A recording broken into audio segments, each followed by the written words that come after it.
I woke up today with a headache.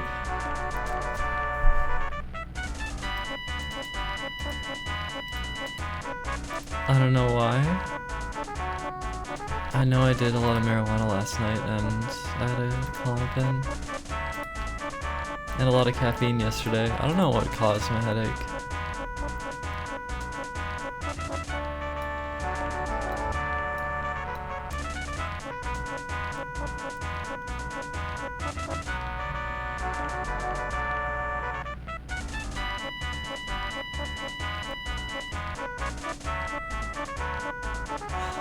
I have so much hair on my face, you can't really tell too much, but...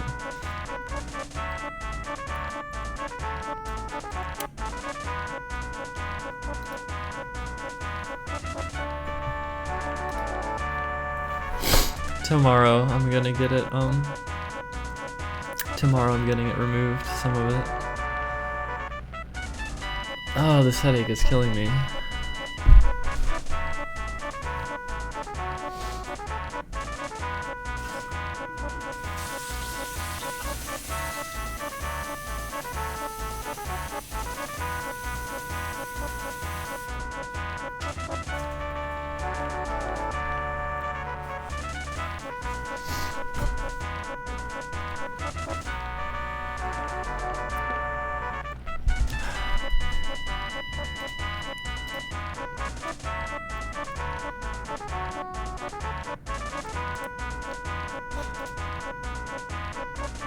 Hello, Delabut.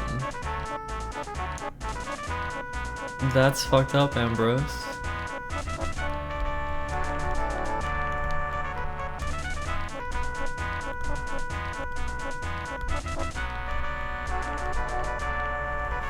You've had a headache too. Yeah, I just like woke up with a headache. I've had some like kind of strange dreams too. Something involving Silo 00 agents. Except there's also, it was different though.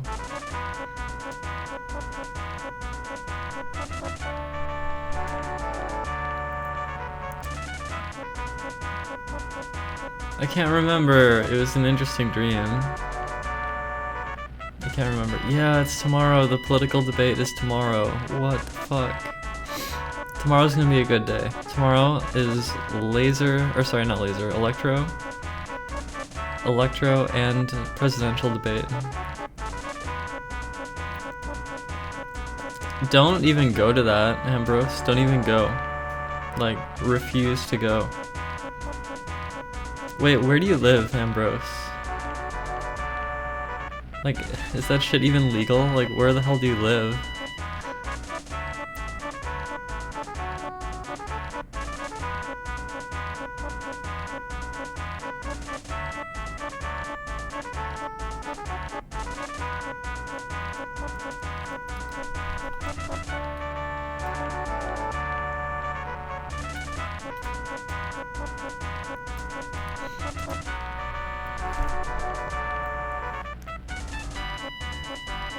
In the UK, I don't really know how the law works there regarding conversion therapy.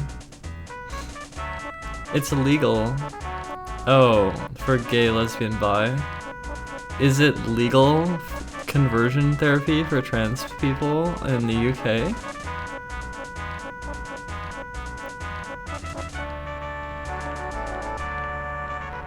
I see. You should totally refuse. Just like refuse.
Alright, I'm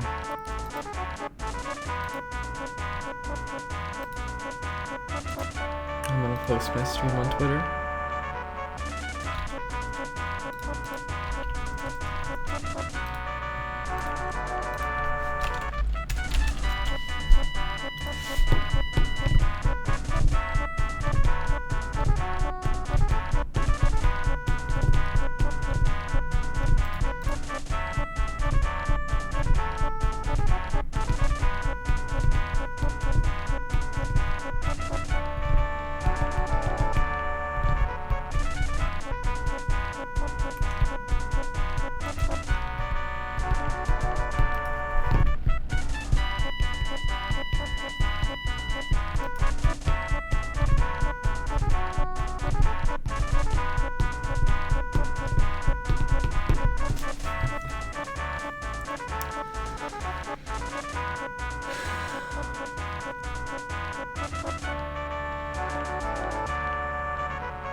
The whole situation sounds really messed up.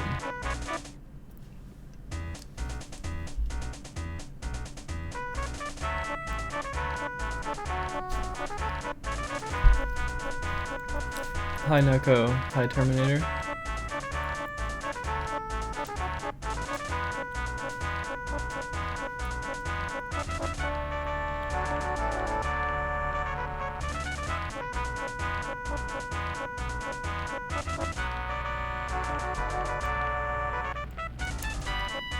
I don't think I have to put current song. People can either figure it out or like, or not figure it out.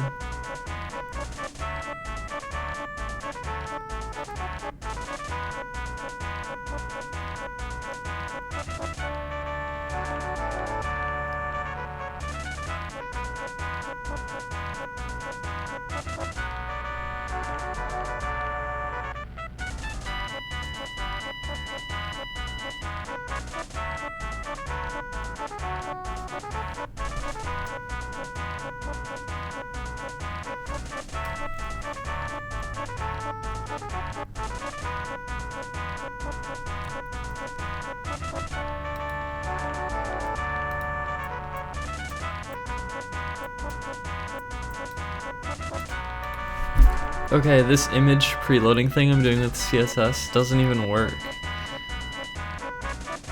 It doesn't work.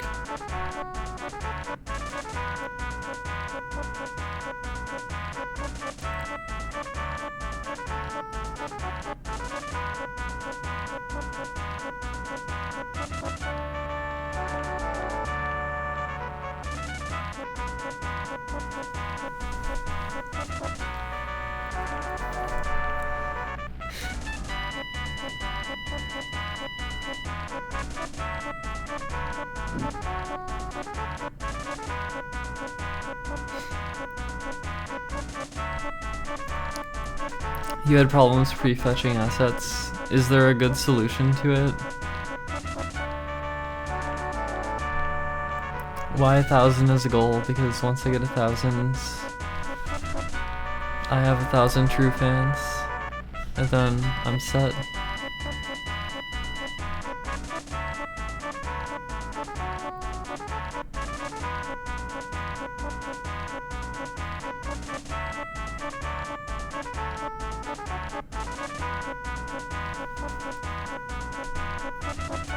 Yeah, well, yeah. My family, okay, my parents, they just want me to be happy. Like, my happiness comes first.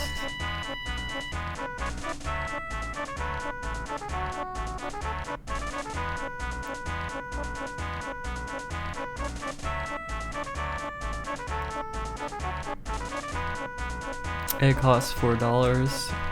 Chico. Oh shit, Schmidtcha.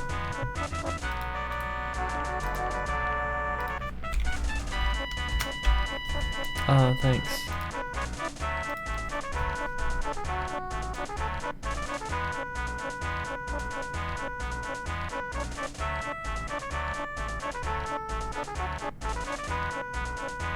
It's $4.99? I thought it was $3.99. What? I think it's $3.99. Am I wrong?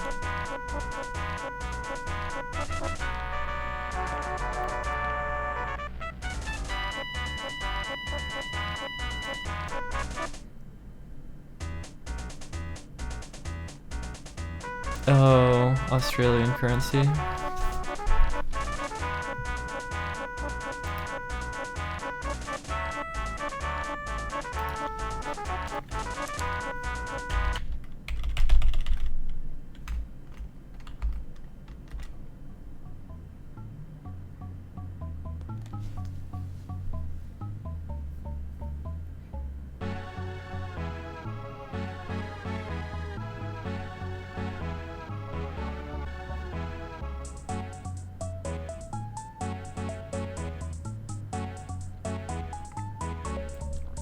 Right.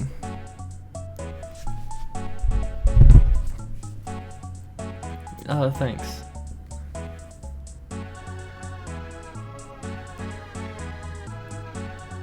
Oh yeah, I am working on something, and the progress has been pretty decent over the last few days.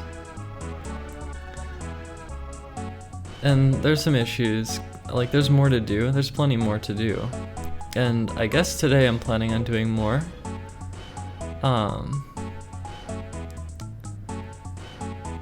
I guess there's a lot more to do. Okay, like I need to preload images, and I'm using some strange CSS3 method of preloading images, and it doesn't seem to be working very well. It doesn't work. So I just need a way of preloading images.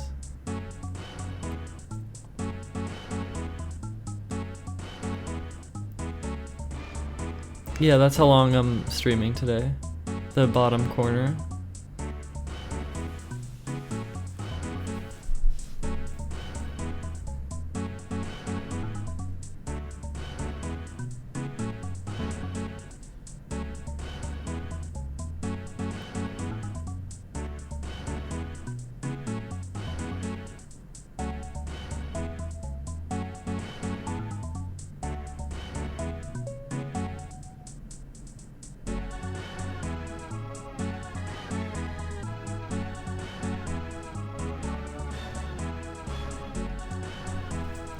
Yeah, I can always lie down or take a break. Like, I don't have to be sitting here for 12 hours.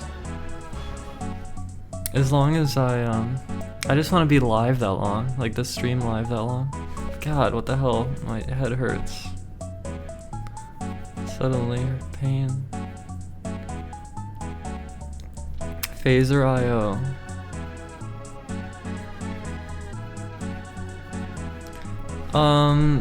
I just need to preload some images, that's all. So like I feel like I don't really need to like use a big library to do that. I just need like a simple method of preloading images. I probably could take a div and put it like off screen and just like dump the images into the div or something.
Wait, I just realized I have one element in each corner if I move my sponsor thing down here.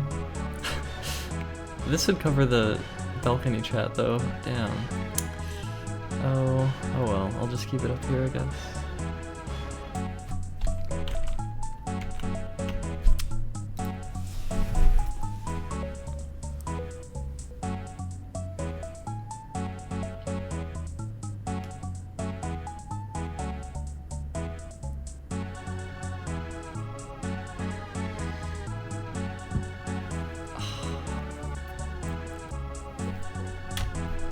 You like the new layout.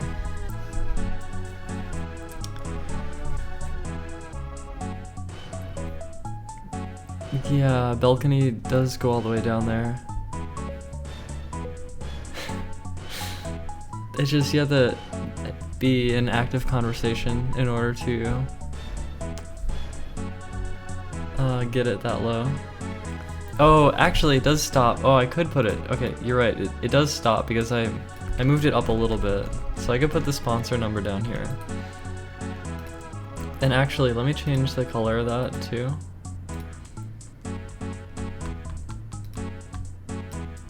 It can just be black. Can I change opacity?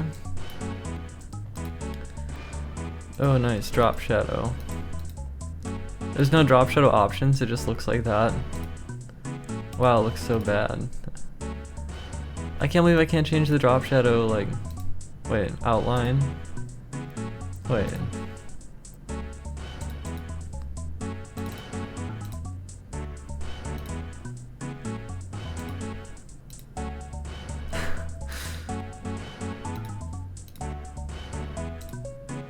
Nice.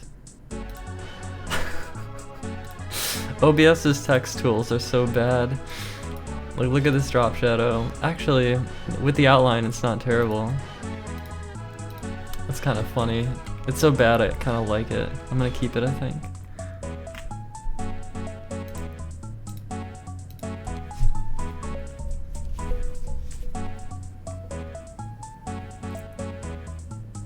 I want to make the text smaller though, it shouldn't be so big. Oh. I can squish it.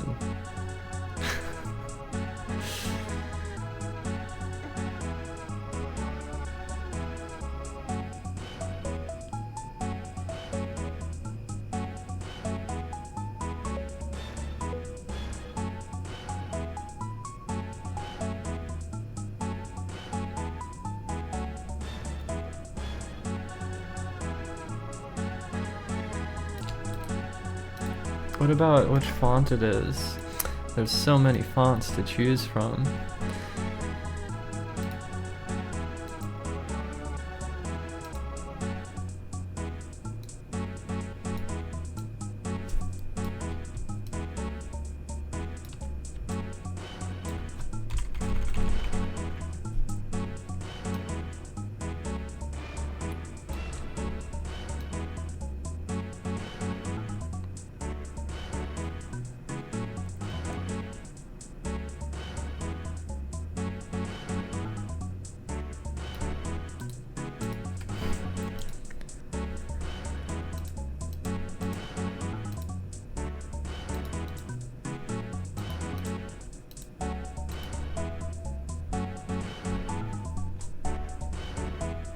Oh my god, I just got a new sponsor. Aaron, thank you.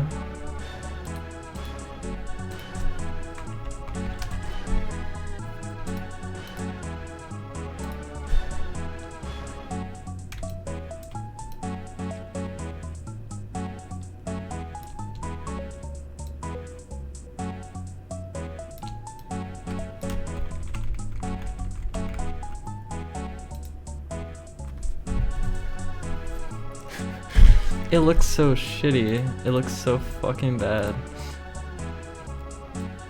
Wait, is there a way to reset the aspect ratio to be back to normal? Oh, there we go.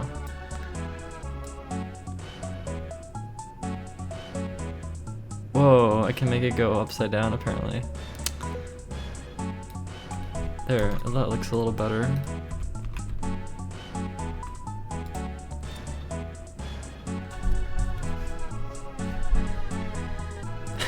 It looks terrible, but whatever. Actually, damn.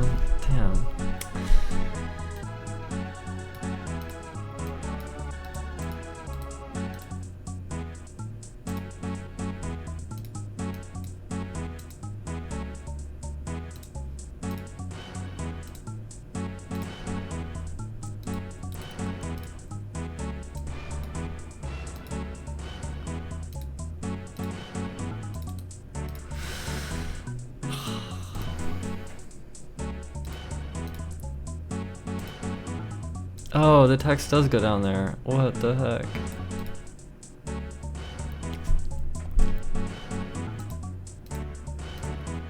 No.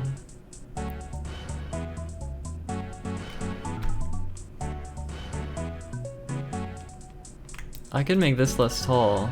Properties. Height. Let's make it 700 pixels tall. Oh, that doesn't work. Wait, does that work? I forgot how to change this.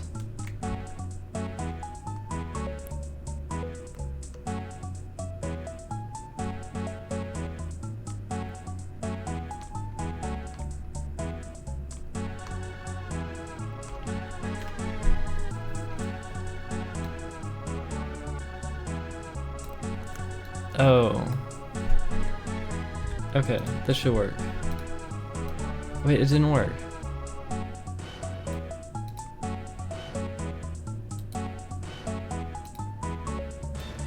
Wait.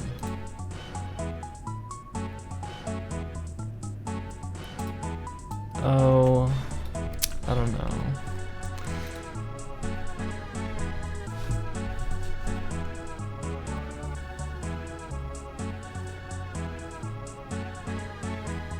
You can't even read the damn thing without the outline. God, OBS text options are fucking terrible.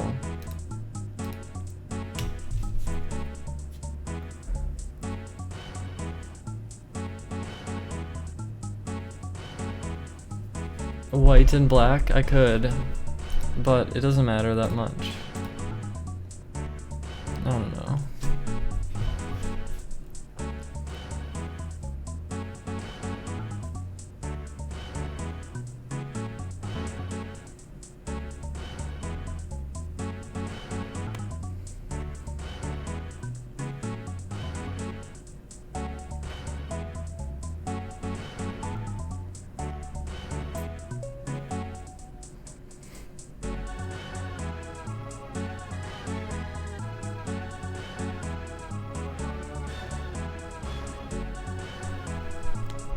Like, just the way it renders the text though, it doesn't render it very smooth. Like, whatever they're using for like, okay, look, for example, if you look at the bottom, like the bottom of the 1 in 1,000, look how thin that is compared to how thick it is to the left. There's a different thickness, like, ratio. So, like, the way they're scaling the text doesn't account for, like, half pixels, I think. So it's sort of just like, it looks bad. It bothers me.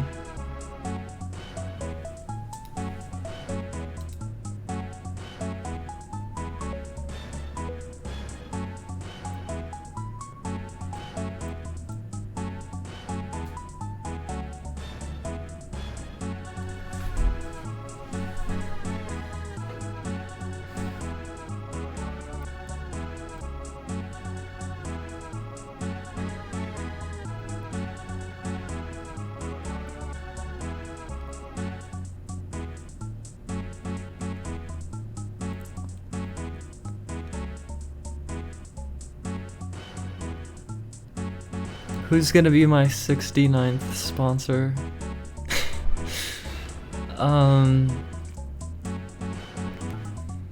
Well, okay, I'm using OBS Studio and it's so limited. The options are like binary outline, binary drop shadow, 2 colors for a gradient, and the font, and the text, and word wrap. It's just a fucking disaster.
Well, that means I'd have to capture a window though, Amir, and that's like obnoxious to do.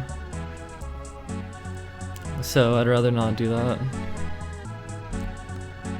I don't mind having it look shitty in the corner for the time being. If it was like a plugin or a browser source, the thing is, I don't even trust browser source because it keeps breaking, doesn't it? Well, I don't know. I wonder if I should eventually switch off of OBS Studio, even though it's free. Because, like, fuck. It's just, like, shitty. It's not very good.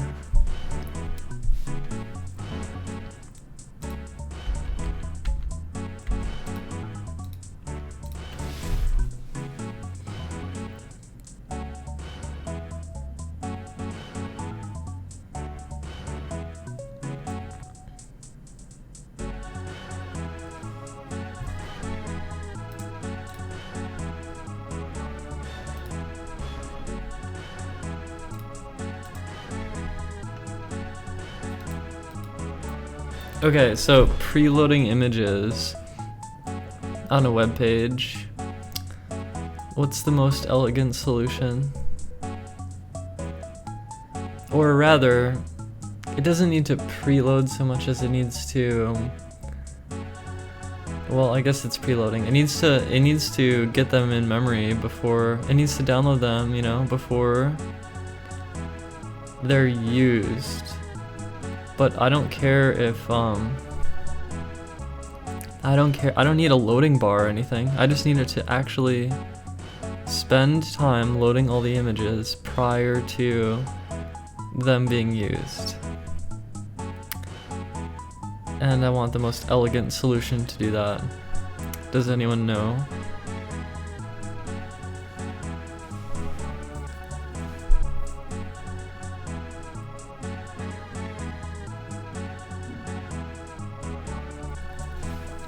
Yeah, getting that from the YouTube API, is that even available in the YouTube API? Can you do that? Like, I don't know anything about YouTube's APIs.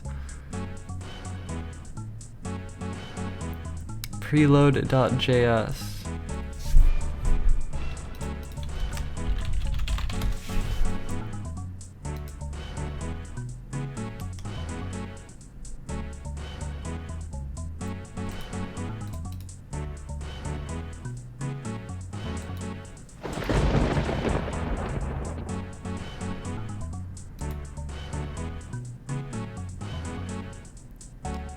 What was that lightning noise?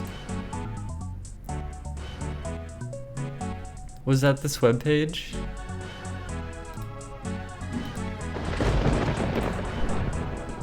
Oh, now I'm on Rainy Mood. Rainymood.com. Oh yeah.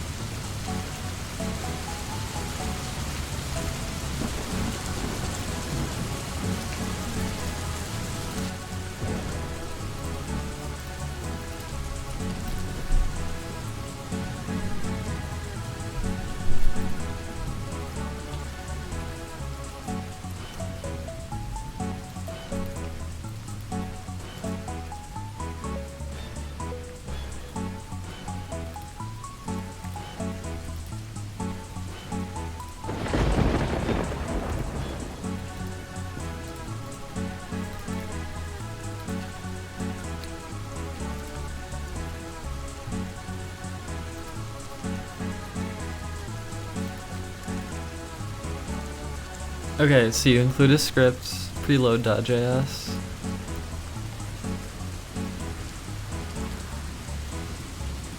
Okay, then I guess in my code I just do load images or something.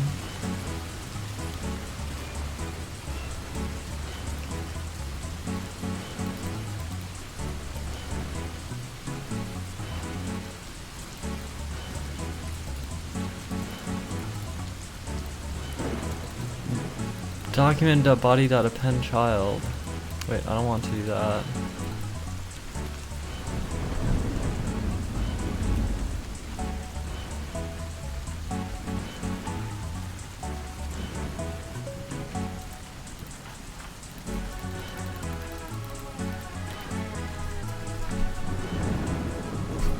Okay, let me check out this Stack Overflow.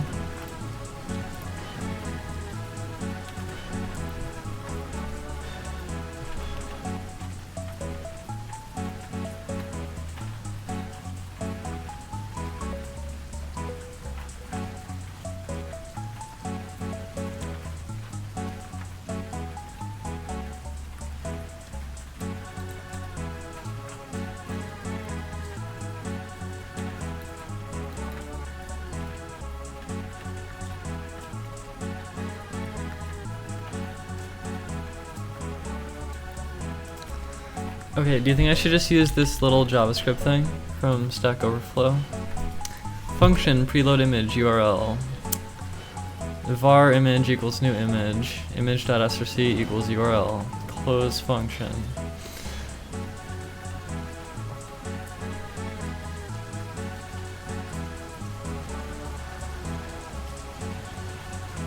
Yeah, I don't know. This is like annoying, but this might work. I should just do this, I think.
Okay, so do I just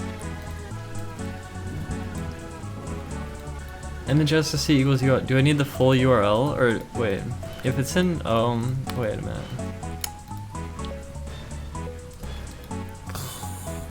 I'm just trying to figure out exactly what I pass into here.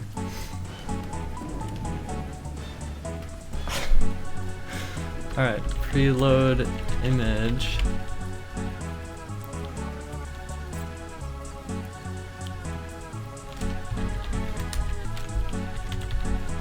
I think I can just like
hurry for calling this function like 100 fucking times.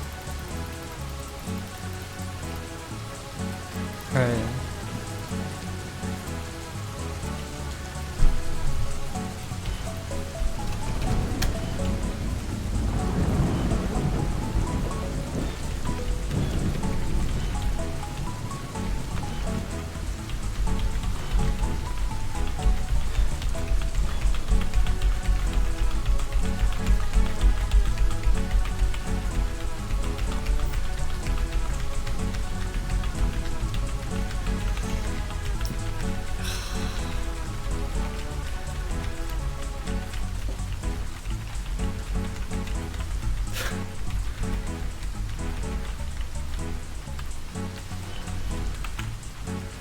Oh, and now I have to add.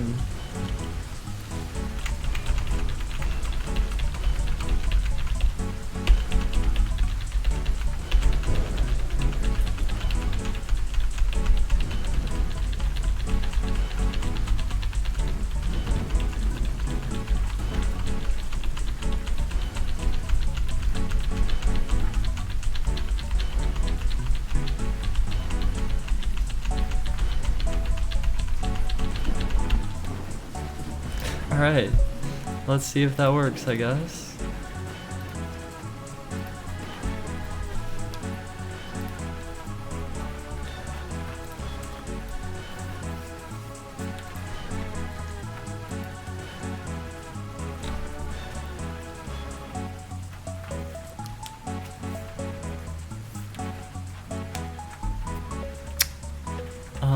Okay.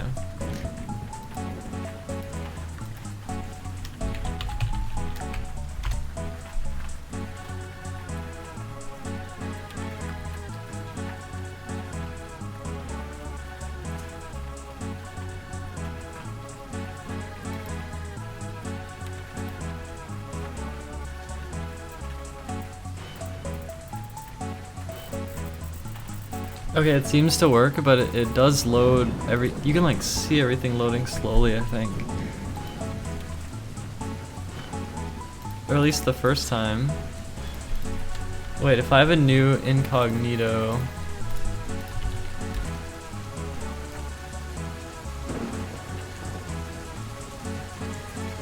Alright. I think it worked. I think it worked. It's just like the first time it loads, it's like, and then it loads.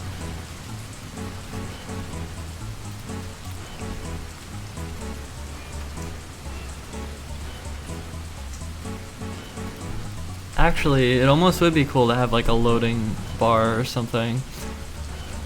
Is there a way I can do that? How would I do that? How would I know once they're all loaded? Does anyone know how to do that?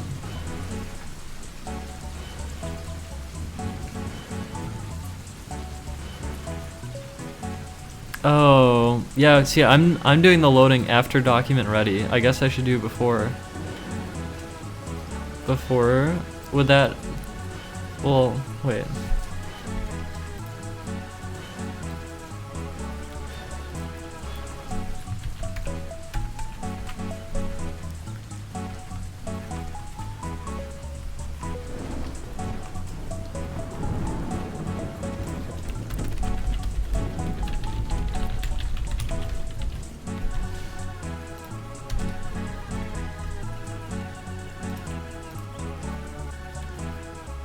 Well, let me try that.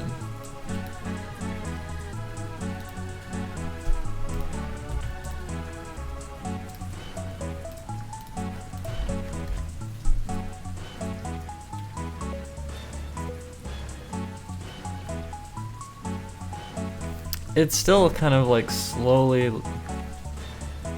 I kind of want a loading bar. How would I do that?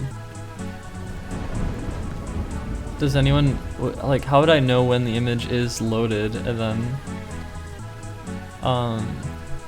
have that contribute to a loading bar? How would I do that?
If the variable I store is not null, that means it's loaded, but how do I know when the loading is finished though?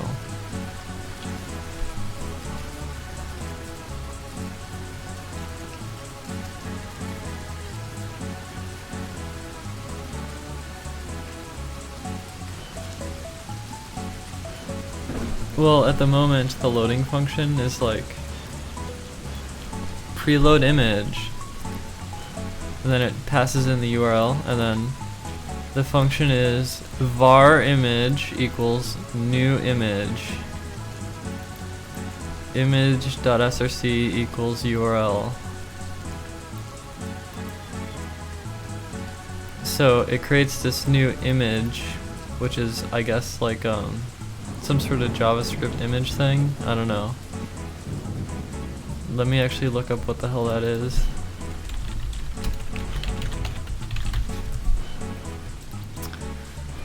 Okay, so image element constructor. Two optional parameters are width and heights.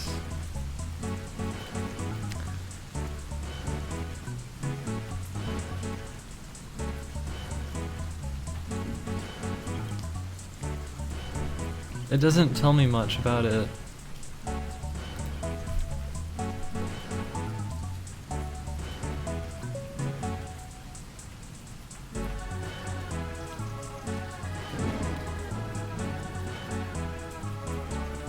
With jQuery, you can use document ready. Yeah, I'm already using document ready to execute something when the DOM is loaded, and window on load handler to execute something when all other things are loaded as well, such as the images. Wait, could you elaborate on that?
It waits for the DOM to load and executes your code. If all images are not loaded, then it still executes the code. This is obviously what we want if we're initializing any DOM stuff, such as showing or hiding elements or attaching events. Let's say though that I want some animation and I don't want it running until all images are loaded. Is there an official way in jQuery to do this? The best way I have is to use body onload finished, but I don't really want to do that unless I have to. With jQuery, you use document ready to execute something when the DOM is loaded, and window on load handler to execute something when all other things are loaded as well, such as the images. The difference can be seen in the following complete HTML file, provided you have a Jolly Roger JPEG files or other suitable ones.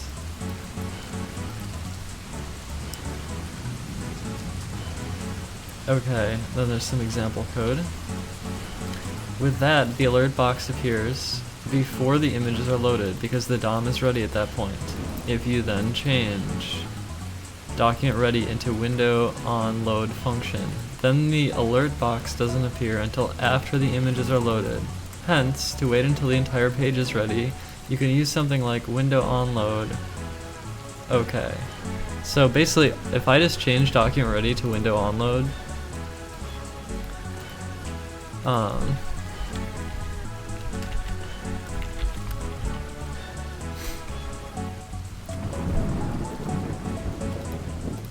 okay, so let me try that.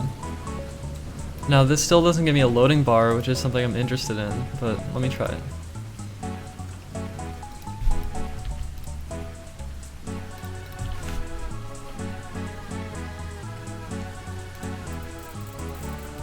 Did it work? Wait. Hold on.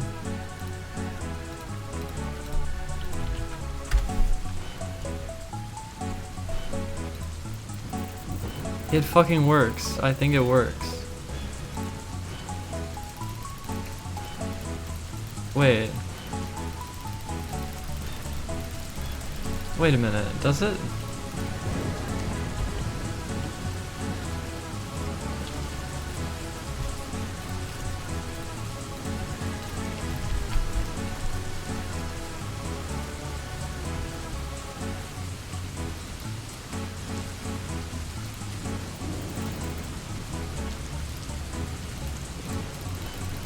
Okay, it works, I guess. I want a loading bar though. How do I do a loading bar? Also, I have to add more assets. There's a couple images, or there's one image. There is one image that I need.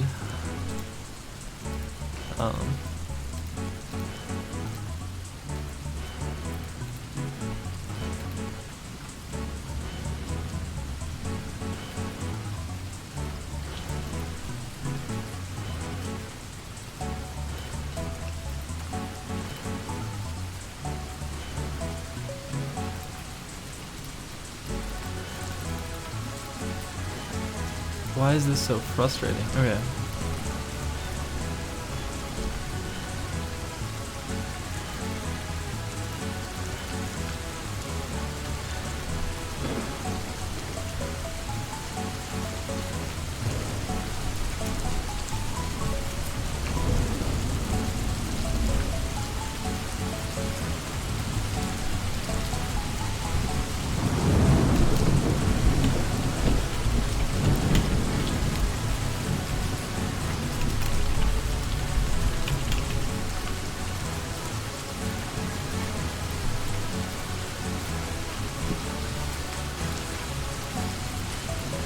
Okay.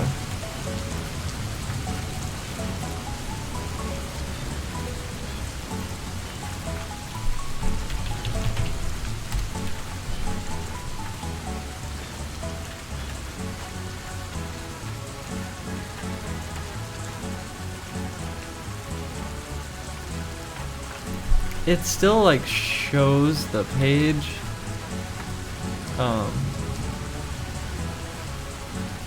Image.add event listener success. Image.add event listener success, comma function. Okay, let me just copy that.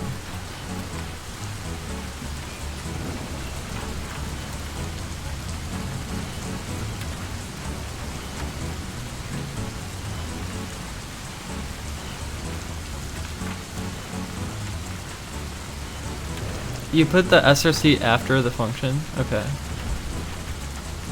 Fair enough. Okay, let me try that.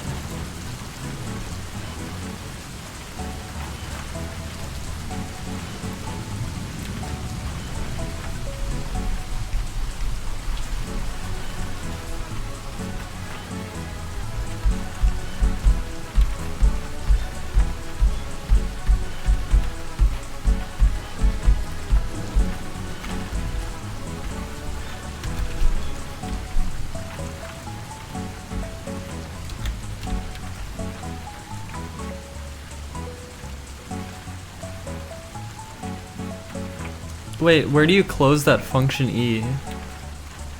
Or the success function? Where is that function being closed?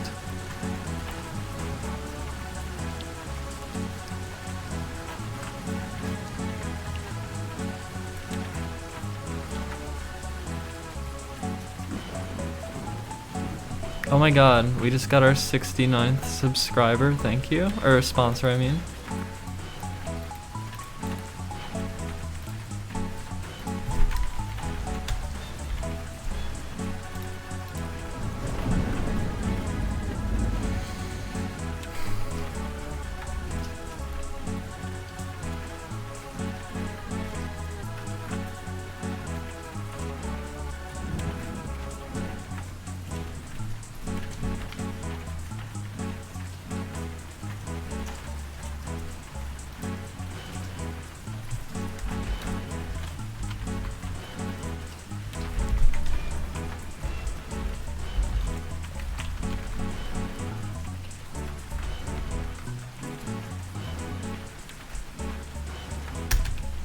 Okay, yeah.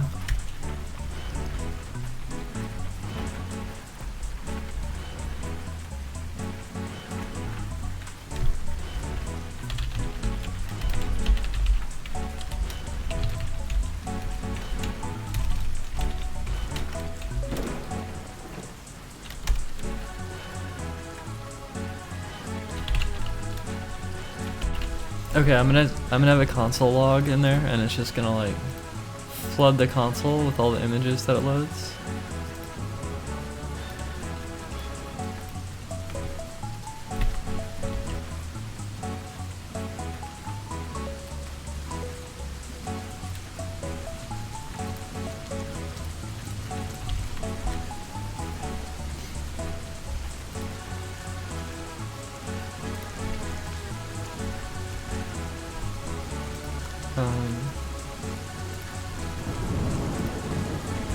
It didn't work, it didn't do anything.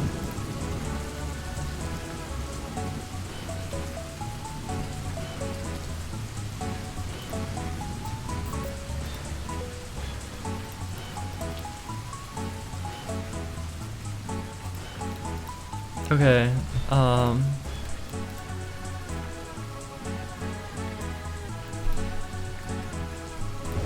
it didn't work.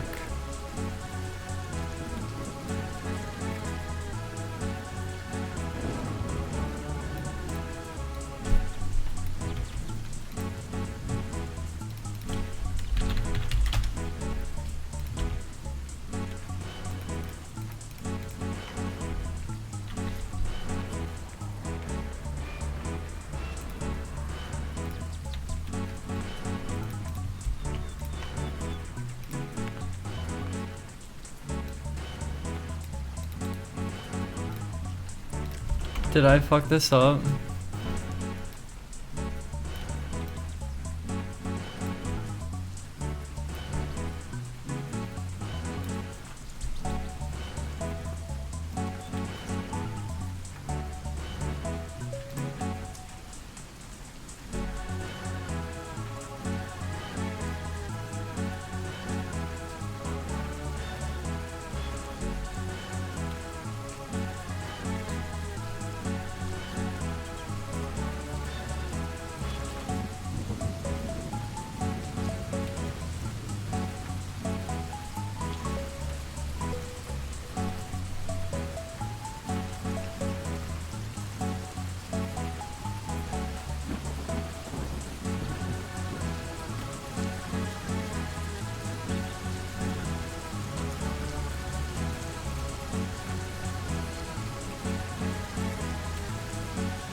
Well, it doesn't do any console log whatsoever.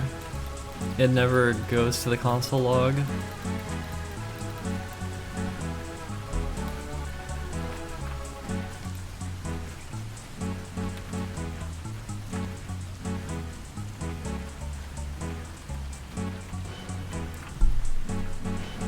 The E variable, I'm not even using it though. It's just like the, I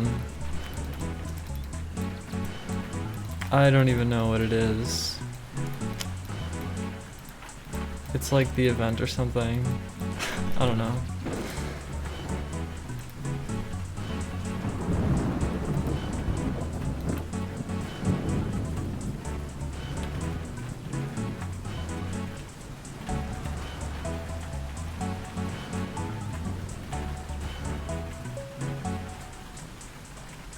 Yeah, it's not entering that function.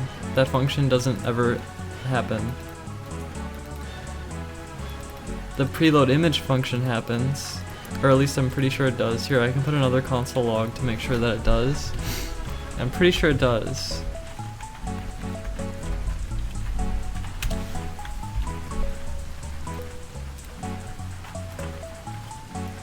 But that other function inside of it, the success function, doesn't happen. It doesn't work. Yeah, okay, so I added another console log and it works fine. It's just the success function is not, it doesn't happen.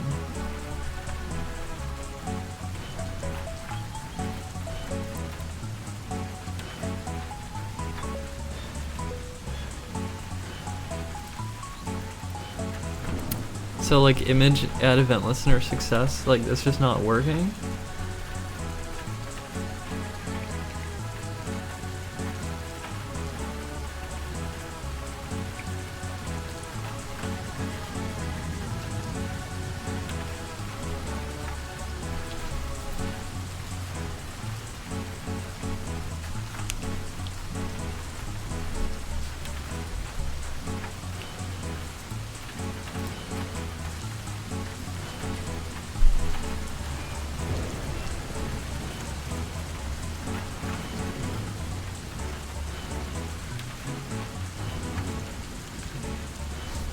Take success out of quotes. Really?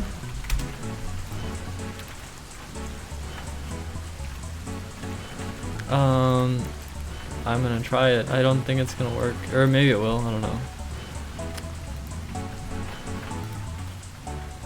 Success is not defined. Pretty sure it's supposed to be in quotes, but I guess I should Google, huh?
Oh, onload.onload.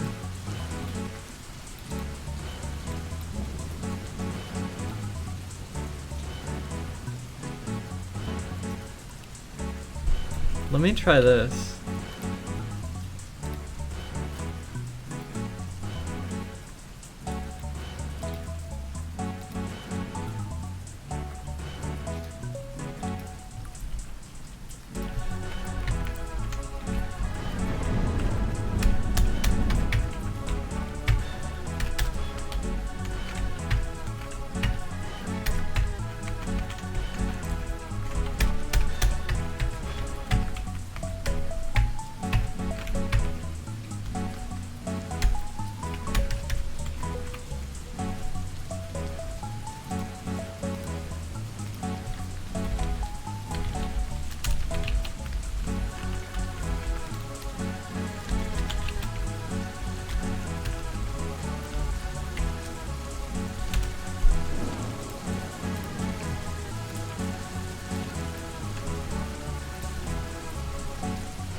It works, it works, it works. Oh yeah. Okay, so now, instead of having 1,000 lines where I call this function on each line, I should add all of these to an array, and then for each item in the array it should run the function, and then it should keep a count of how many it's loaded versus how many are in the array total, and I can create a loading bar based on that variable. Hell yeah! Hell yeah!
Oh, I fucked up. Whoops.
Okay, so now I have an array filled with all my image URLs, and I will now,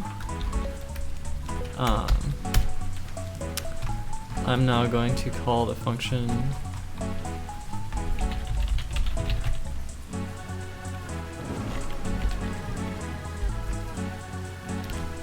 I guess I should do like a for loop.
Okay.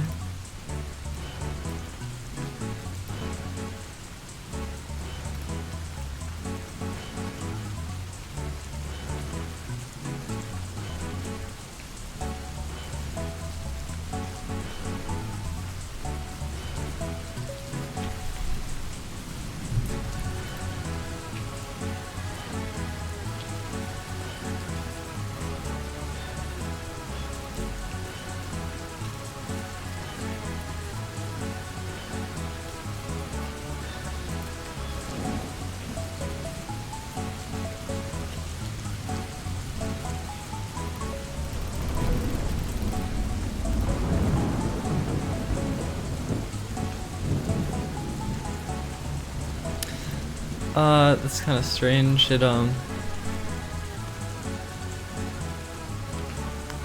There's always like one last image that has to load and it like takes a while.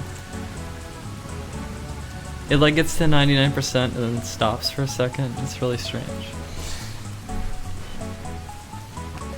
Okay, now I need to figure out how to display the loading bar.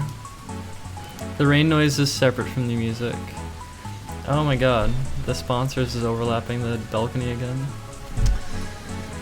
I tried to fix that.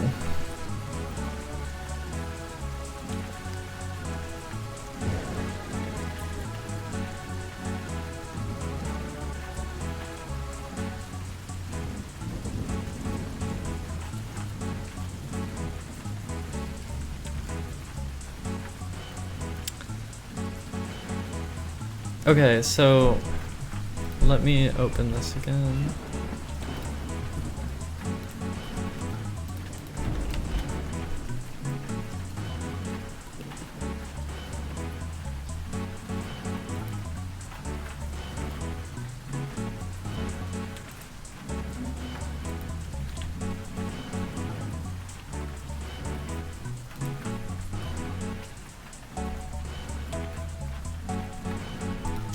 I'm starting to realize I need to, I should actually draw some of these divs after this loading process is complete, and before it's complete I should, oh, I need to figure out how to do this. How do I do this? I need to like, I want a loading bar, and then I want,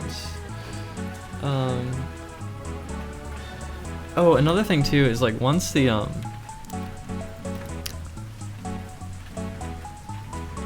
okay, it loads slowly each time, not just the first time. It's like I refresh and it still loads slowly. It's like, is there a way to check if it already has the image like stored in the browser or like, or wherever, you know, stored, cached? Because right now it's like loading, go. Loading, go. And it's like, I don't know if it needs to load it every time.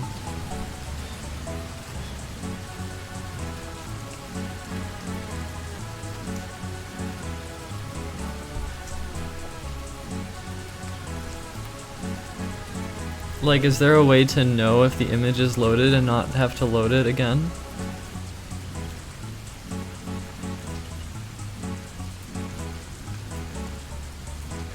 Yeah, I tried resizing the balcony. It didn't like work. Wait, let me try again.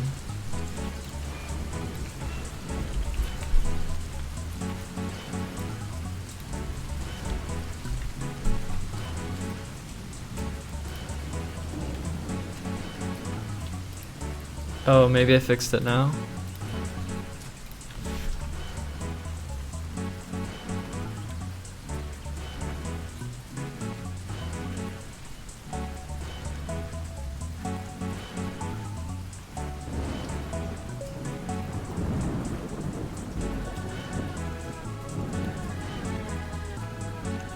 Server headers, I don't know anything about that.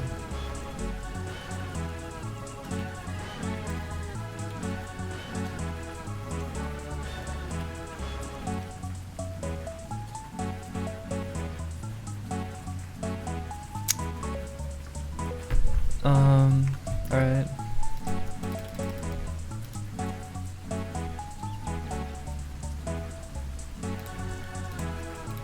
Okay, so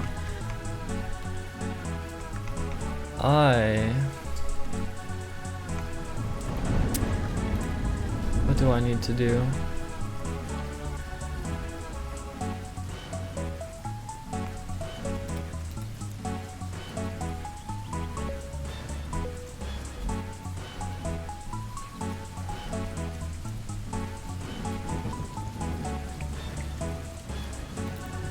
Okay, I need to like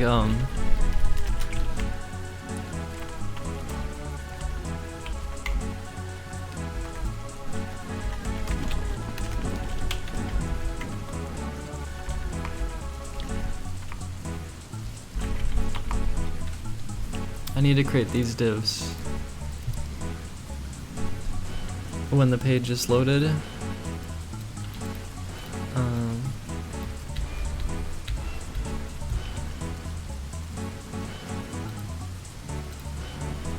So just target container.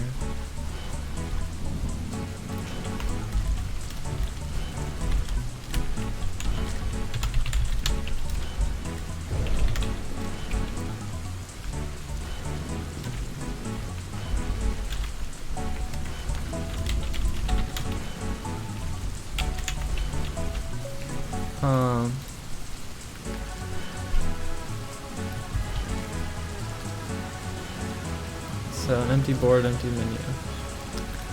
Alright.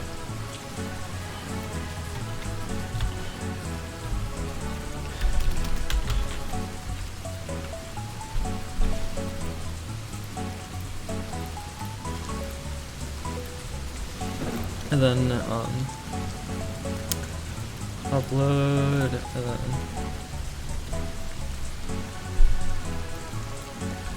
okay.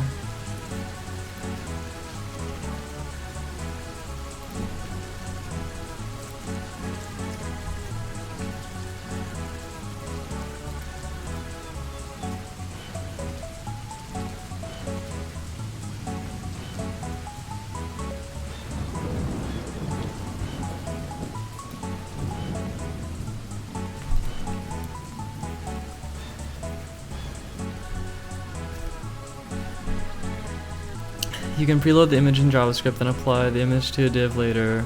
Yeah, that's what I'm doing. It's just, it seems that it has to preload all the images every single time you refresh the page, and it doesn't keep it, like, it doesn't care if the image is cached or whatever. It just like, it just fucking loads it again or something, and it like, it's time consuming.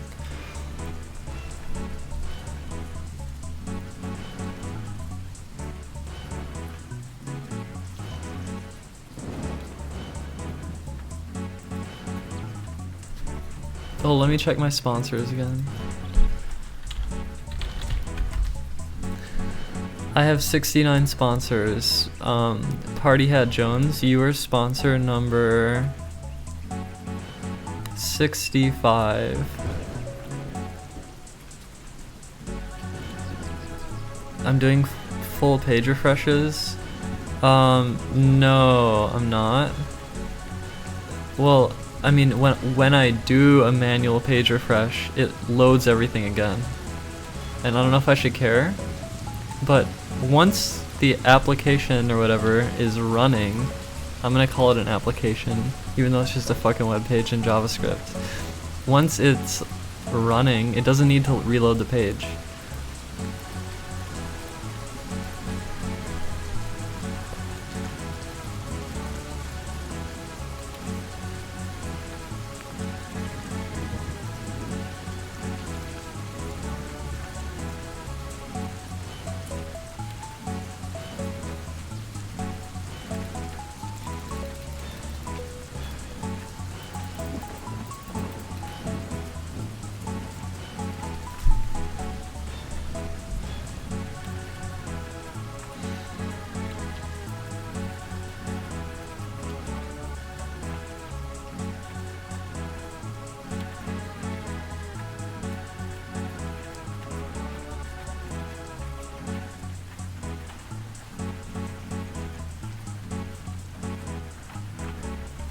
Yeah, it's not a big deal. I should just think about how I'm gonna do my loading bar.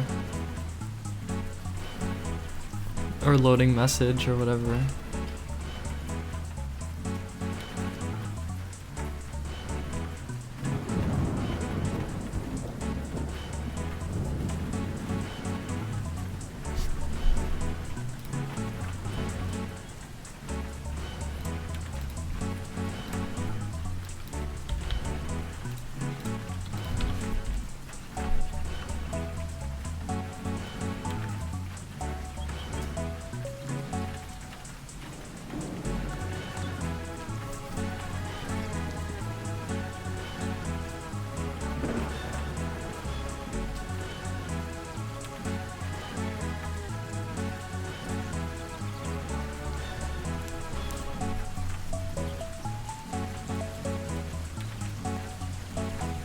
What do you mean HTML5 storage?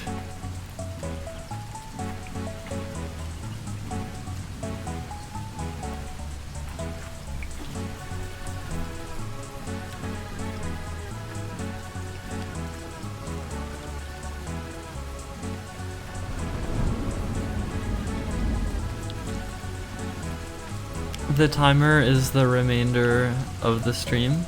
How much time is left on the stream?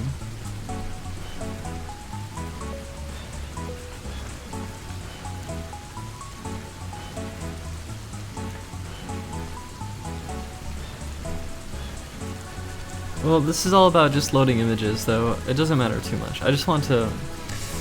I gotta figure some stuff out.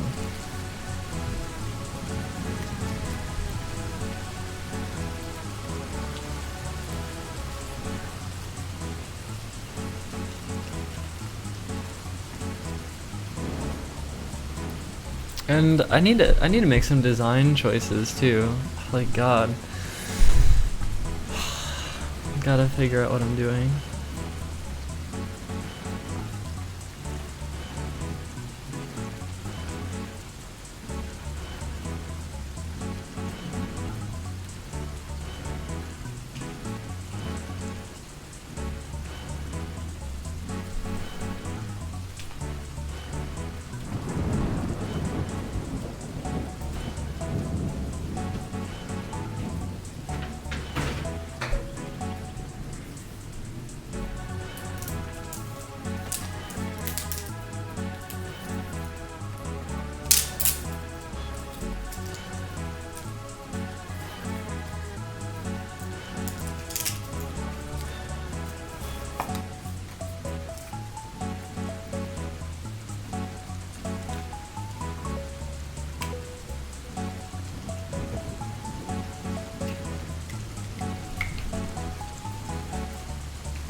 I'm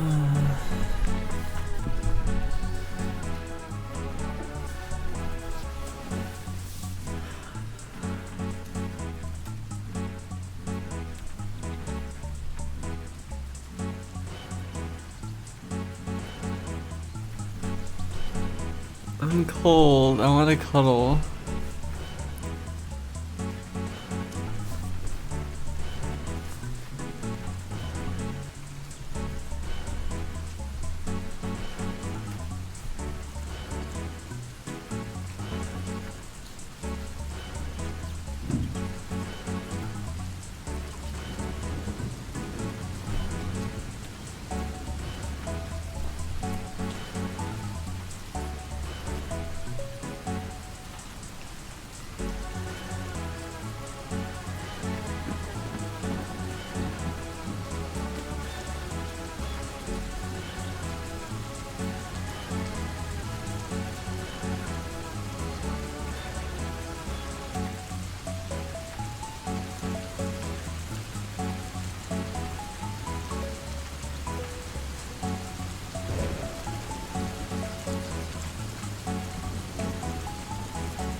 My day, I woke up and I'm here, and I took a bath.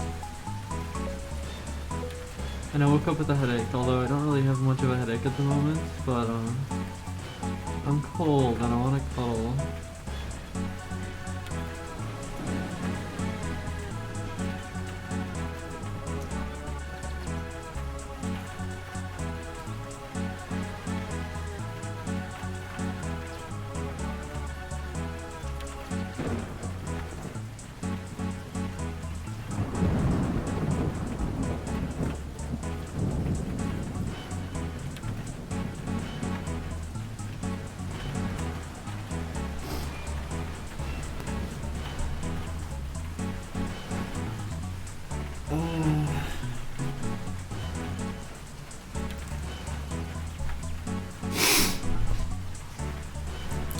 Well, I want to live alone, but I want to cuddle too. Tinder. I'm not gonna use Tinder.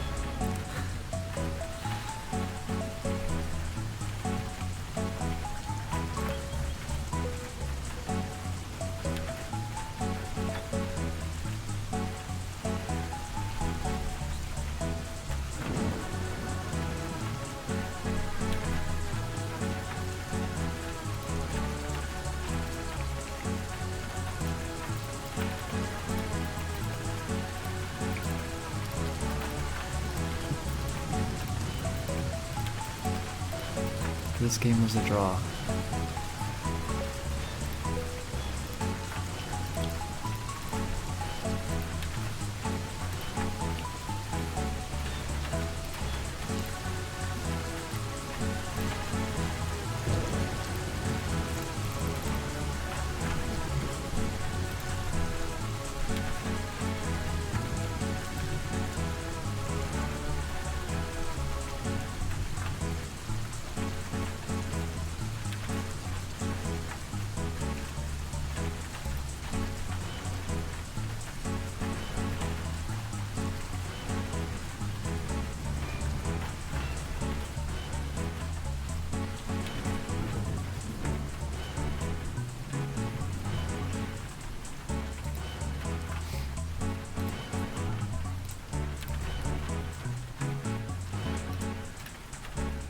I'm gonna retweet a tweet that I've been.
Is this appropriate? I don't know if this is gonna work.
Oh, you can't do that apparently.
Ooh la la.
I made a loading bar.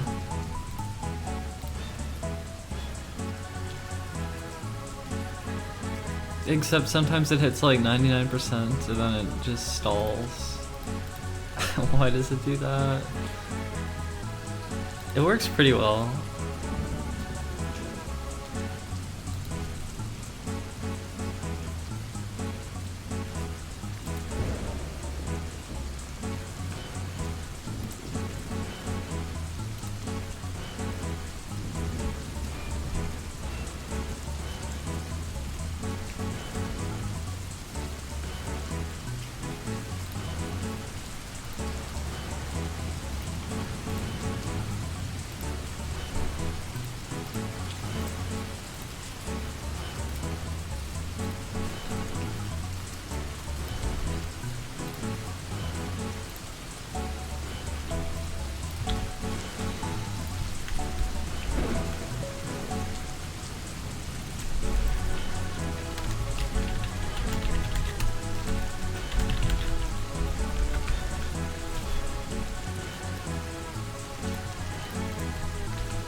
Oh, this is constrained by this. Yeah, 100 then.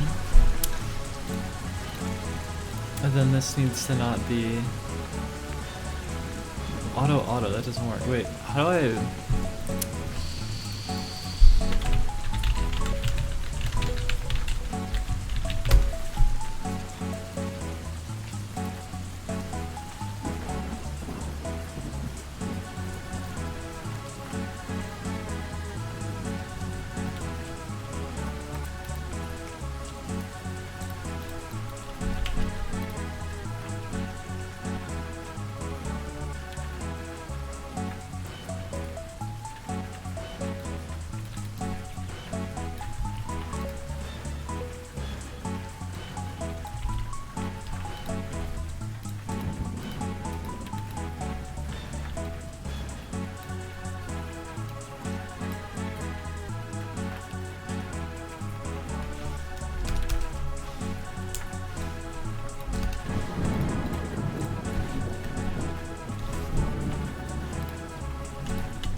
Why won't you work?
shit, doesn't work.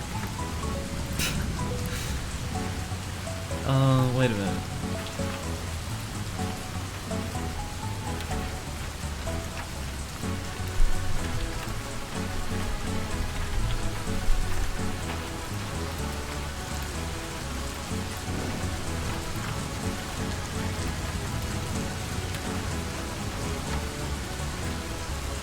Okay.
I hate this. I hate this.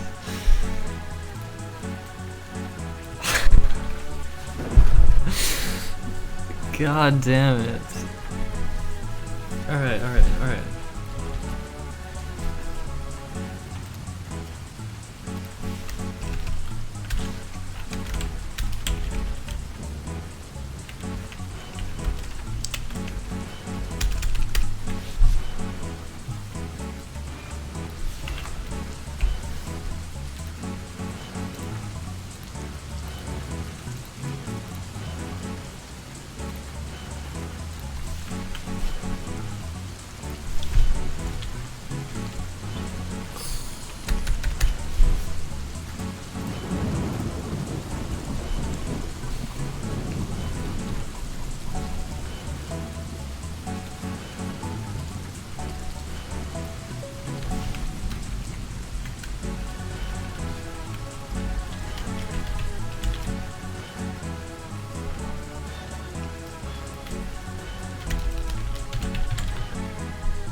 Okay, it's still fucked up. Why?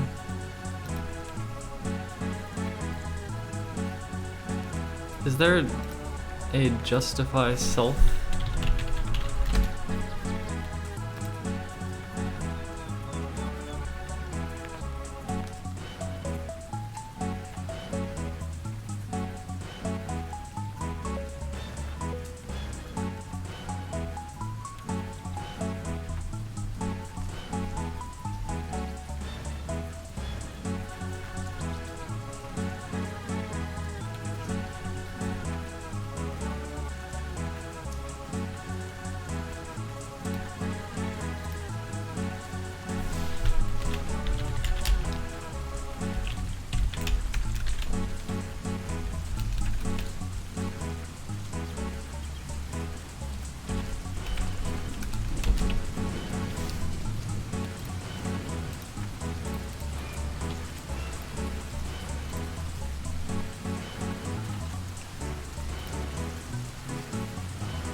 Okay, I've made a loading bar that kind of works now. I still want to, oh, I should put a box shadow on it.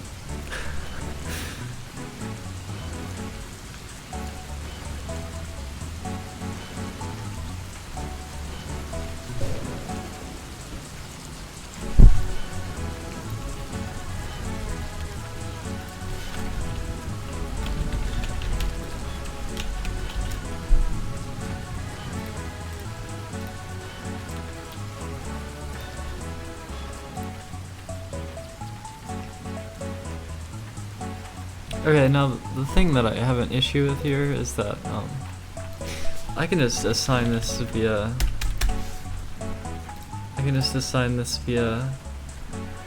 the JavaScripts. Okay, so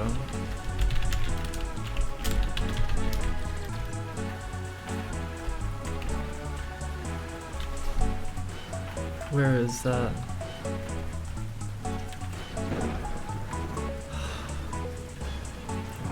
Okay.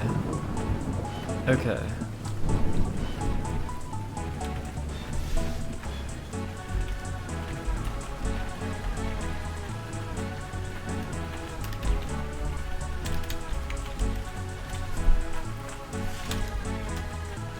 Okay.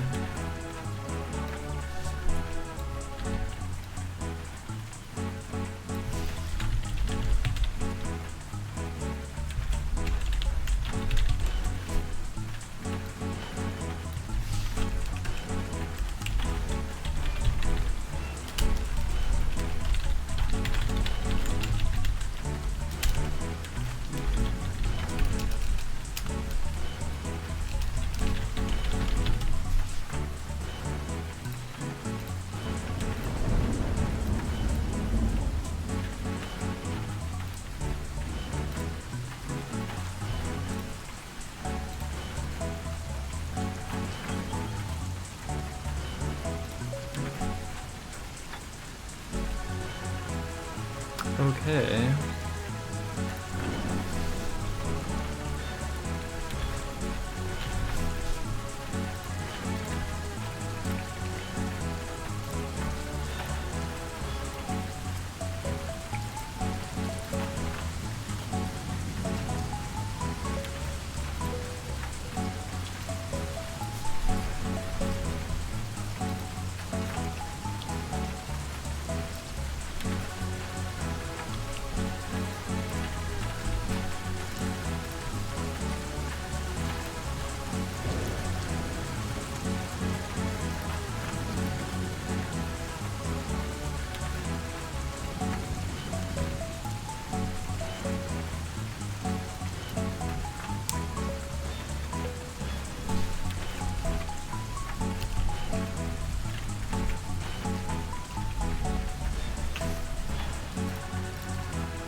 I made a cool loading screen. I'm happy.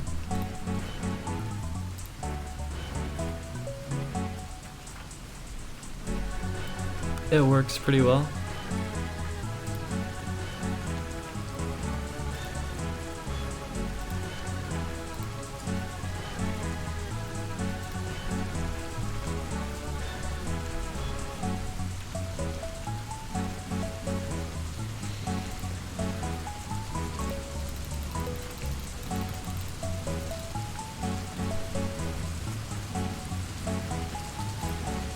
And yet, it's still, for some reason though, like, it seems like it still has to load.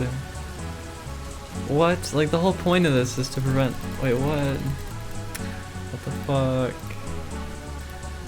What the fuck? Does it even work? Am I just wasting my time here? I don't understand.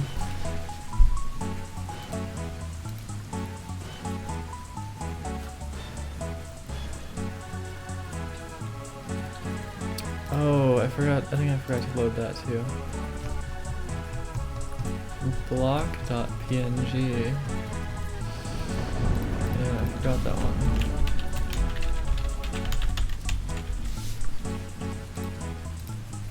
I can get rid of these console logs too.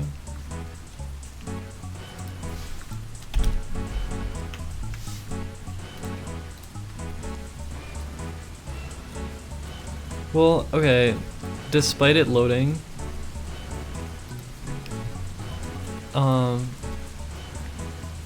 despite going through this loading process, it still seems like it has to load the image. Sometimes, not always. Wait, I don't know.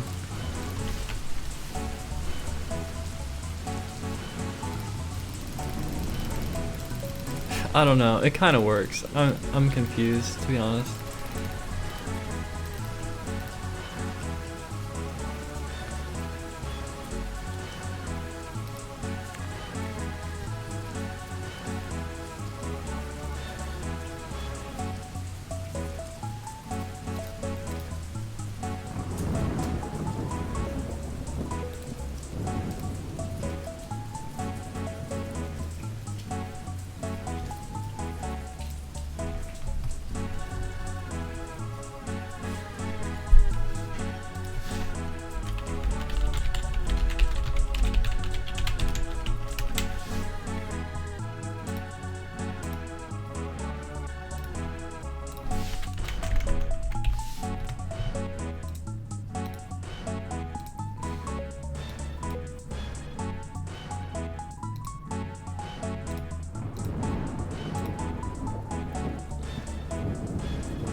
How are you doing today, Lennon Forever? Your comments at the end of last stream made me curious what you were thinking, but we ran out of time to talk about it.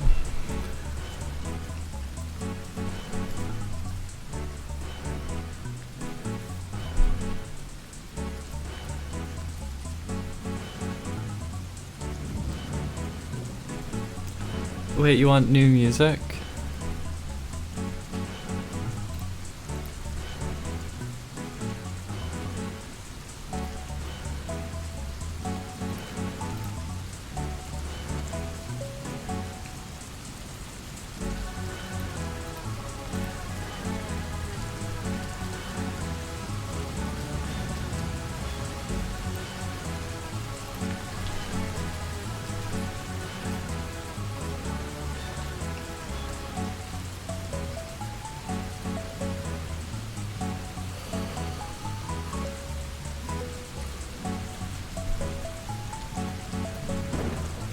This music is not what I wrote. However, I'm making a game right now.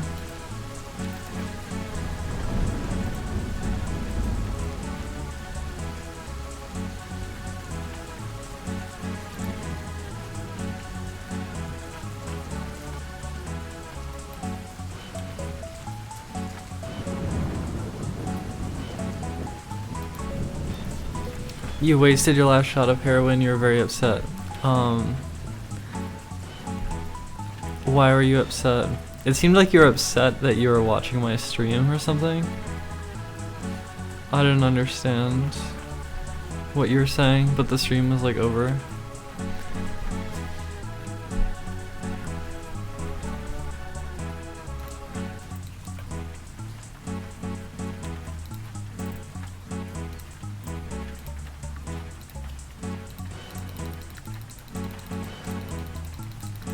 Okay, this is so stupid. Sometimes it loads. Sometimes it doesn't. I don't understand. Why do I go through this loading process if it doesn't fucking work? Wait, hold on.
This loading shit doesn't even work.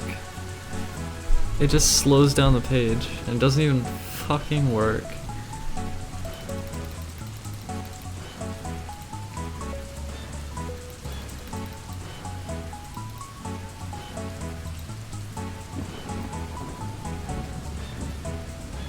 You wanted me to engage with the divine, to go with your last shot.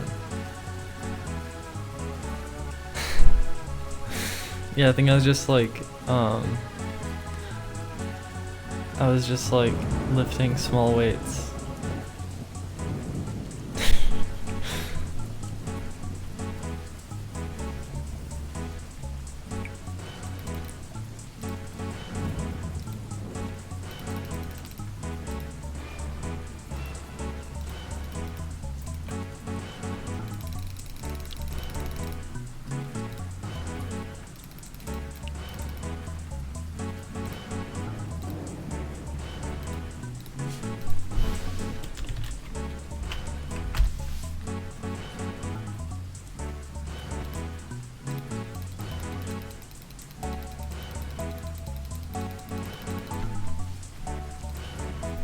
This fucking loading bar doesn't work.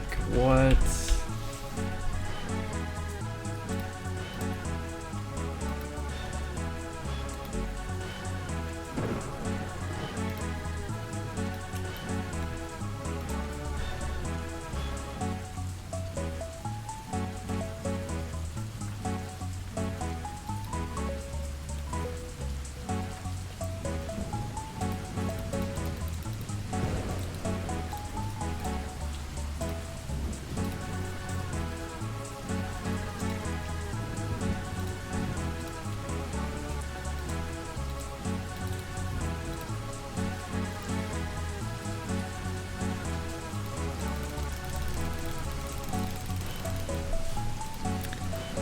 It seems as if sometimes...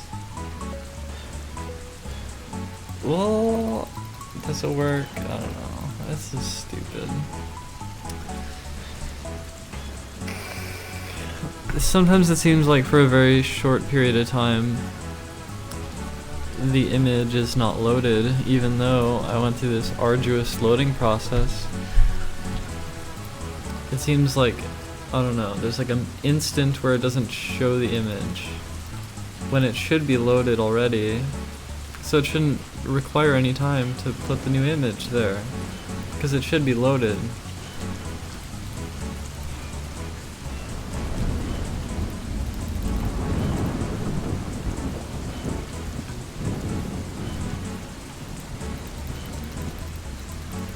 A lot of the time it works too. Like, I don't know, how do I like hard refresh? Wait, Chrome hard refresh?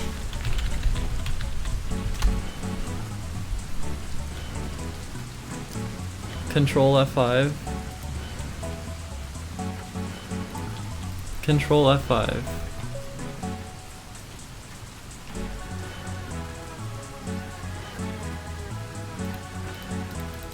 Well, it seems to work. Wait, no, wait.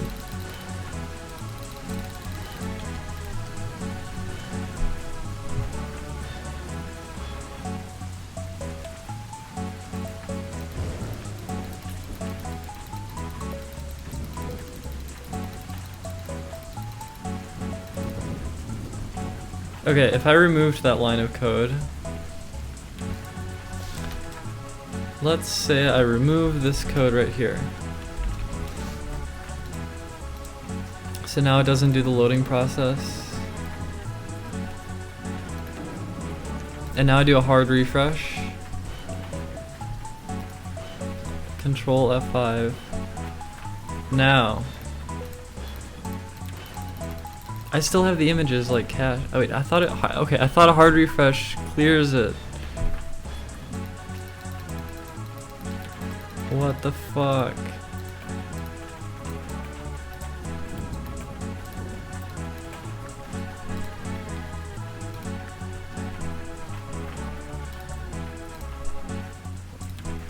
Wait.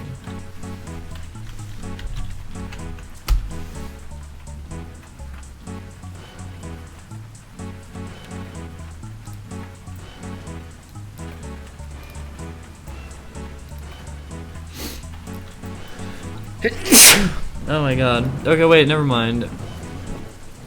Okay, it's definitely not working with without that loading bar. Okay, so now let me try with the loading bar.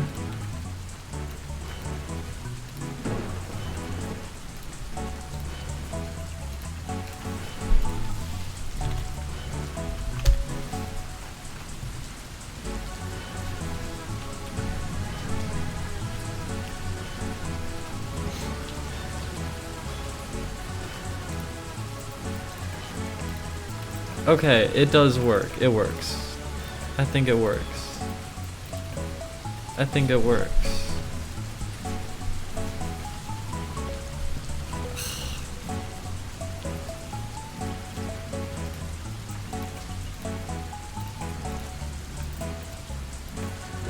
Yeah, it works. Okay, whatever.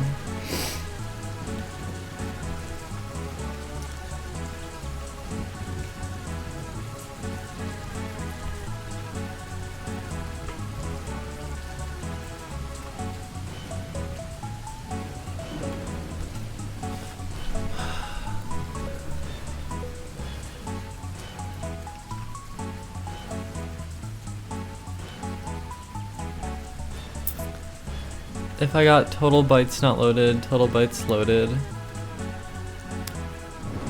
do I care that much? My loading bar works pretty well. Sometimes it stops at the very end though, like there's one last...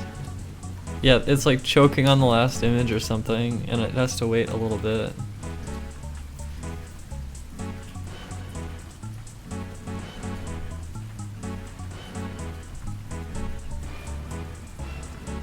Some new music.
Okay, so I have a loading bar. I fixed the loading problem.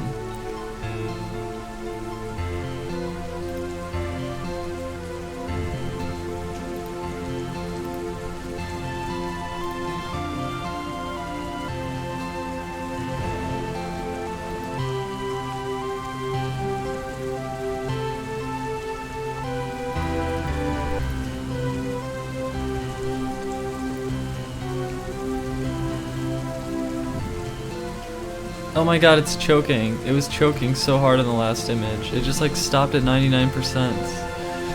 Oh. That's annoying. I don't like when it does that.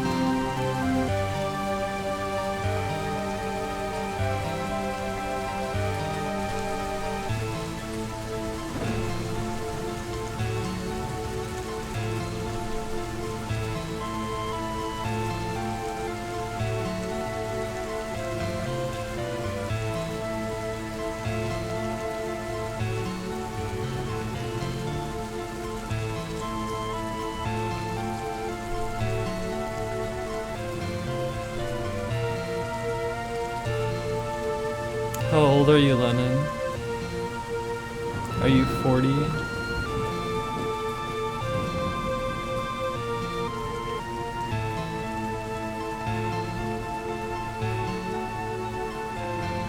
How do I do that, Alex? Why? You're 24.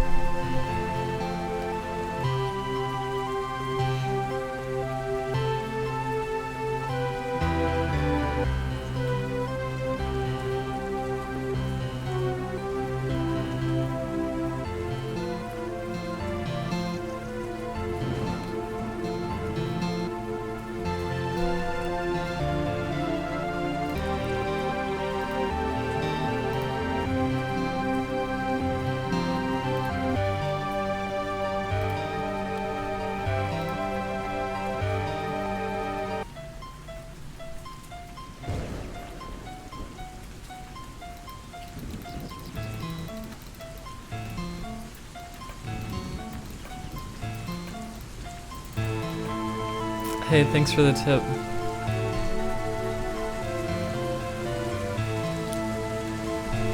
Disable cache.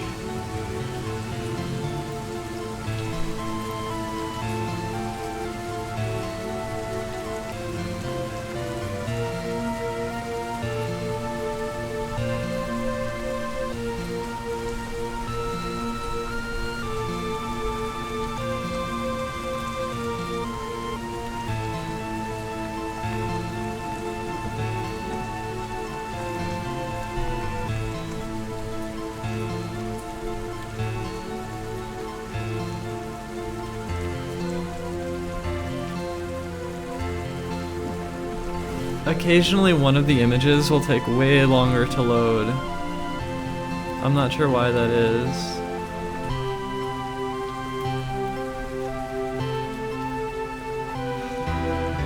Request sent. Waiting 1.87 seconds. Content download 114 milliseconds. So for 1.8 seconds I'm waiting for this request. But it just happened on one of the random requests. I guess this just has to do with like the server. Like whatever. It's kind of annoying though.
Codeine never seemed very severe to me, but I always did it in very small, appropriate doses. And it seems dangerous to overdo.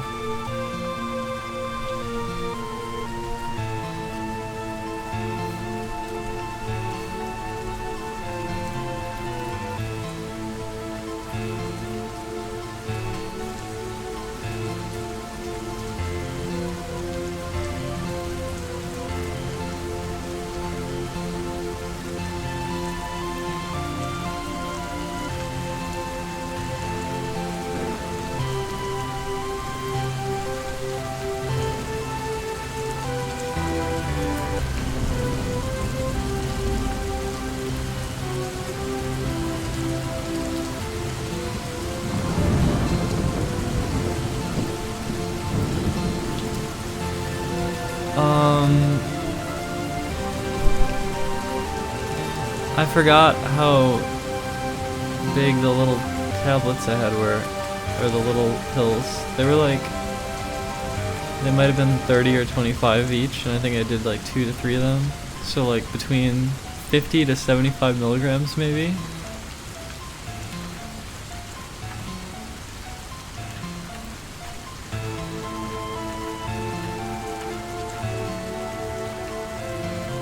Maybe. And I felt it. But, yeah, I don't know. I didn't want to really, like, get into it.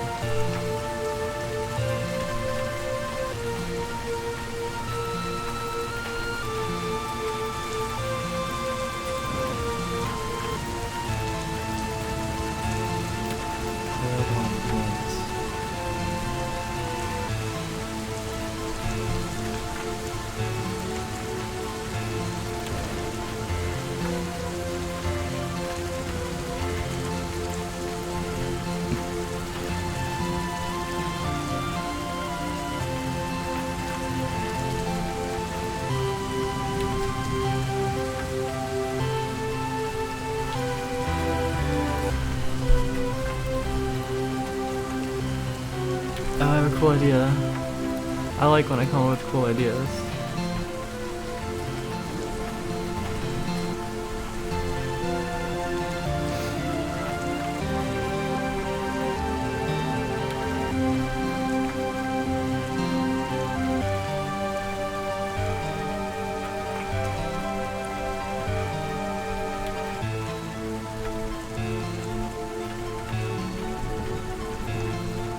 Where the hecky is my code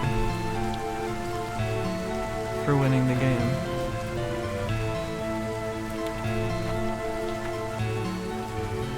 Oh, here it is.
this game was a draw.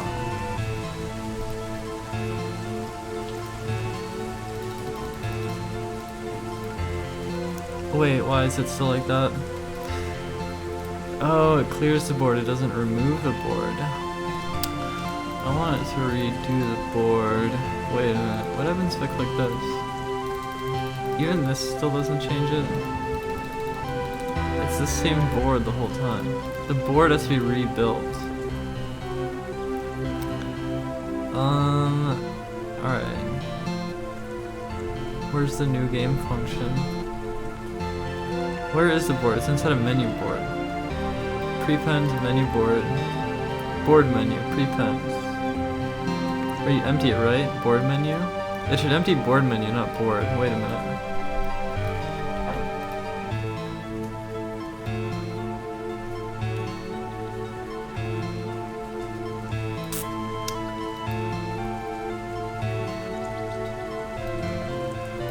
Board empty, menu empty. See, it should board menu empty. And then append it again.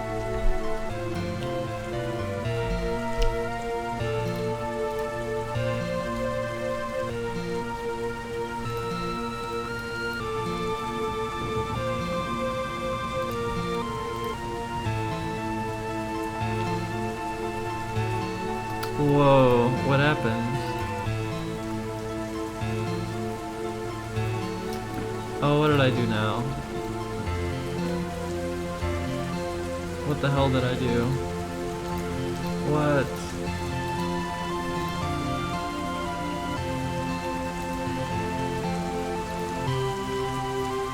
Oh, there's two board menus. Why?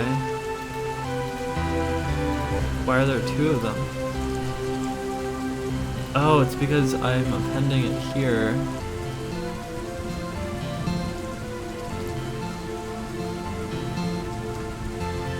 So instead of empty, it should be removed. And then, this is the new game function, so it doesn't even have to build it in here. It doesn't. It doesn't need to do that. And in fact, what if it doesn't even run a new game until I demand it to?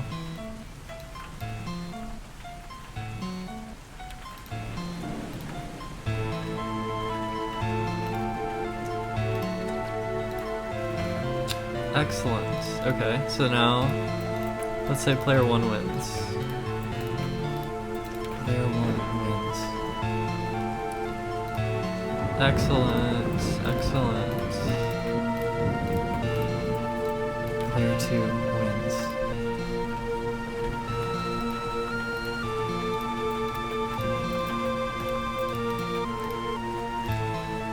Player 1 wins.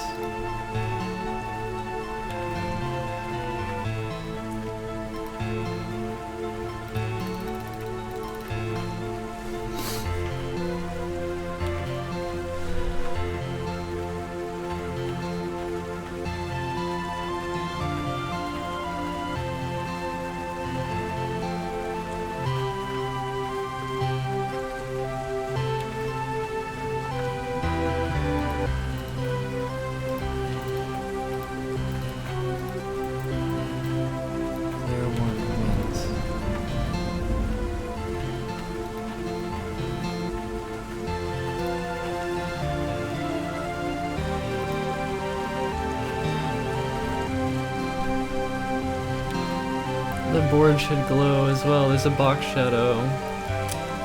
Isn't there a board box shadow? Oh, what if this... Oh, I don't know if I want to do that.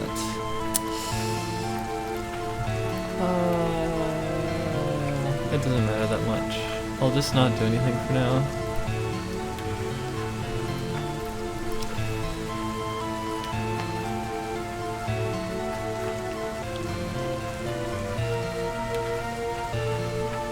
Actually though, what if all the blocks in set box shadow change? Oh, I don't know. Do I want to do that? Maybe not, maybe not. No, I don't think I do. Whatever.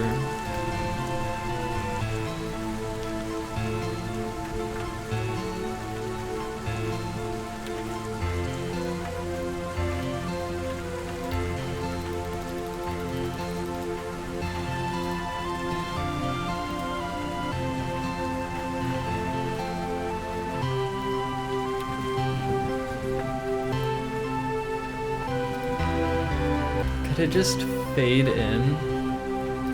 I'm appending it. When new game is clicked, it appends it. But what if it, oh, it faded in.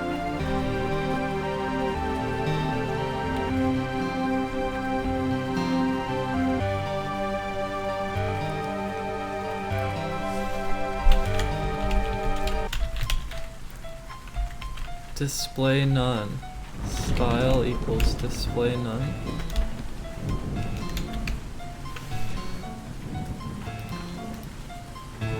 And then what if it was like board menu fade in?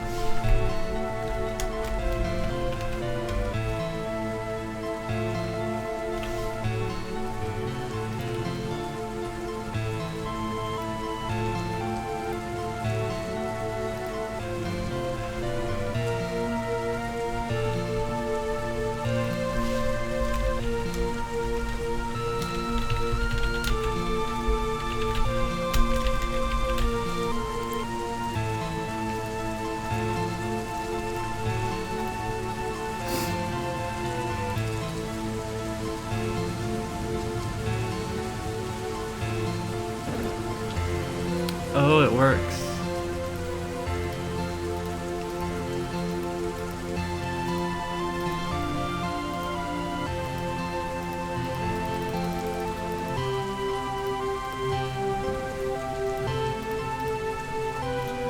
You can set a variable for fade in on jQuery, right? jQuery fade in.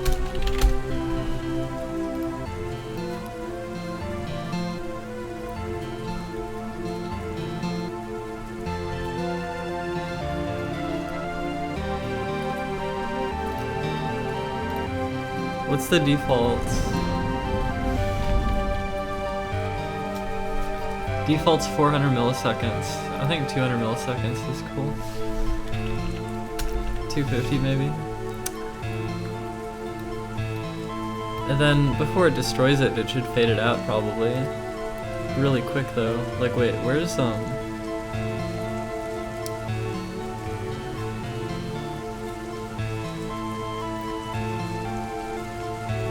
new game. Okay, so instead of removing it, fade out. And then how do you wait for fade out?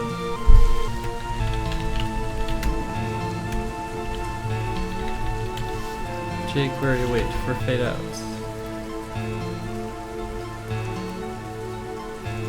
Okay, so function. A callback function.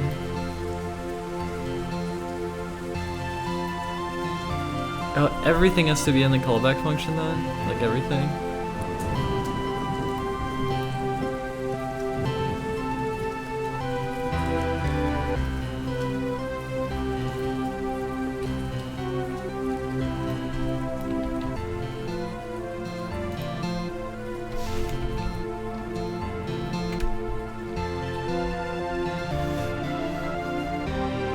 Wait a minute.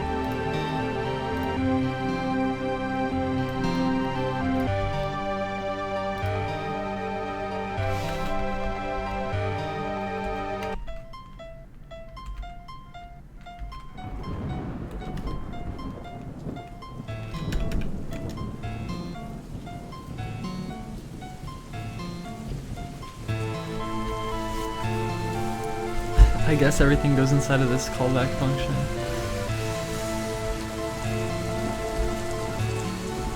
Oh my gosh. Oh my gosh. Wait, it could do all this code outside of it because it's not even displayed. It should just remove and wait and then fade in the new one. So that seems appropriate.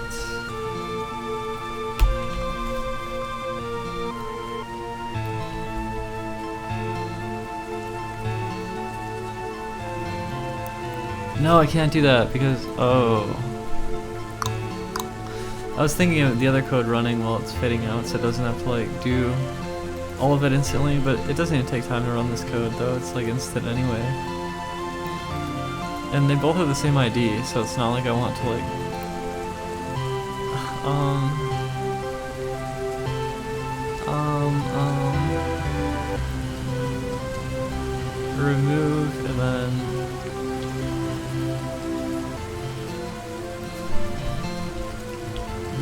one, and then... Wait, does any of this shit... All of this has to go inside, I think. I think it all does.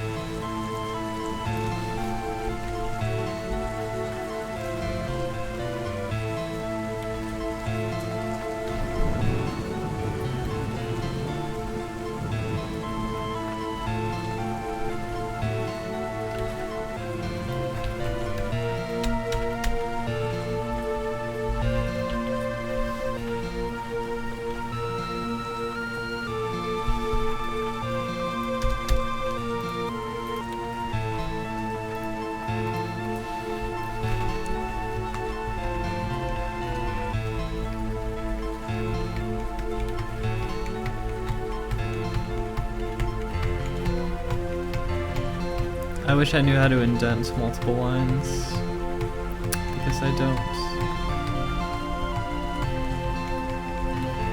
It's probably really easy. I should probably Google that.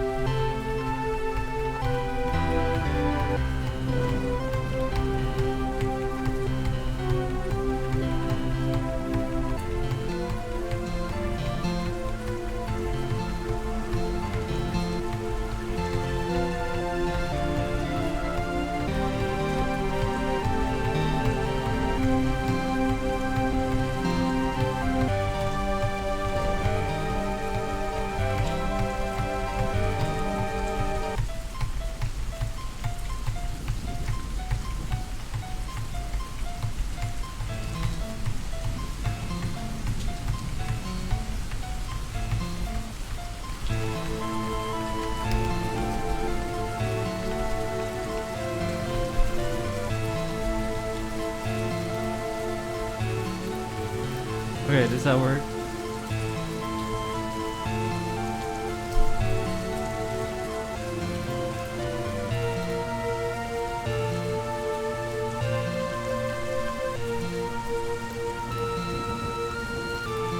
No, I broke everything. There's not even an error, it just like fucking doesn't work.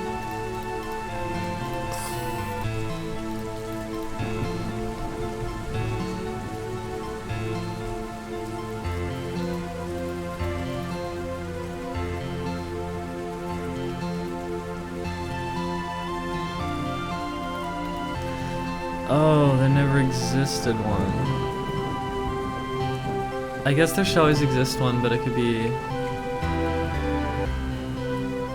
Or if it exists and it's... Wait, let me go back down to this beginning thing down here.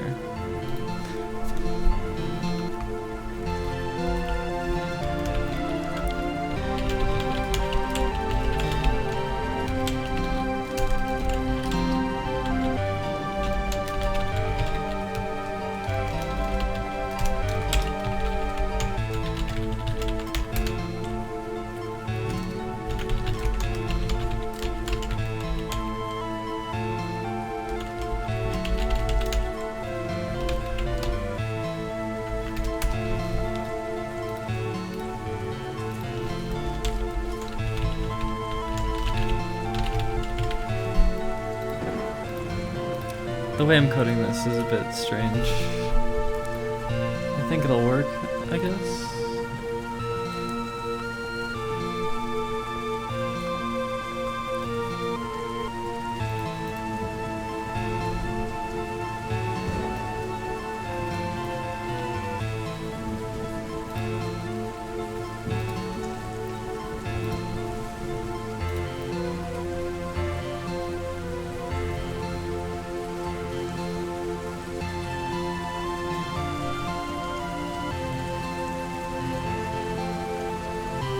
Oh my god, I'm going fucking mad. It's trying to load like the last image and it takes fucking forever. Why does that happen? Ugh, it's just stuck for like, it's been like 10 seconds. Oh my god.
monitors to have. I have a gaming monitor, BenQ monitor, and I have 2 Asus monitors for my PC. So 3 in total, but I only use 2 on my computer. The other one is for gaming and sometimes television, although I don't really watch television much.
I still have a headache. And I just hit my leg, my heel. I have a headache. Fuck.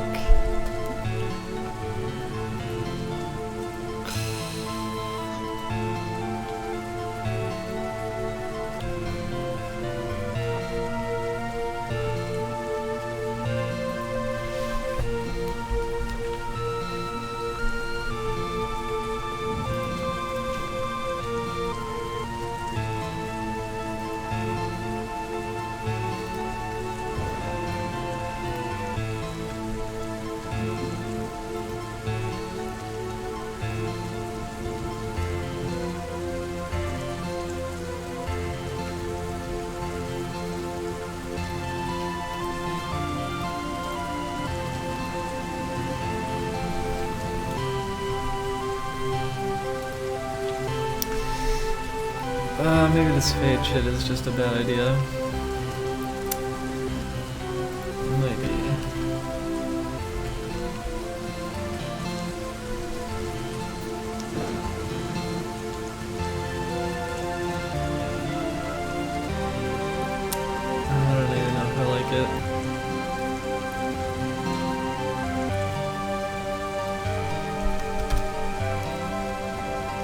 Let's remove that.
Why isn't it working?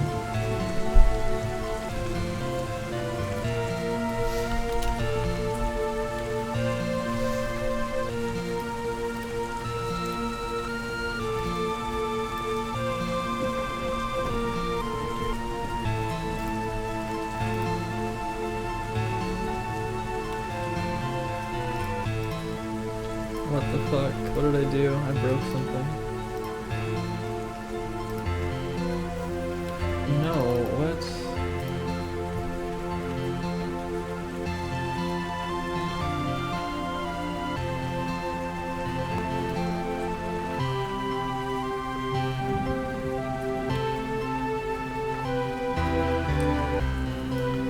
Oh, that's what I did. I have a headache, I have a headache.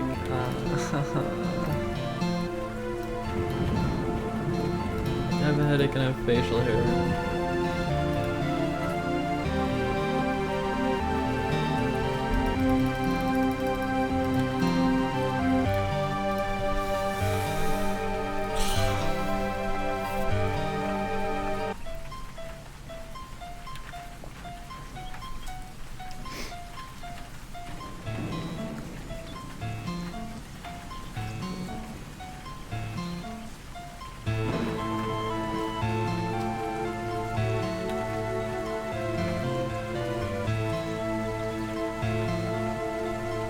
Should I go buy Excedrin or something?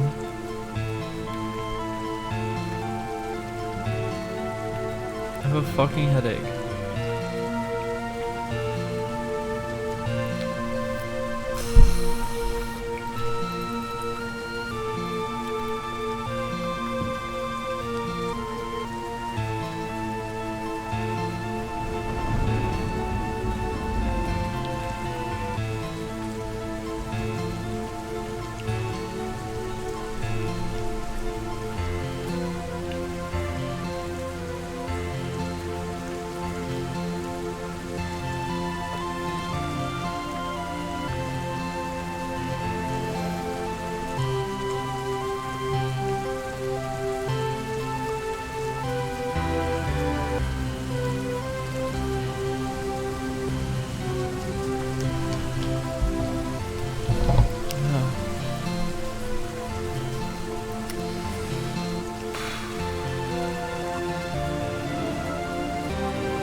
The programming is causing the headache. My game is actually really cool, by the way.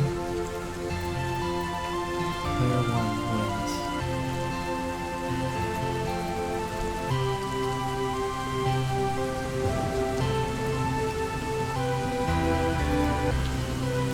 My game is very good.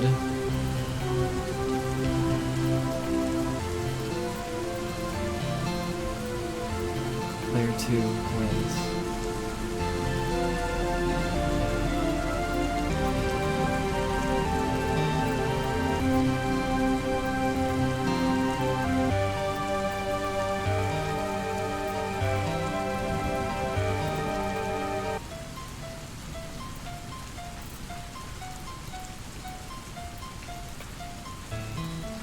This game was a draw.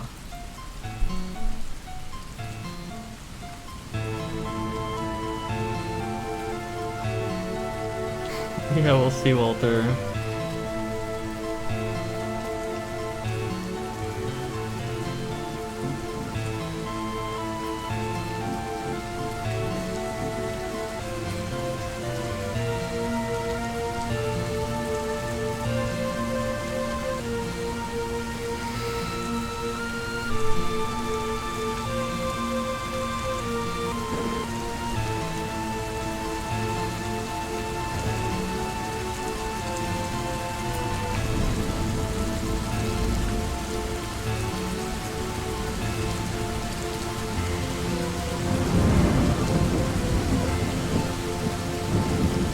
How am I doing? I have a headache.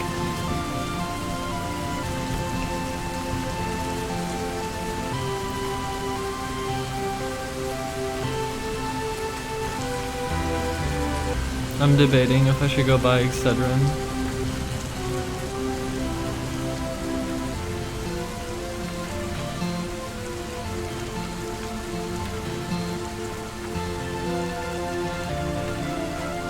No, Global Hypno. I don't see anything.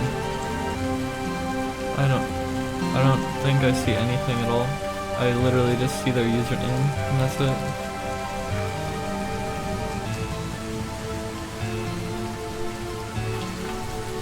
I could look on the sponsors page and see if there's more. Okay, so here's what I know about my sponsors. I know their YouTube accounts.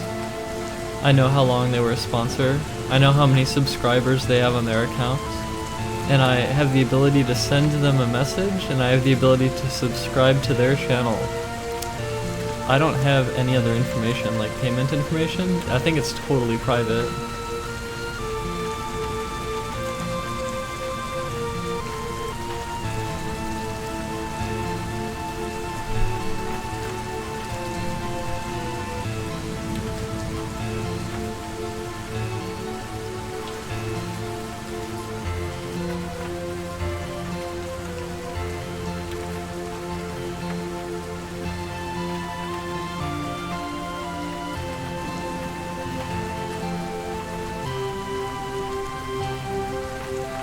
Oh, by the way, that little symbol next to people's names, the little green dot, I could change that if I wanted to, but I don't know if I want to.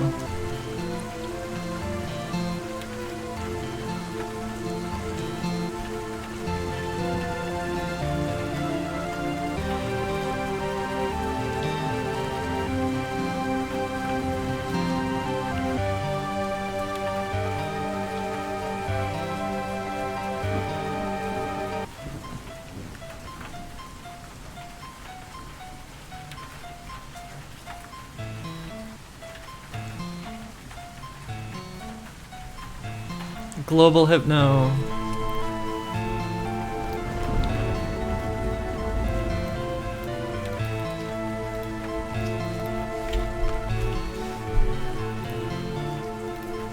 We've made it to 70. Thank you, Global Hypno. And thanks for showing off my stream, London Forever.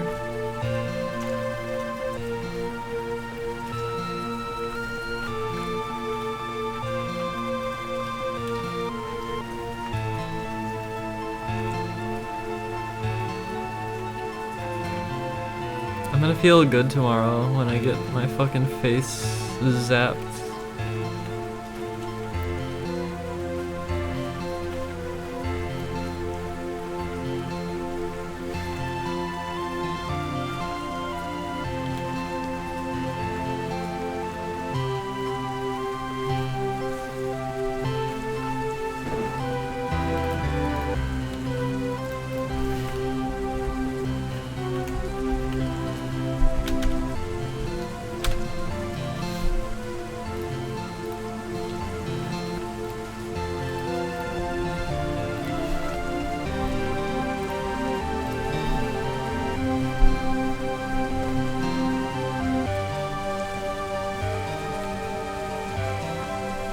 water, the nectar of the gods.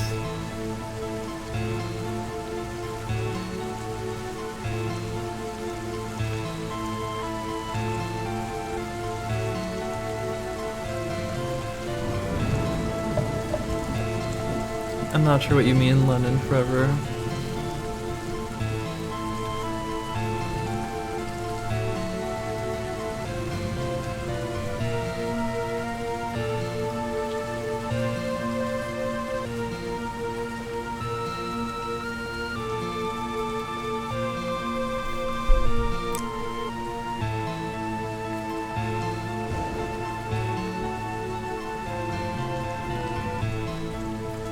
Let's see, my oldest sponsor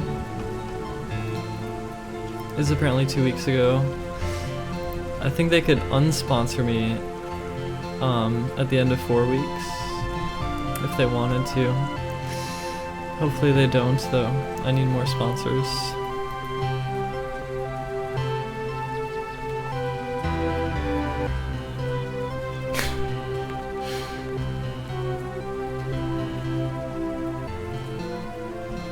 It's a revolutionary statement.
What am I up to?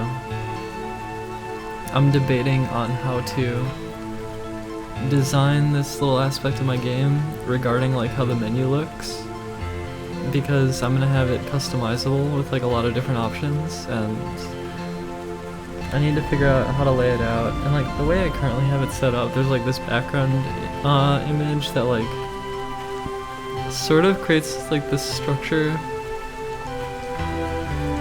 and I'm debating if I should change it or if I should like, I'm not sure if I should like change the way the page is. I have this like sidebar on this, like I don't know if I even need it. I don't know. I'm indecisive.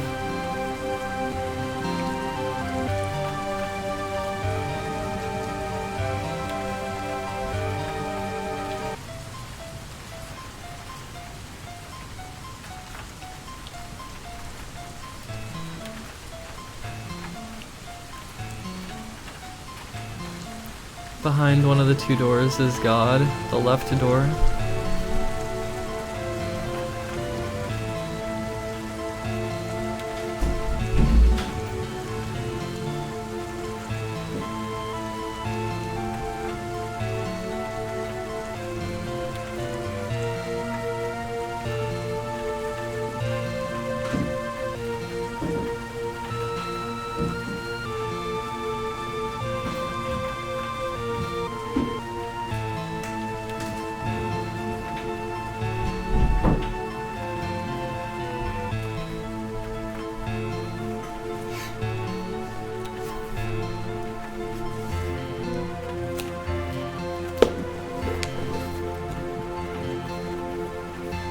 It's a book of pictures of Lady Gaga.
This game was a draw.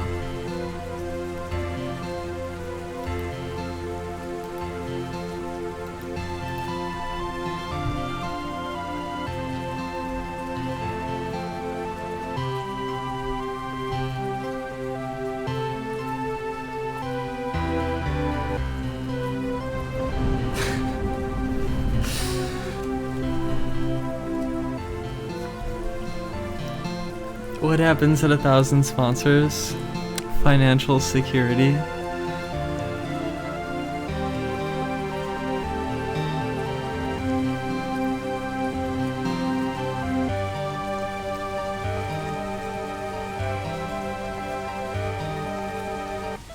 I did have my gummies. I want to go and buy Excedrin because this headache is killing me. Should I go do that?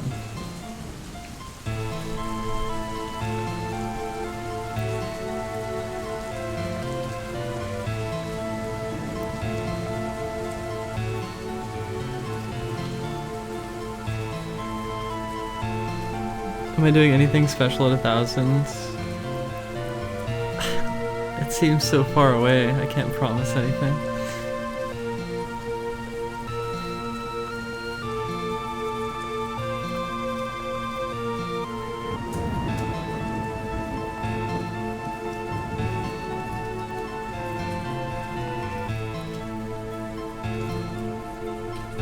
Yeah, Rage, I might do that. Fucking headache though, oh my god. And I have so much facial hair today. I don't want to be like around other people. You can't really tell too much on the camera, but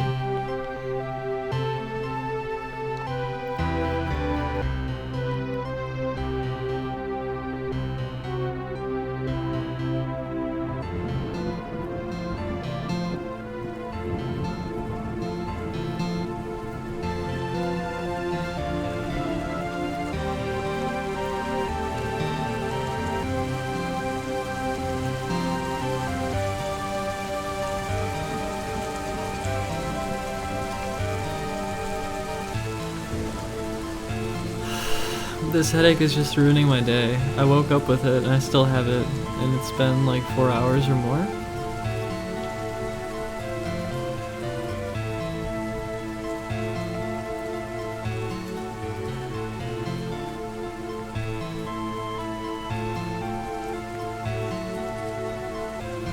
Okay, I got the loading bar done. What else did I do today?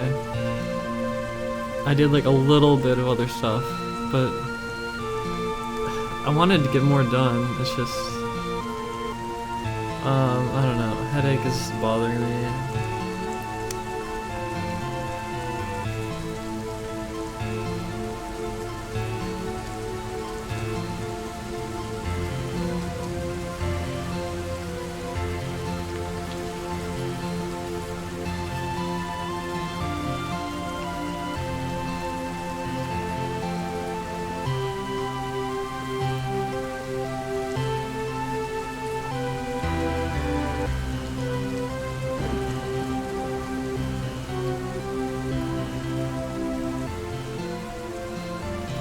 Damn.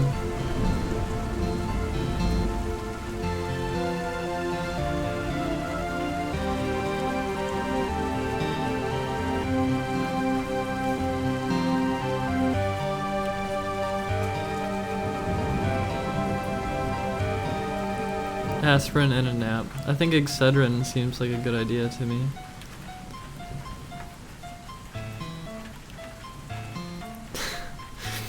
Yeah, I have wisdom teeth. I want to remove my wisdom teeth.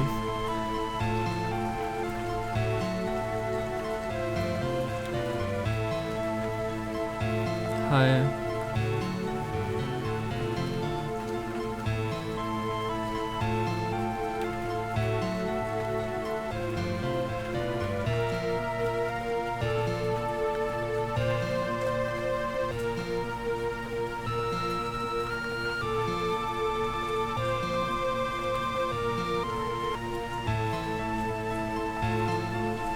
Well, currently it's just browser based.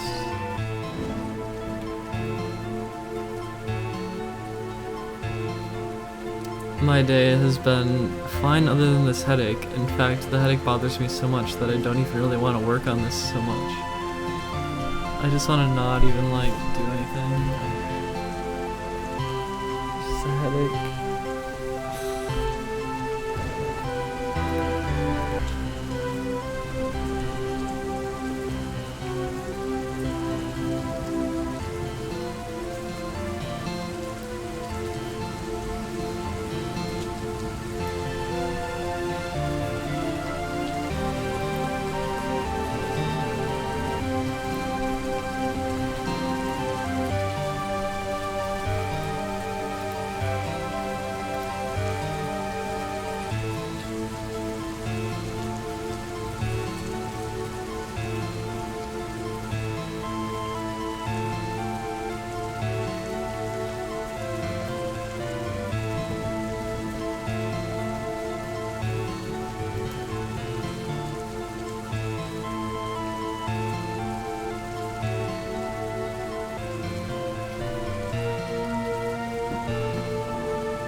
Would weed help?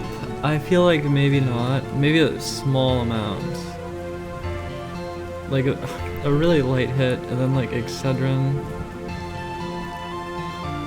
Drink a lot of water, yeah.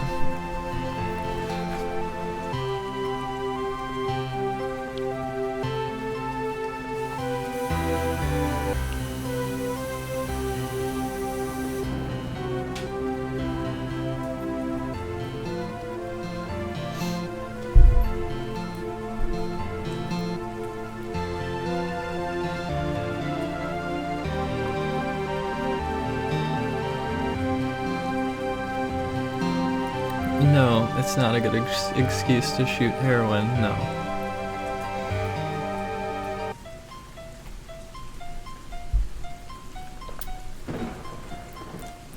Yeah, I do, Justin.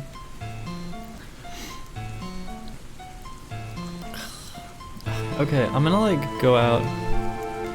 I can't handle this. This fucking pain in my head, just like headache.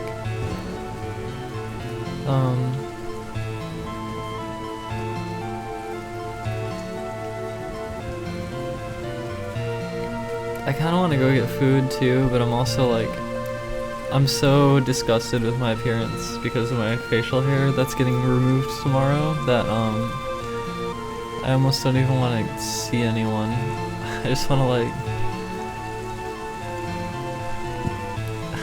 to interact with as few people as possible.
Today's a good day. I got some stuff in the mail. So I got some sock glue.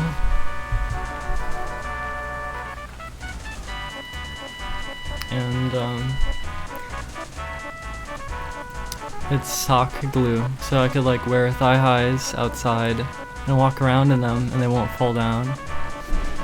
And I got my new bank card. I have to activate it.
So my bank is set up. My bank is set up.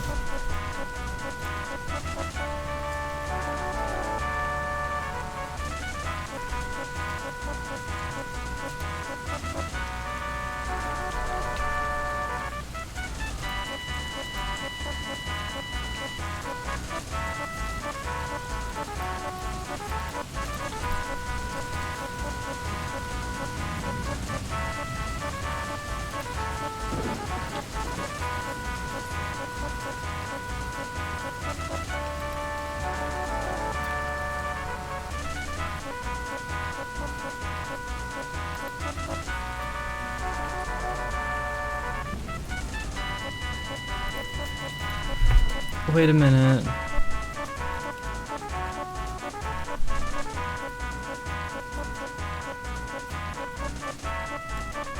Do you think I have to change my name at my old bank in order to send money from my old bank to my new bank?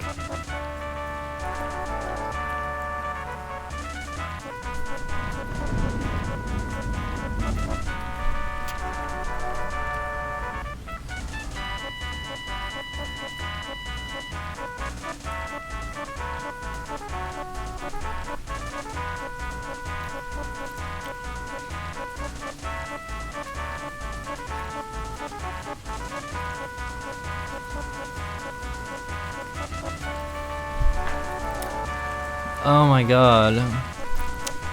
I just wanted to send the money and then close my old account. You're telling me that I have to change the name on my old bank and then send the money and then close the account?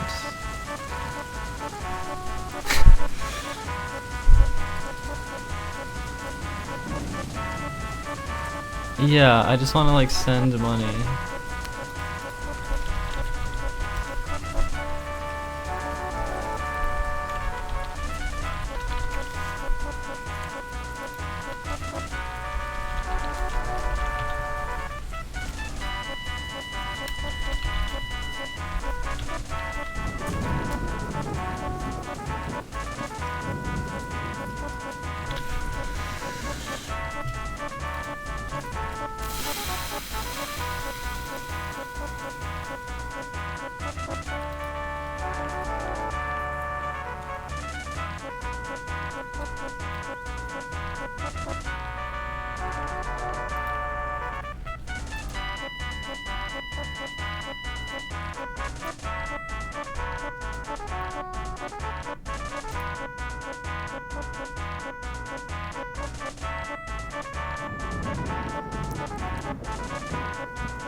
I'm just trying to figure out how to send the money.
Wait a minute, I think I can do it.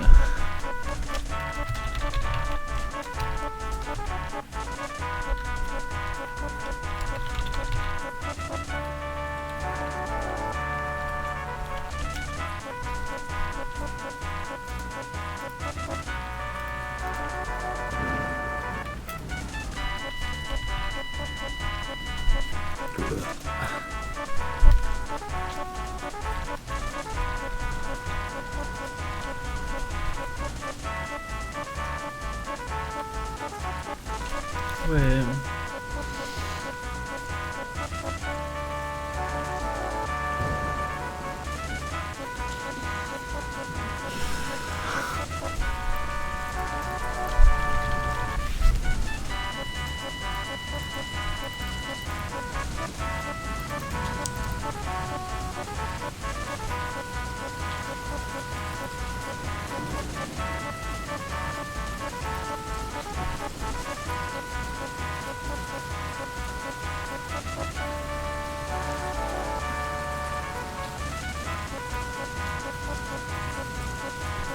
Wait.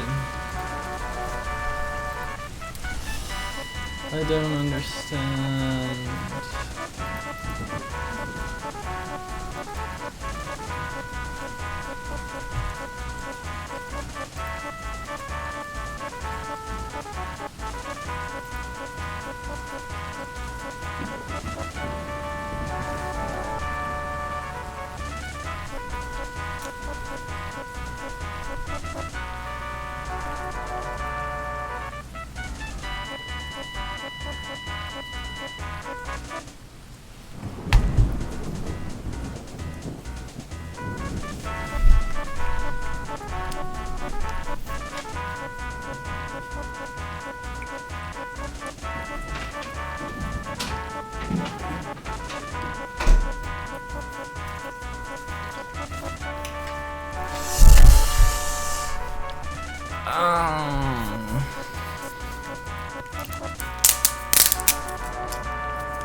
I'm glad you love my stream.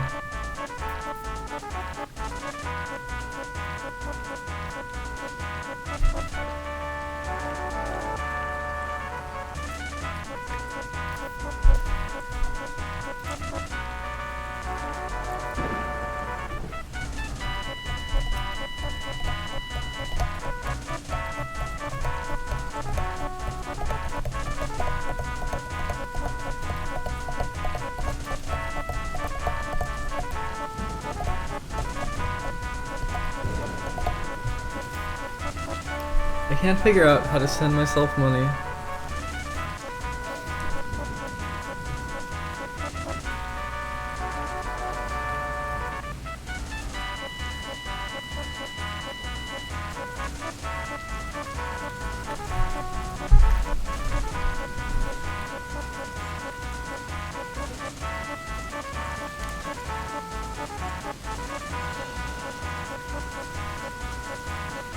How am I? I have a headache and I'm high, and I just took a bunch of migraine Advil.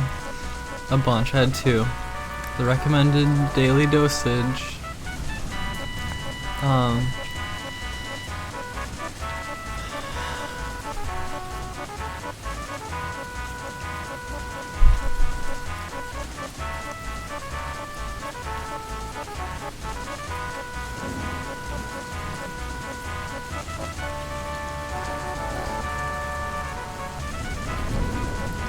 I'm trying to figure out how to pay myself.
Okay. How? What do I do?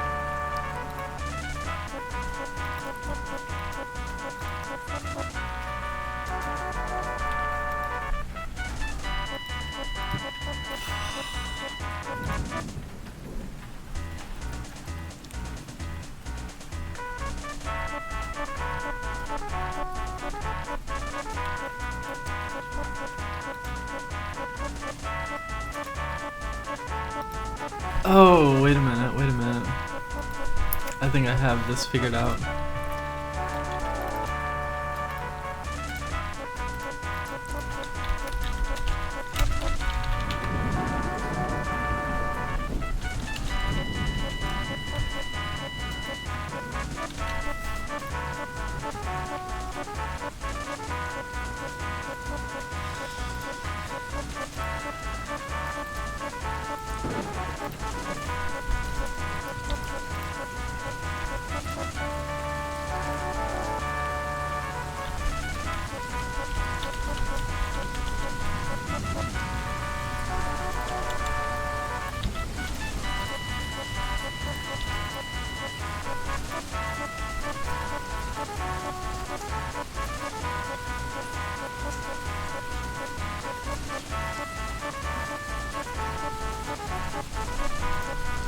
Make a payment.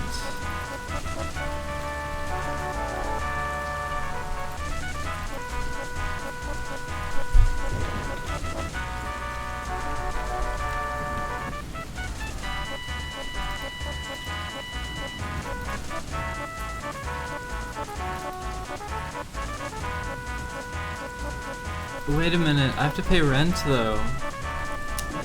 I have to pay rent, and what if they're like transferring the money and then I have no money to pay for things with? I have to pay for electrolysis tomorrow.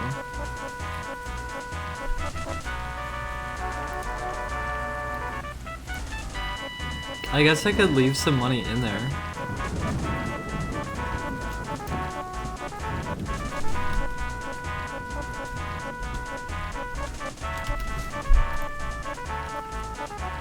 What if I transfer some of the money now?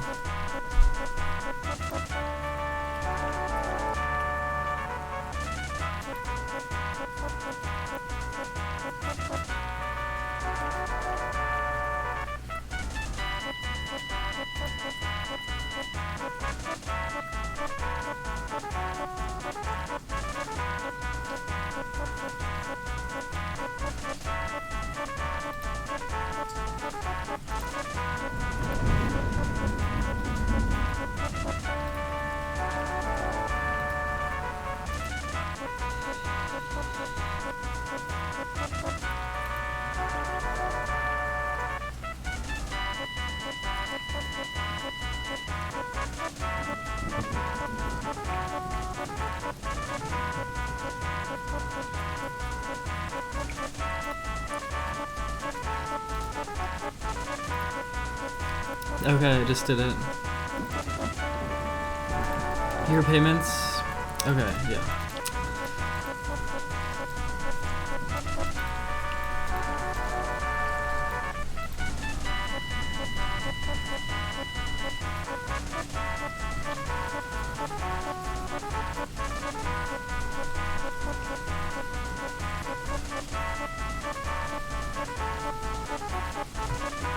Okay, so I've transferred some money. Of course, I don't know how long it takes them to transfer the money.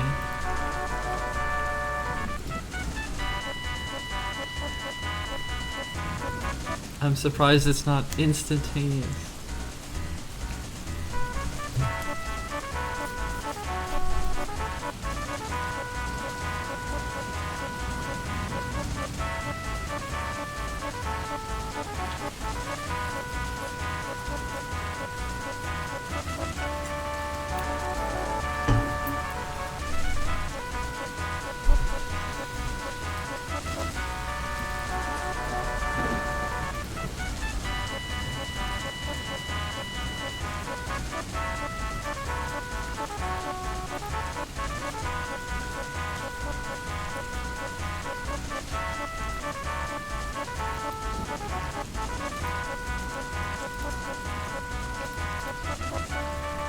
Okay, I'm just done with that for now.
I'm not working on the game right now. I'm just like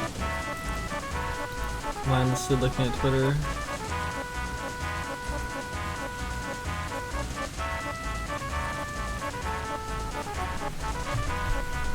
I have to go to the bathroom.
I wanted to go get food, but I felt like I looked so bad, like with the facial hair, that I did not want to talk to anyone. And so I didn't.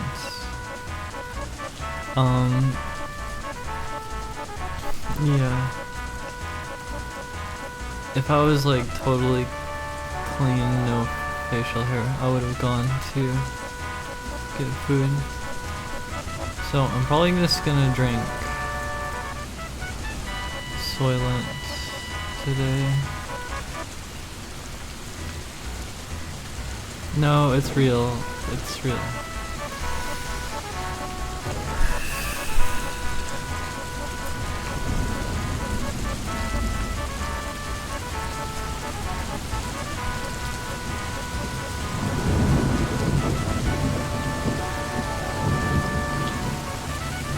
The rain sounds.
Look into the camera.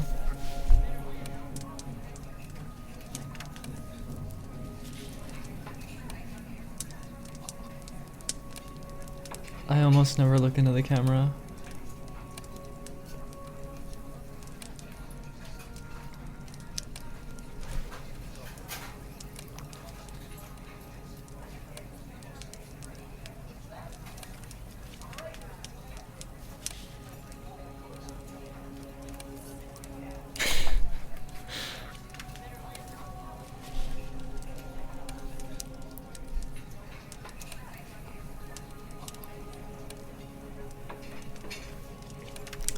Oh my god, 71 sponsors.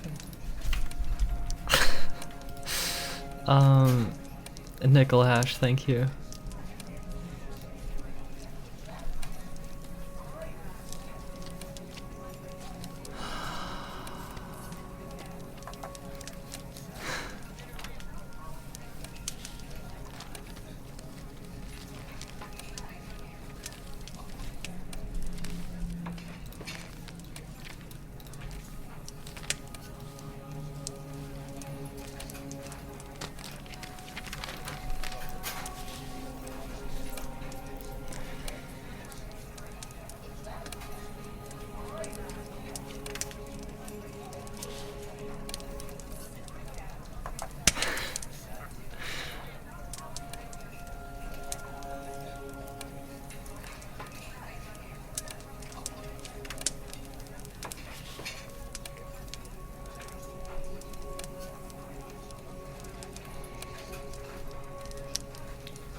a nail tutorial.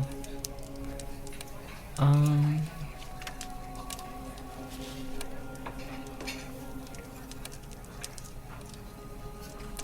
mean, I could, but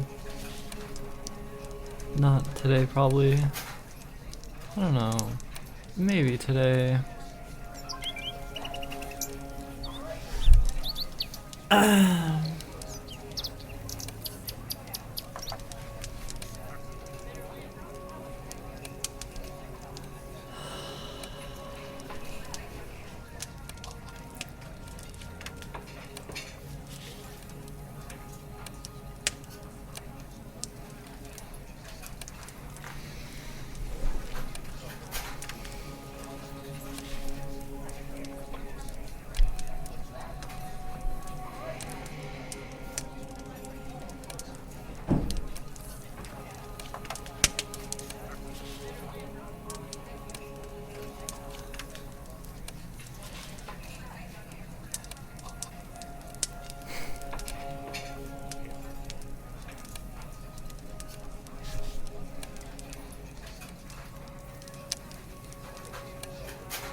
Hey, we're at 7% of the way there to the sponsorship.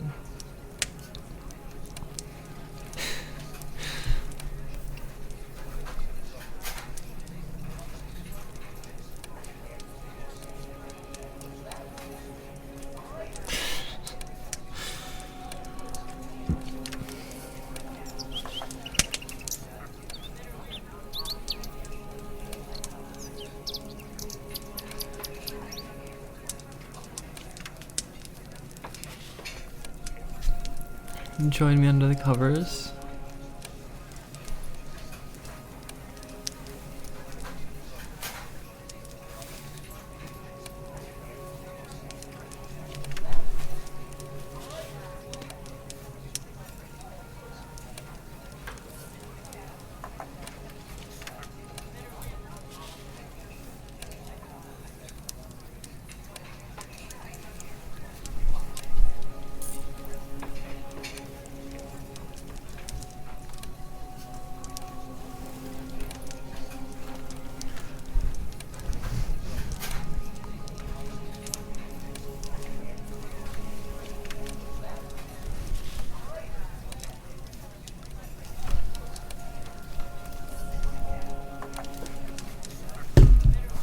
Oh.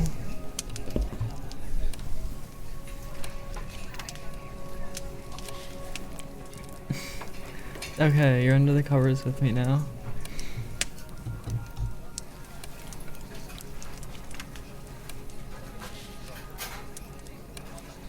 I wish I could not have to hold it up though.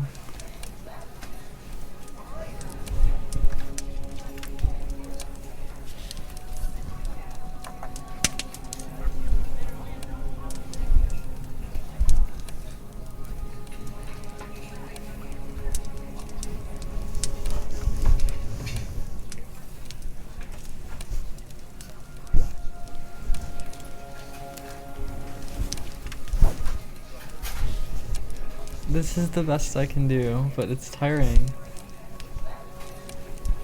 It's tiring to do this.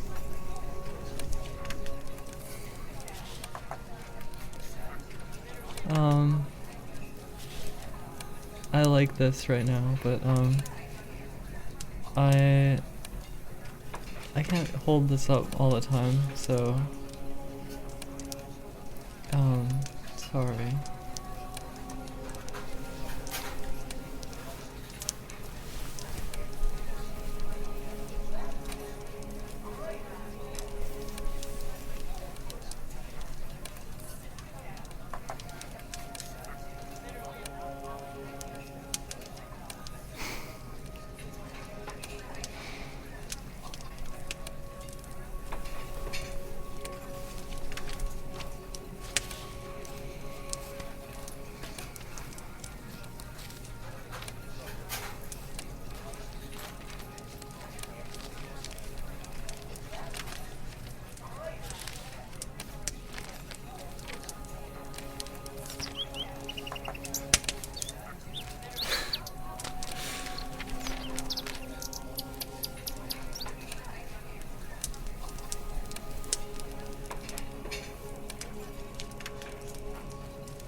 My headache is still pounding.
I wish I didn't have a headache.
What's your job, Lennon Forever? What do you do?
Player 1 wins.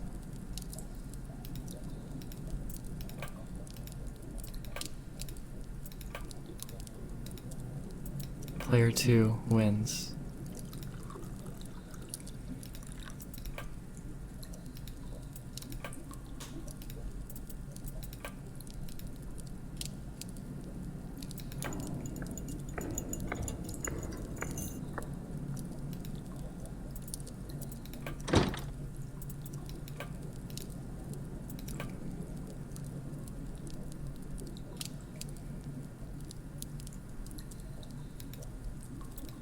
This game was a draw.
I fucking need electrolysis.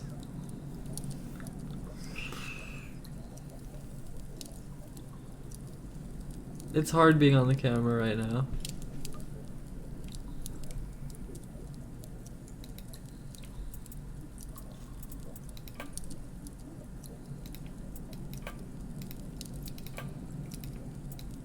Player 1 wins.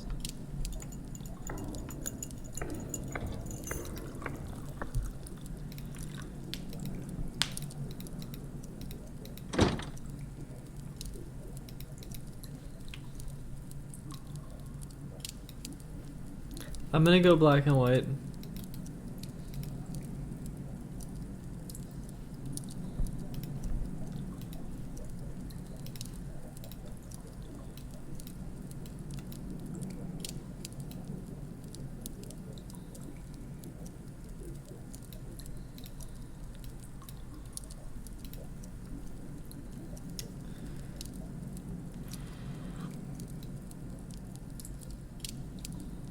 Fuck, it's like, no matter what I do.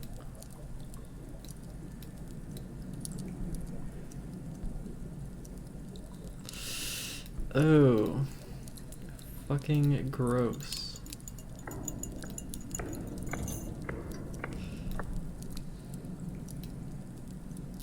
Oh my god.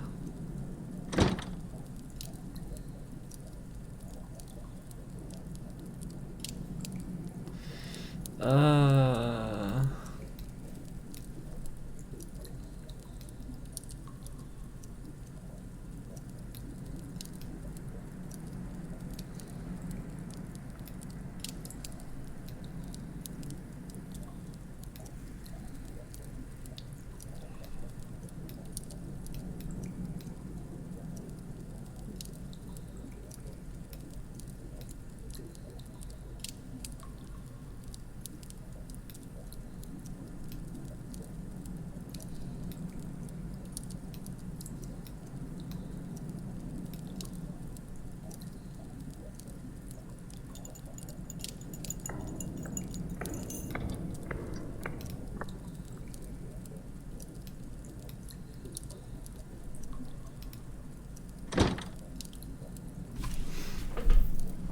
I'm losing it over here. I'm losing it.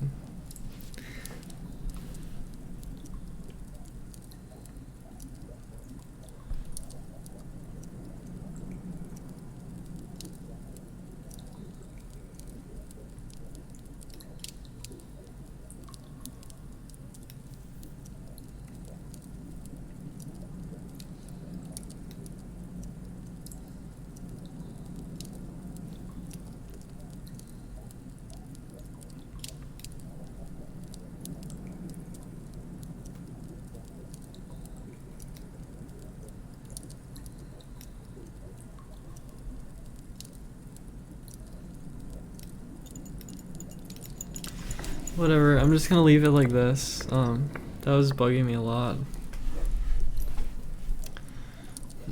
I just feel like it like darkens the area where the hair is, and then like it bugs me a lot. And I was afraid to even go get food today. I didn't even get food today. I was like, I don't want to be in front of people while I have a fucking like mustache and like a bunch of hair, like beard hair. So, you don't like the footsteps in the door, okay.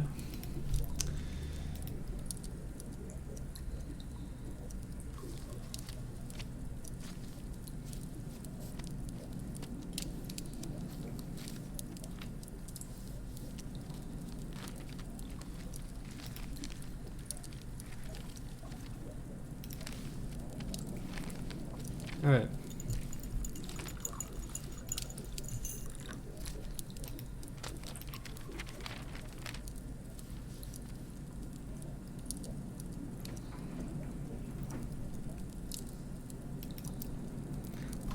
A slave to my neurosis. Well, consider that tomorrow is Electro.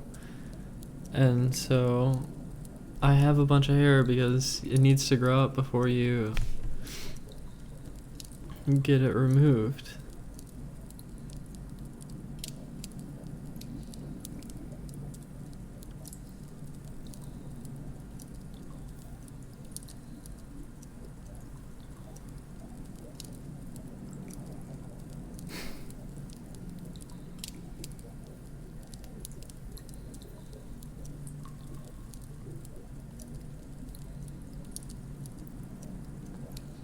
I'm just growing it.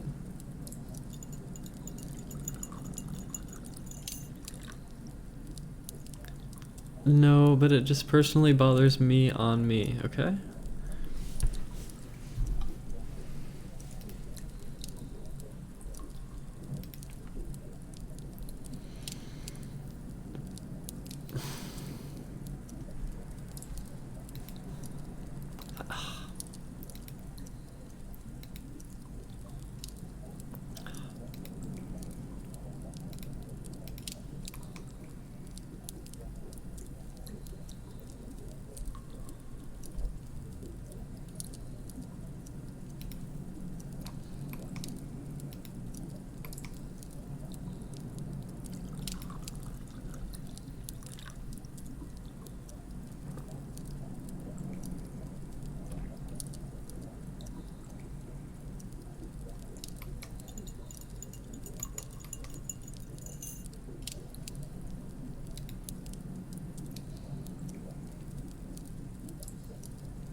Uh-oh.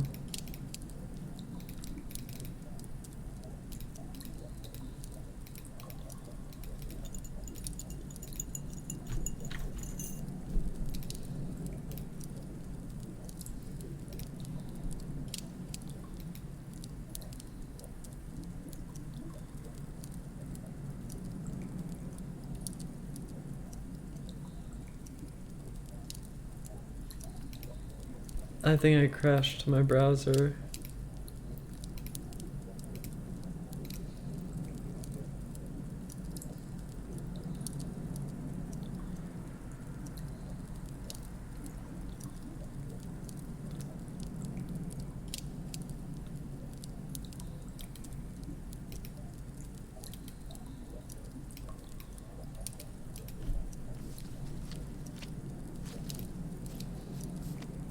How do I stop the browser?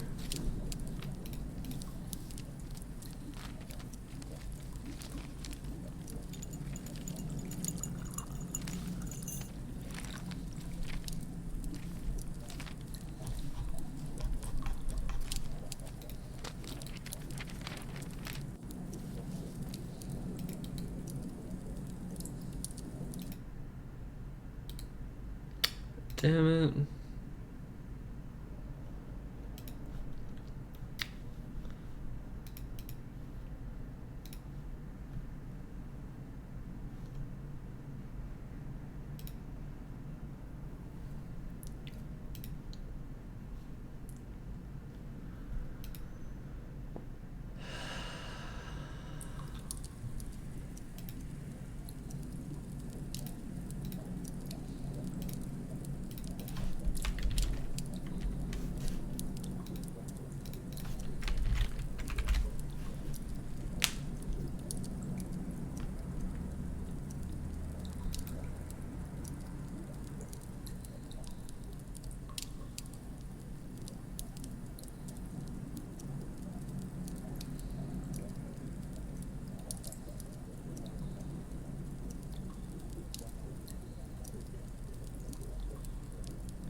I think I crashed my browser because I was working on this code. I'm trying to do something a bit experimental.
I have to restructure this.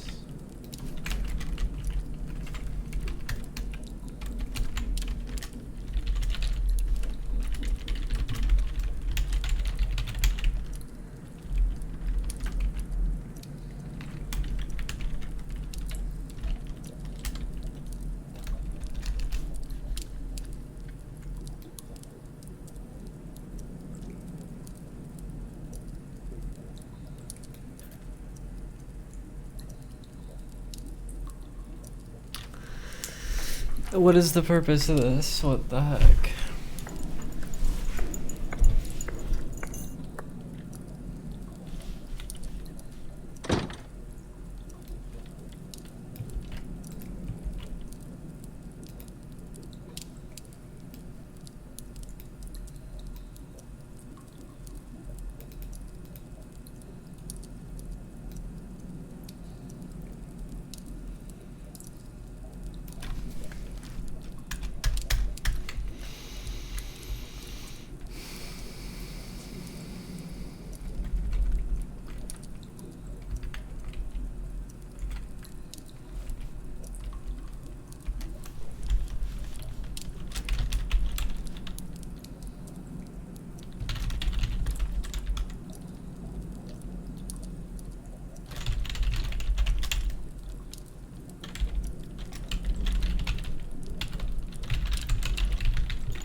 I don't think I need this code.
I broke something.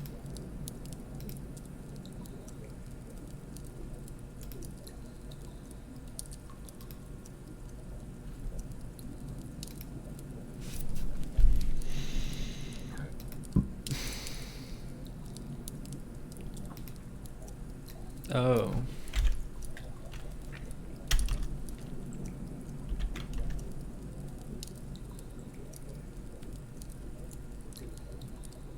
Oh.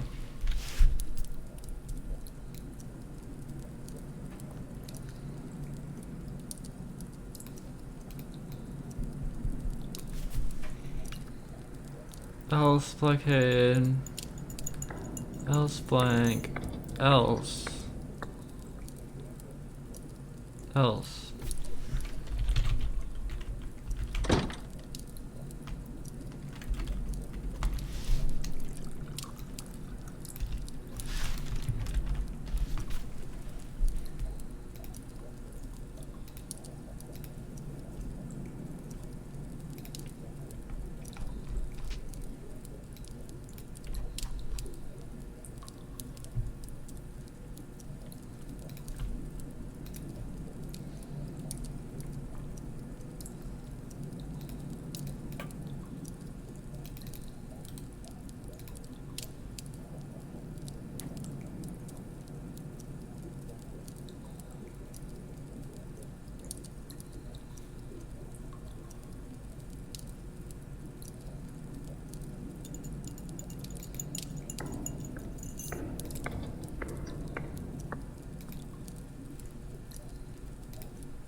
Is this gonna work?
Wait, did that not work? Wait, what the hell?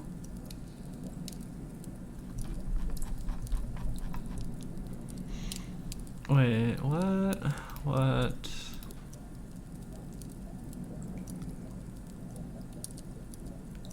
Oh.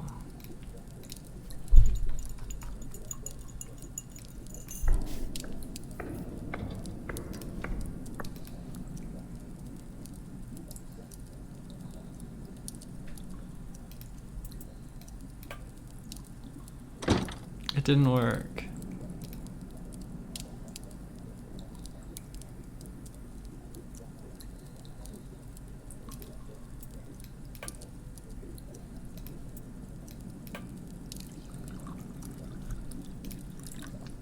Why did it not work?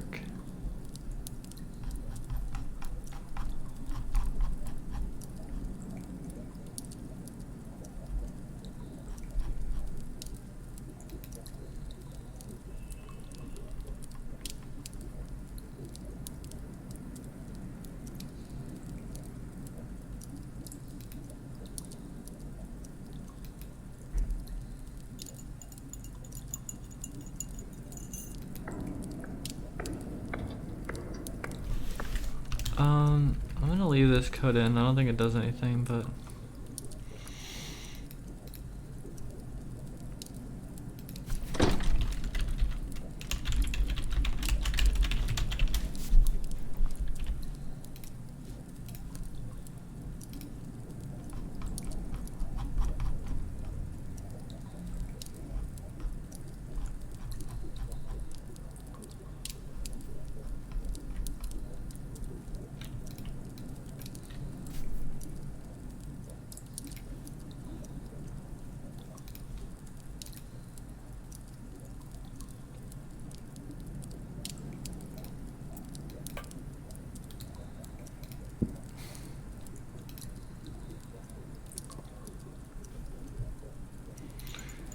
Okay, so what the fuck?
What?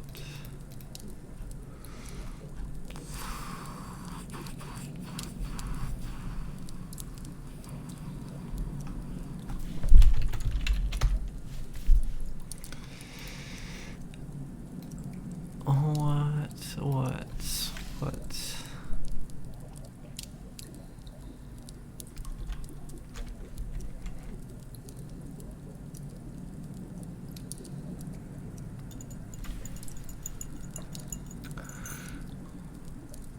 No.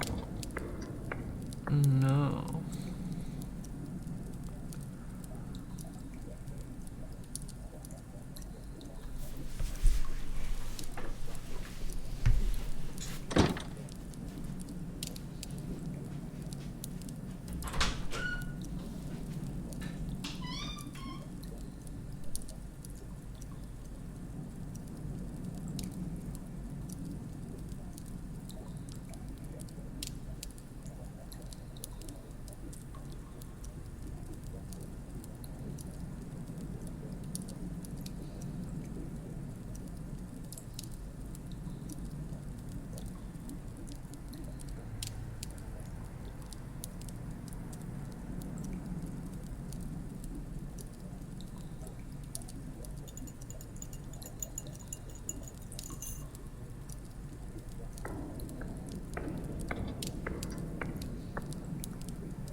Alright, so this is not working for some reason.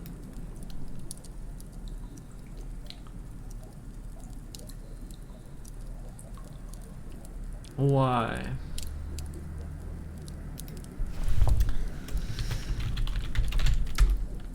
Like, literally what?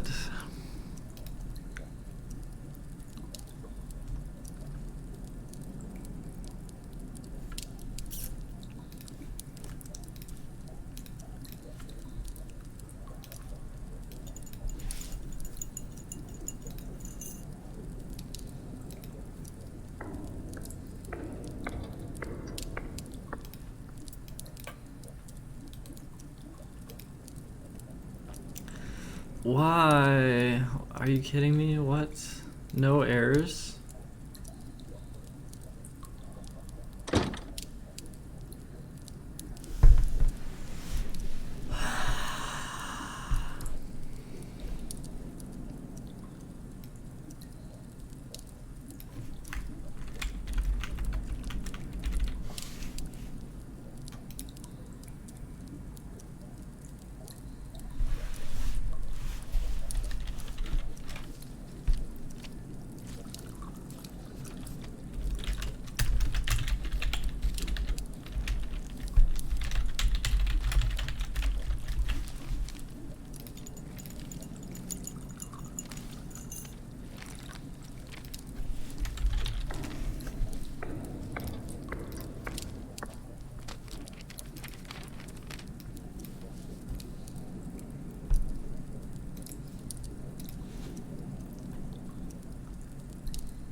Oh hi. Why?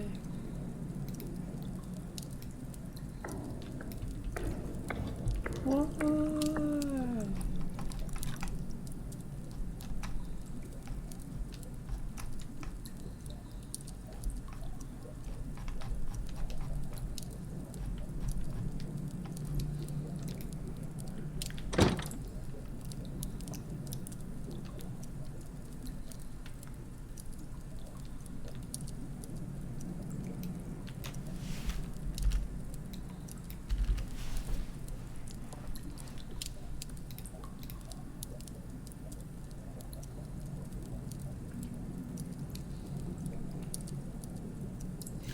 Oh my god, my timer got messed up. What the fuck?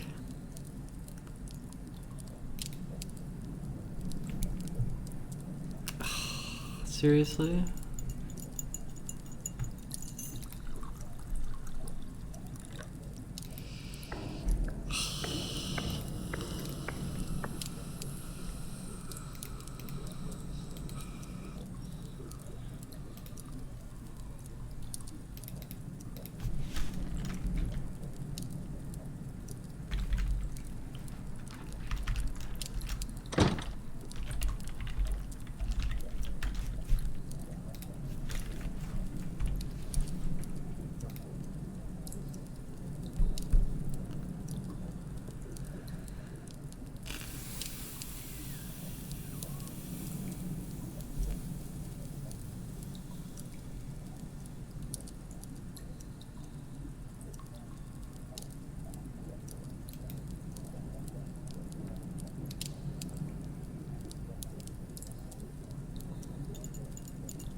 Oh my god.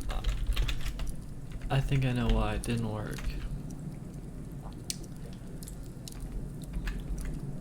I know why. I think I know why.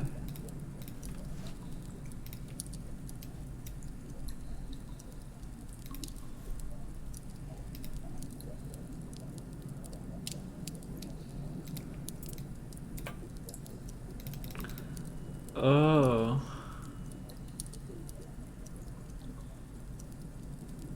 Oh. Oh.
Hmm.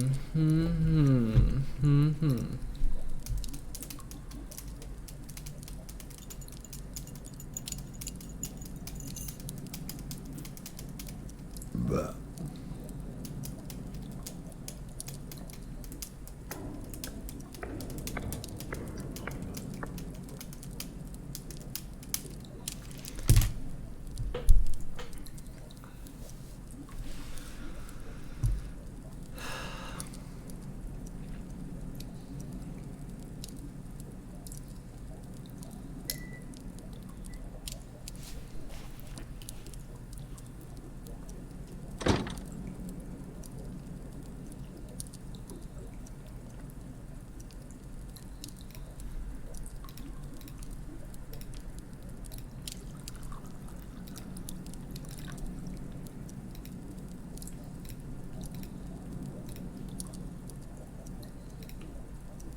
Mm. Mm. Hmm.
There was a collision. There was a collision.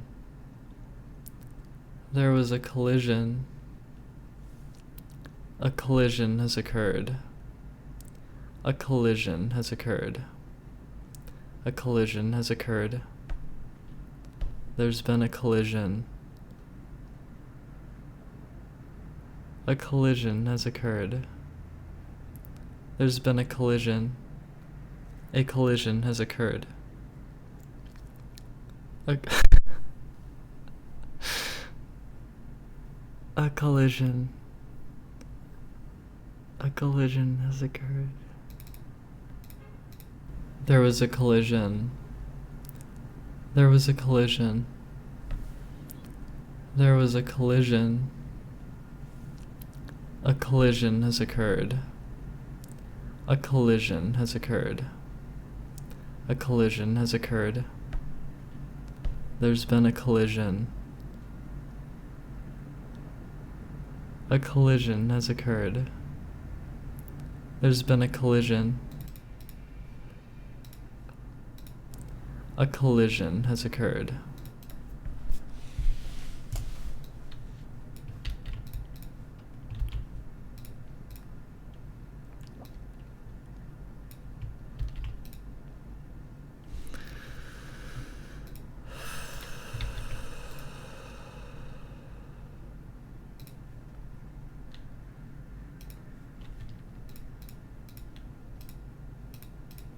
A collision has occurred. A collision has occurred. A collision has occurred. A collision has occurred.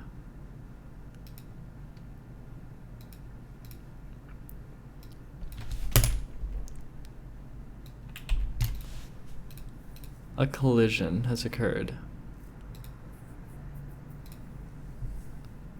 A collision has occurred.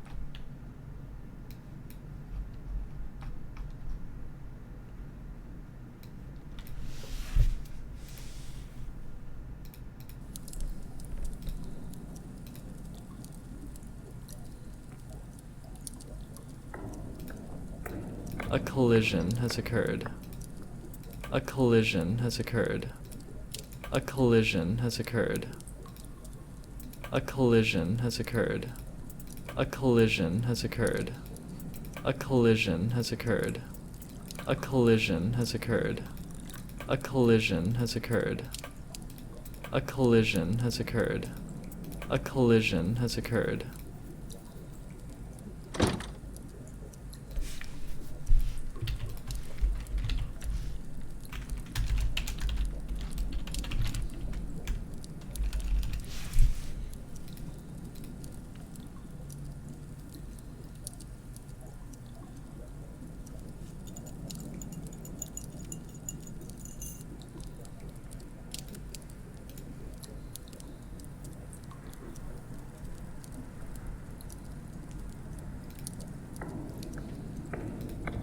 There was a collision. There was a collision. There was a collision. A collision has occurred. A collision has occurred. A collision has occurred. There was a collision. There was a collision. There was a collision. There was a collision. There was a collision. A collision has occurred. A collision has occurred. A collision has occurred. There was a collision. There was a collision.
A collision has occurred. A collision has occurred. A collision has occurred. A collision has occurred.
A collision has occurred. A collision has occurred. A collision has occurred. A collision has occurred.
Player 2 wins.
I'm trying to program an AI to play the game now.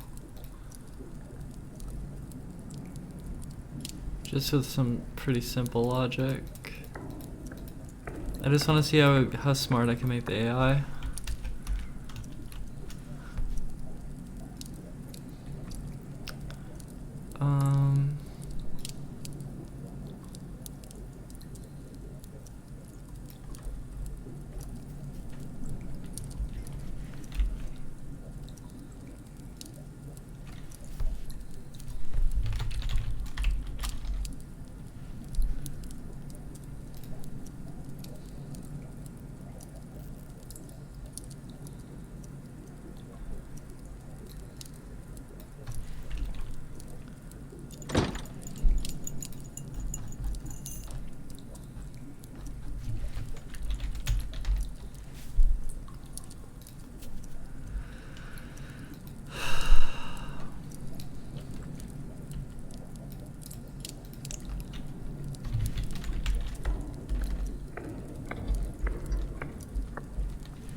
Oh no. There was an error.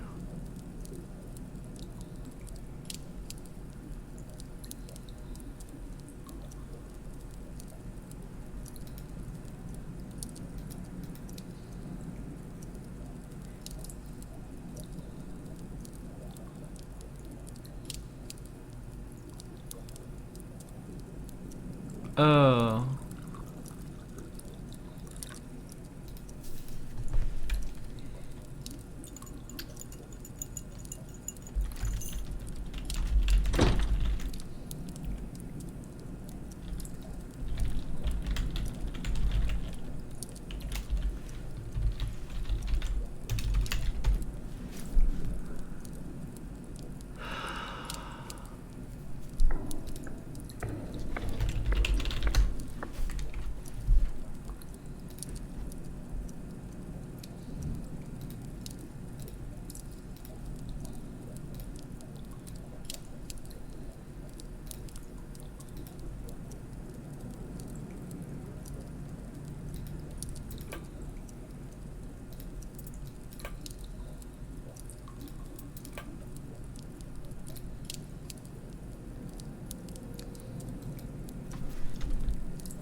So I'm trying to make a bot that can play my game and be good at it.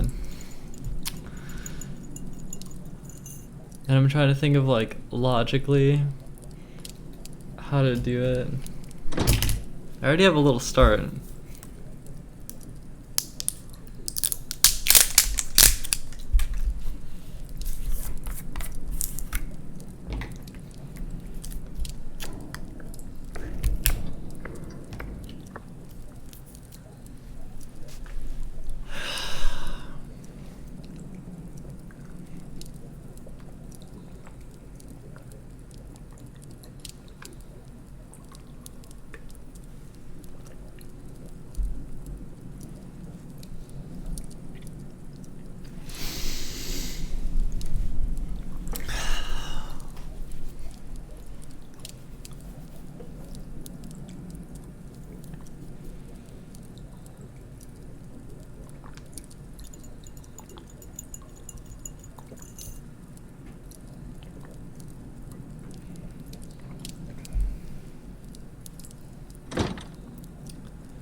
I don't know how to make this AI.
Infinite loop. No.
Oh, I'm so stupid. I just did it again.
Okay, 4-4. Okay. 4-4.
Okay, have I coded a bot to play this game?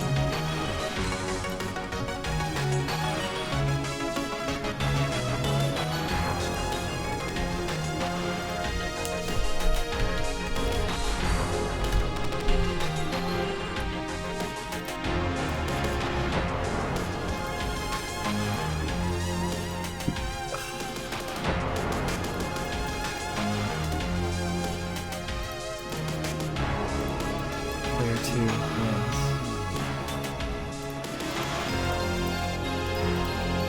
Player 2 wins.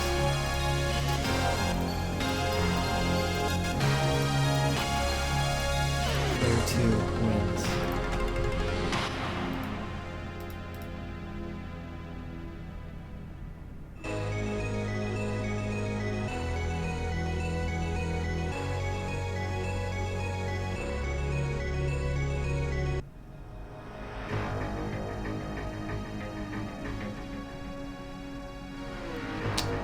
I don't understand.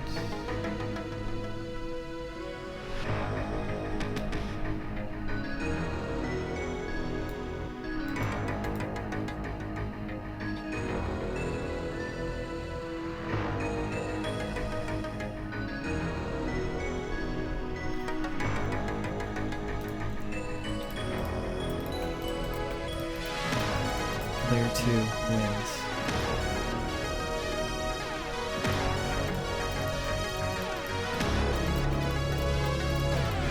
Player 2 wins.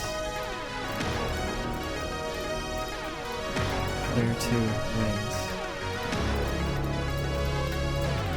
Player 2 wins. Why is it like that? What?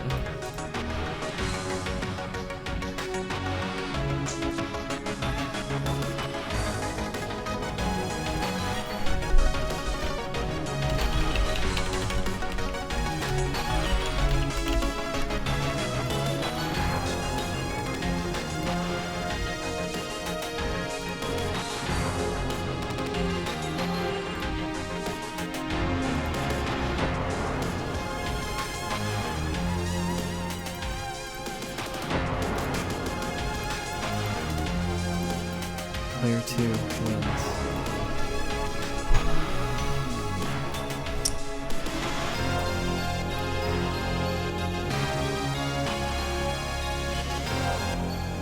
This doesn't make sense. What the hell?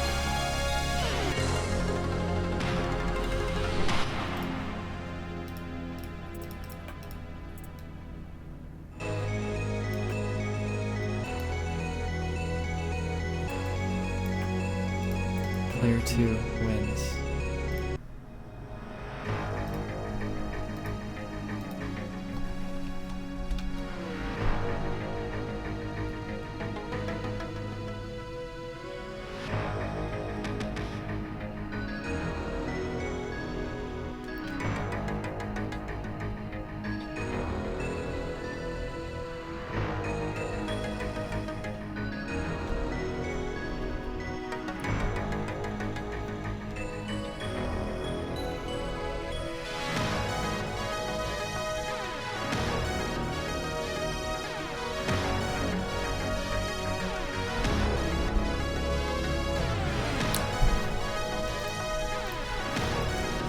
I don't understand. What did I do wrong?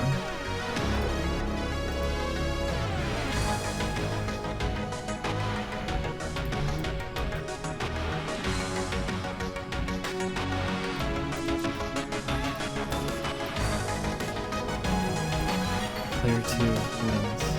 Why?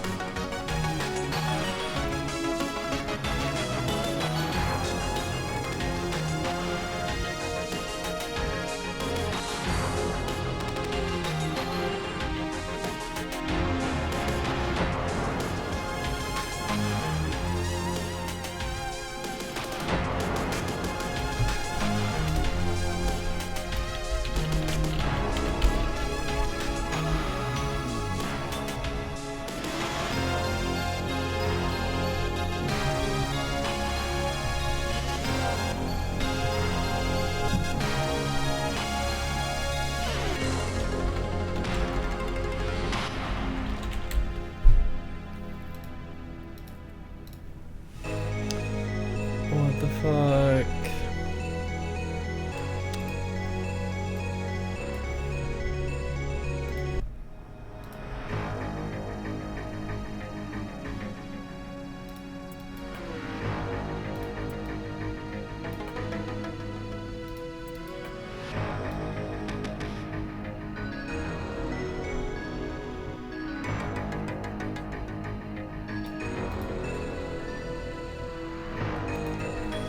This is so stupid. Okay. What is happening?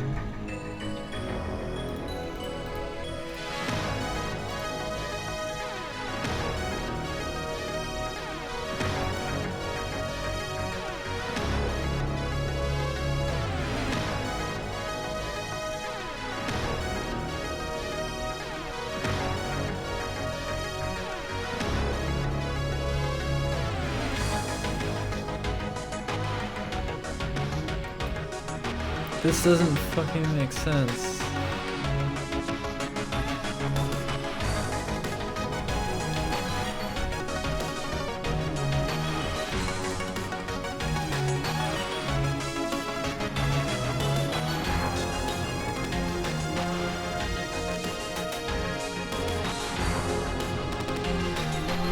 Why doesn't it make any sense?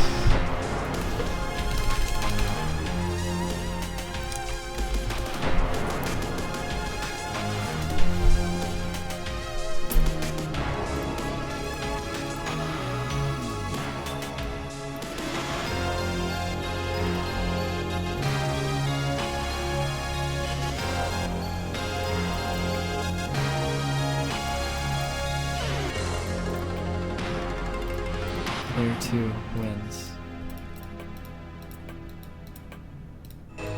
Player 2 wins. Okay, somehow this variable is getting changed. How? Where?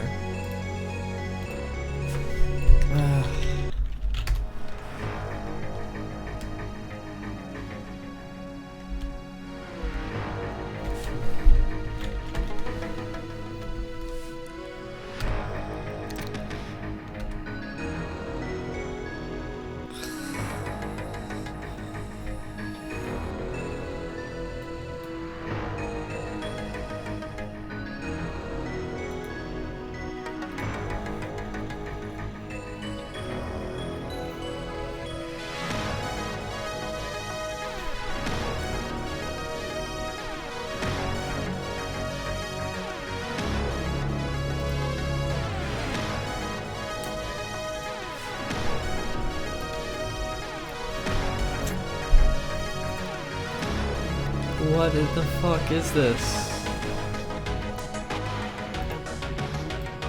I don't understand why it's being stupid.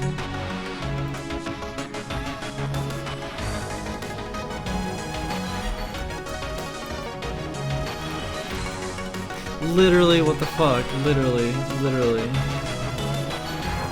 How does it magically change?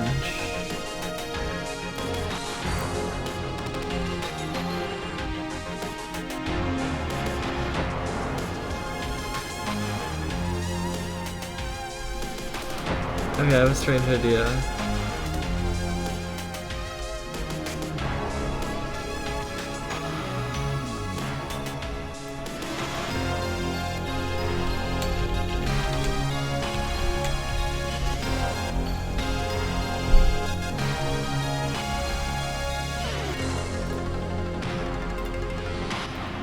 This is so mind-blowingly like what?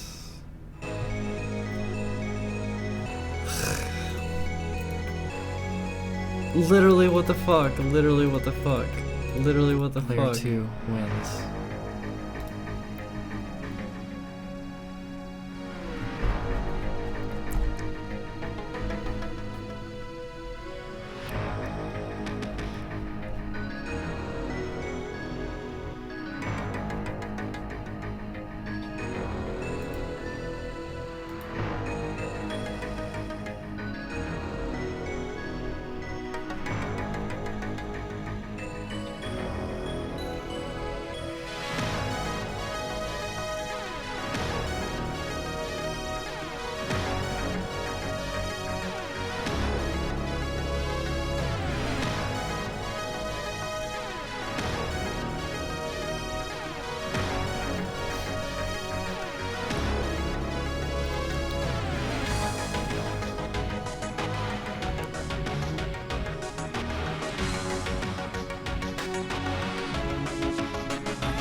Oh my god, I see what the problem is. I did a single equals instead of a double equals.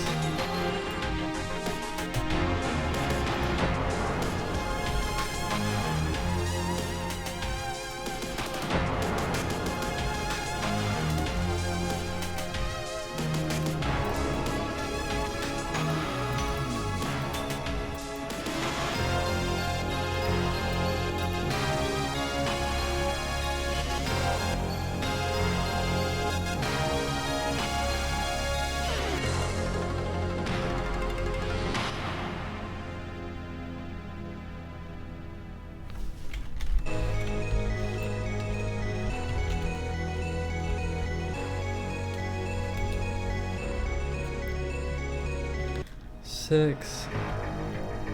Okay, 6, 8, 10, 12.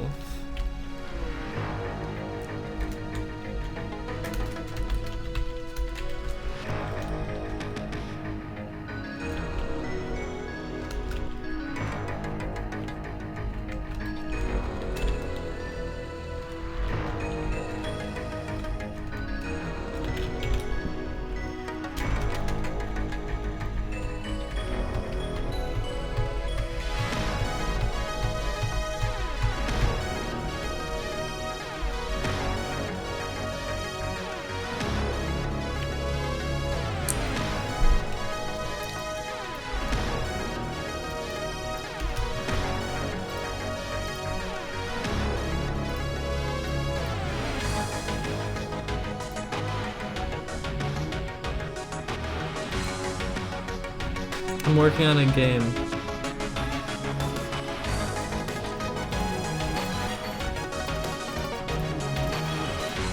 Layer 2 wins.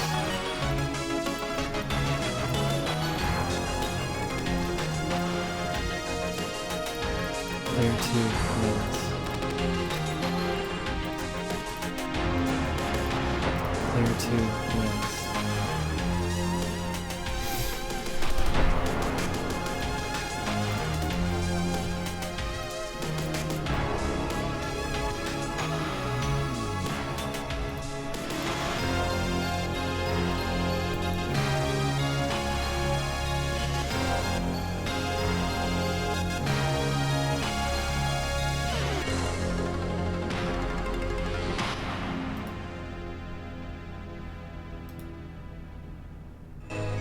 Infinite loop. Infinite loop.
That feeling when you crash your browser like multiple times.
Alright, so,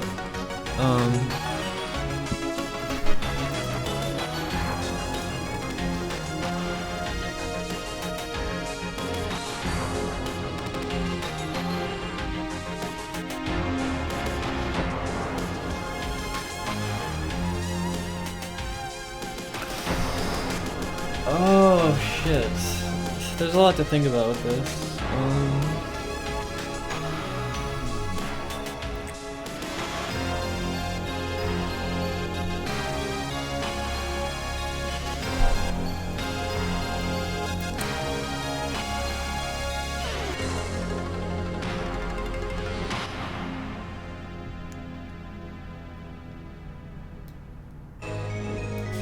Oh, I know how to fix this. I know how to fix this.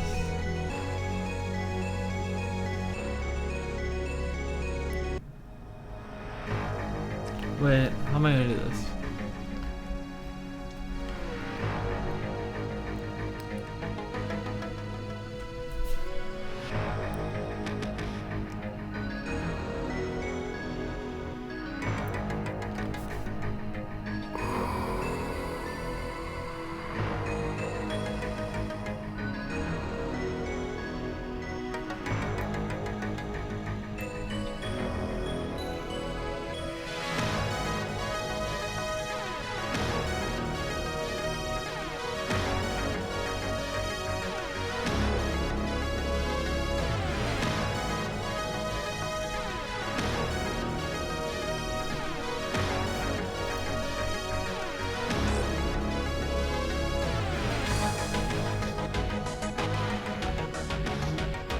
I'm like hacking together like a really bad AI to play this game.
I pretty much always do frozen Wi-Fi.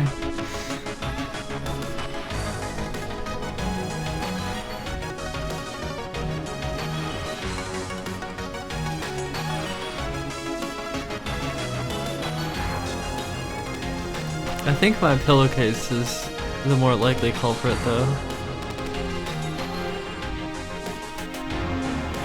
Just have to wash it and change it a lot.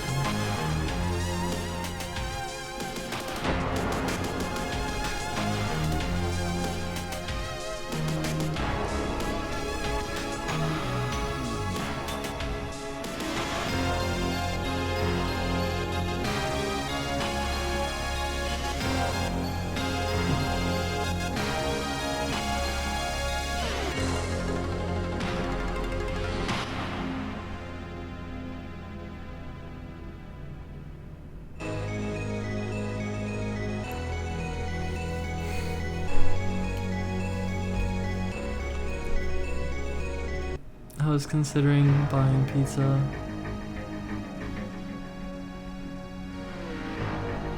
And getting high. And then changing this AI code so it's like optional and not just like fucking... I don't know. I need to change things up a bit. Yeah, my headache's gone. It's really good.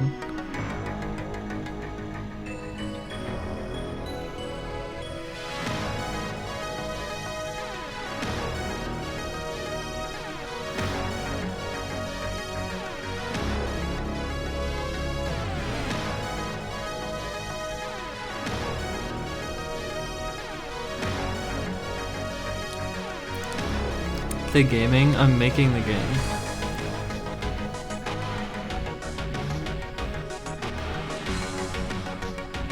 I've never told people to post MV.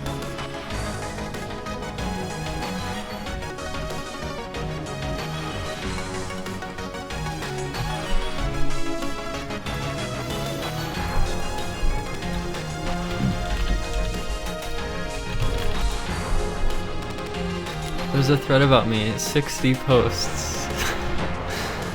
Someone has gotta be making these, like, repeated threads.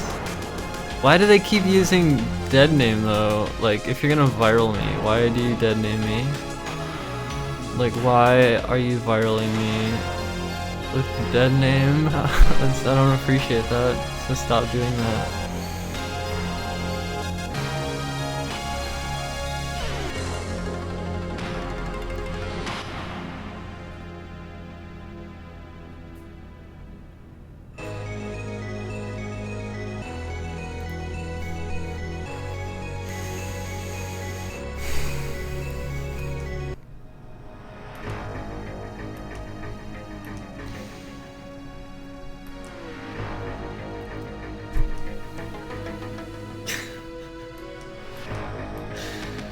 I never post, it's not me posting ever.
Player 2 wins. Player 2 wins. Player 2 wins.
Stop dead naming me on 4chan.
I might get some pizza.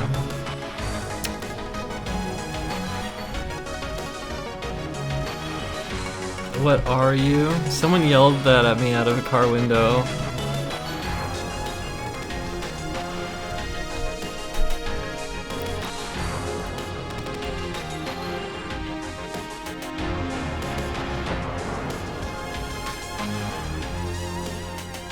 Oh, there's so much bullshit.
Syntax error, line 485.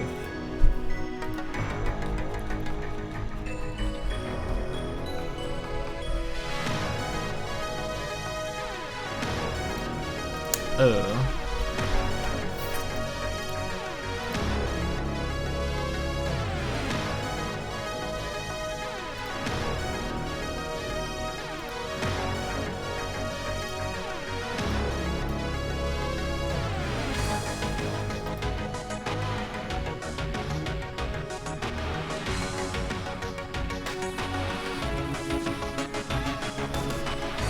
This is not my song.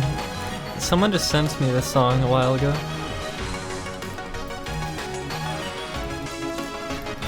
Okay, I turned off my AI computer player that sucks. And I'm just chilling now. 2 wins. I think I might go get some pizza and I might go get high. It sounds like a plan.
Okay, we're gonna change the song now.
Can't I eat like a demon?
Is it? Is this the good content that you're like waiting for? You.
I tried to mute the microphone, I muted the fucking desktop audio.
I'm a fan in the background. I don't do any noise cancellation or anything. This is just a microphone set to default settings.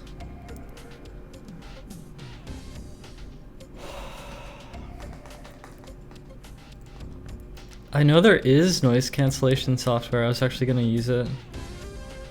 I actually made like customized settings that will let me reduce the background noise. But it also caused a delay, and I didn't want to be trying to sync my camera with my microphone because I think the delay was probably inconsistent, and I had to set up that program every time I wanted to stream, so it was like, I don't know, it just felt overkill. And I think there's value in the random apartment noise, the background noise, the white noise.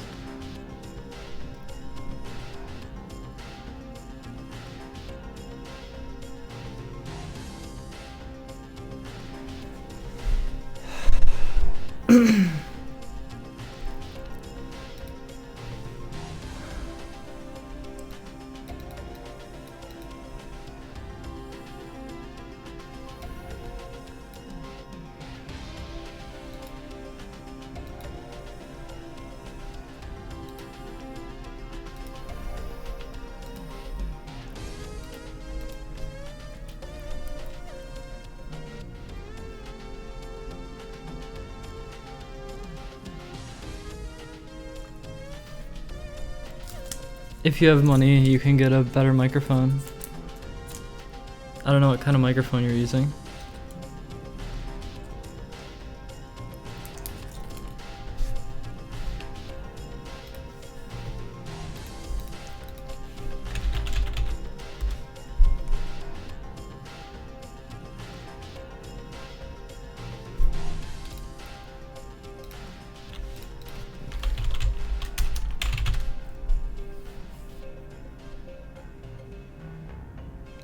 Oh, I heard those are pretty decent.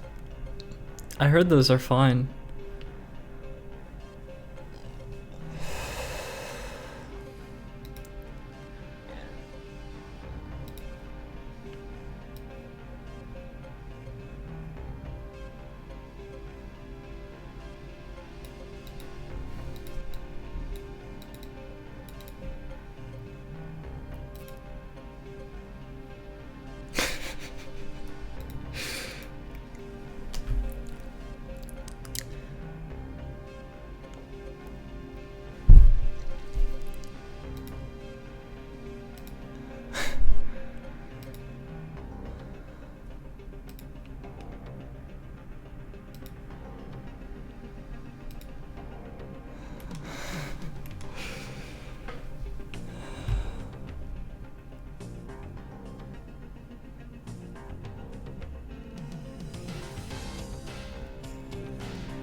Good job, Walter.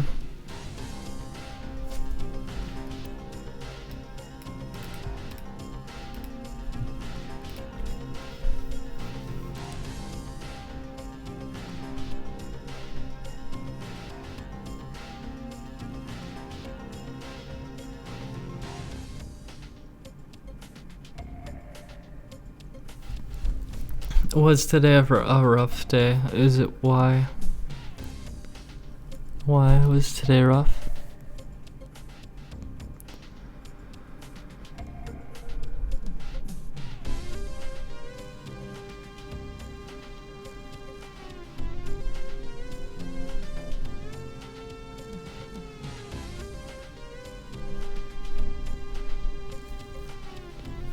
Yeah, I had headaches. The pizza was just funny because I was a little bit high and I was going ham and like I was kind of messy and like I don't know, it feels vulnerable, but I found it so absurd and I found a good song and the song fit what was happening and it just felt like somehow it became appropriate and at that point it just turned funny and I was laughing.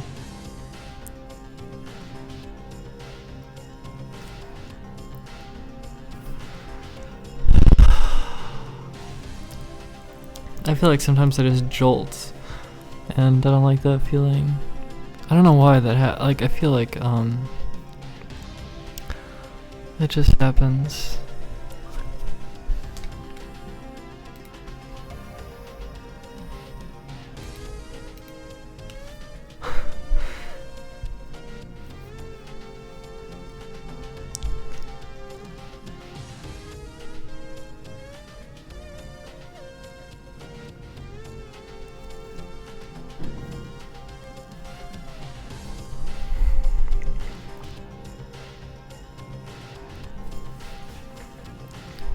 There were trolls in here when I was gone, and then they left when I came back. Do you think that they're starting to respect my space?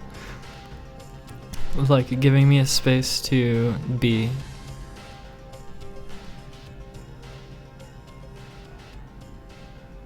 Yeah, it's live right now.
I just felt that again. I don't know what that is. Like, sometimes I just get this feeling like a sudden jolt. Like, I don't know. I don't know if it's just in my head or if it's like actually like a physical thing.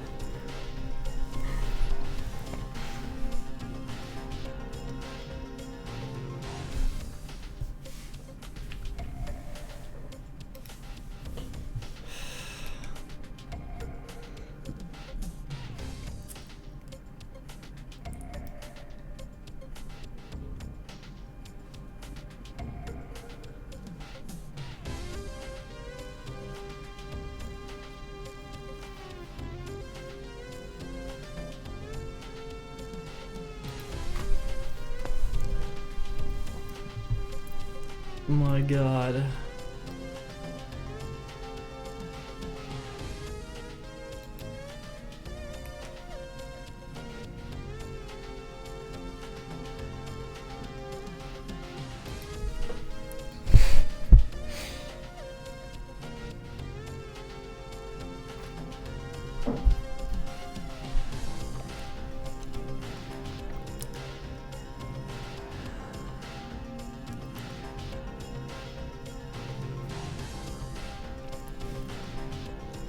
That's a symptom you've had.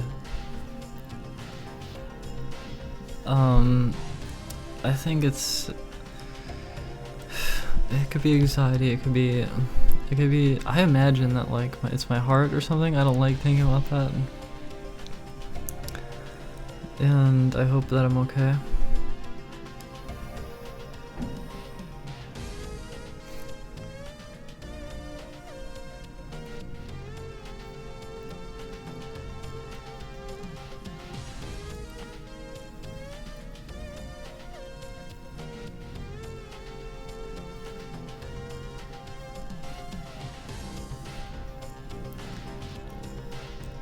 I'm reading a thread about me on the internet.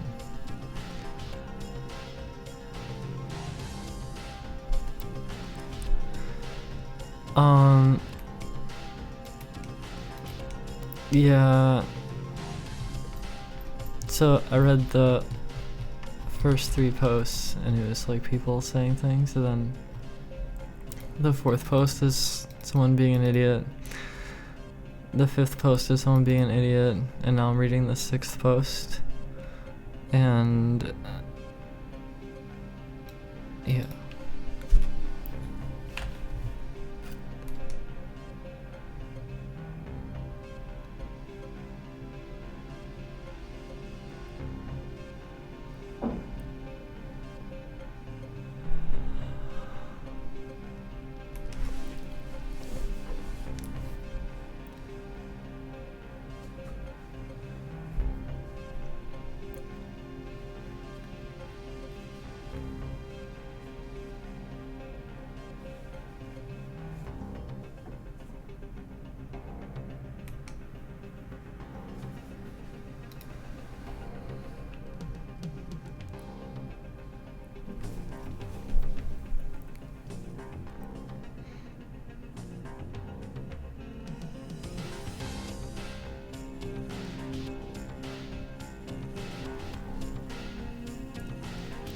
Yeah, the word hug box doesn't even like mean anything.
Yeah, my headache went away, thankfully.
Okay, people in this thread think that I'm insane, and I'm not.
Yeah, Lou, that's where I am.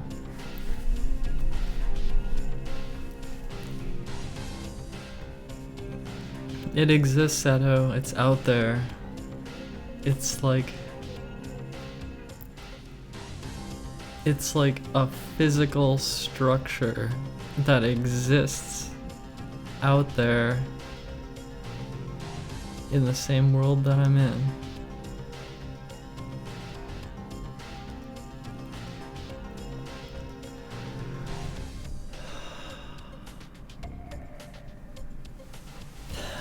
Sometimes I just get these sudden like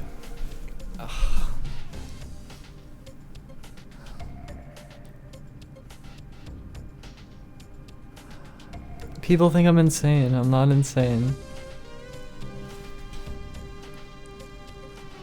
People always parade this as some fucking downfall.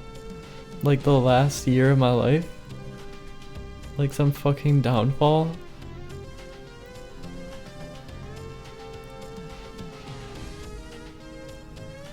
That's just their fucking narrative.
So what is this site? Do people gather here to tear others down because they don't have any like self-worth?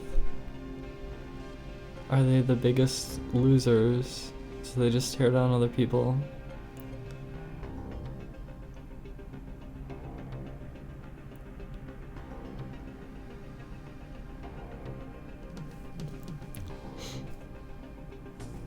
Or maybe they're well off and they get a sick pleasure out of it. A sick pleasure that is nonetheless very unfair. Their narrative is bullshit, and I'm not crazy.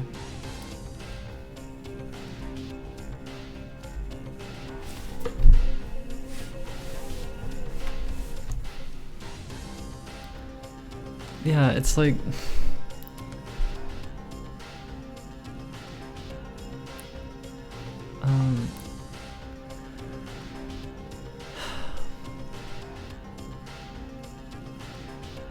Okay, future plans. Well, maybe play some more games in October. Maybe Smash, maybe... like, maybe some GameCube shit, I don't know. Not speedrunning though, and... I want to keep working on this project. And I'm waiting for my wrist to get better, and I'm waiting for Breath of the Wild to come out. And I'm sort of just like paying attention to the world and the news, and I'm like spending time on a bunch of different things.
You sent me a PM.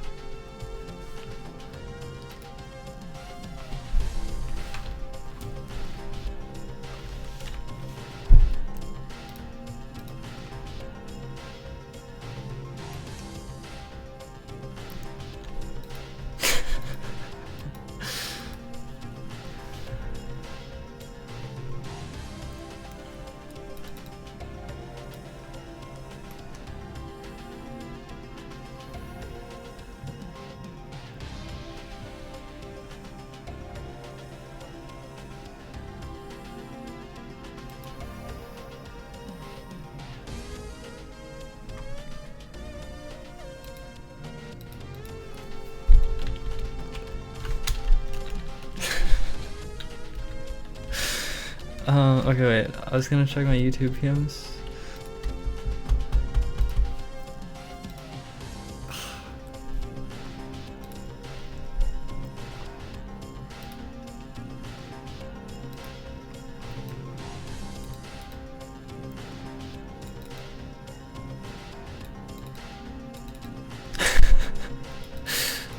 Oh, okay.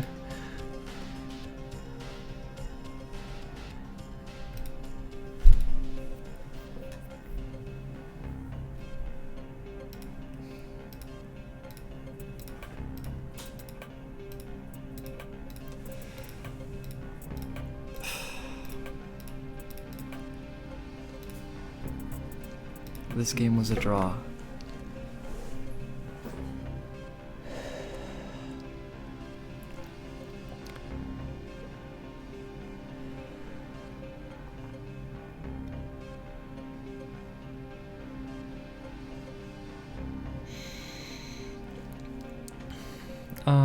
Clothing.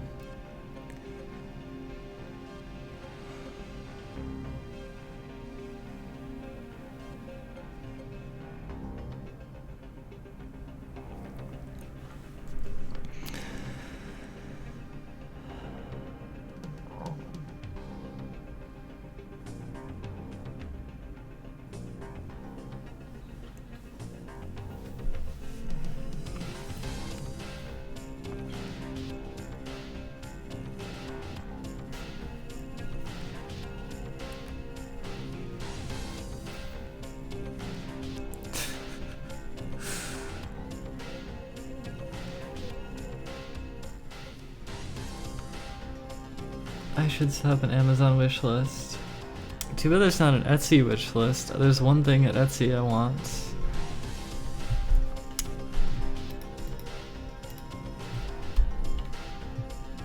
Okay, it's like 72 euros.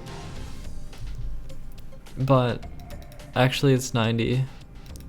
And that's without shipping. And I have to figure out custom size details.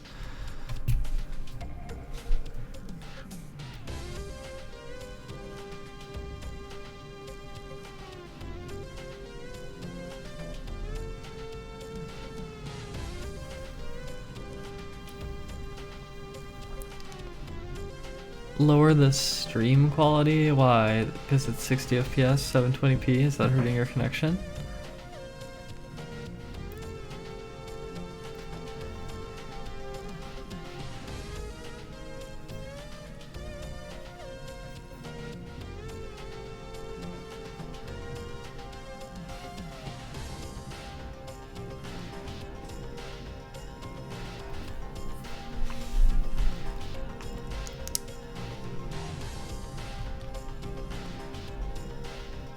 Yeah, it's a dress and it's amazing. Maybe amazing.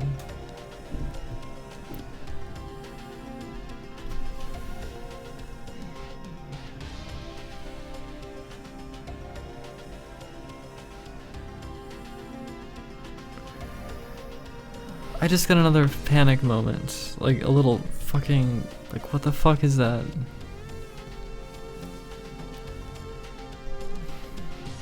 Is it because I read that thread? Like what the fuck?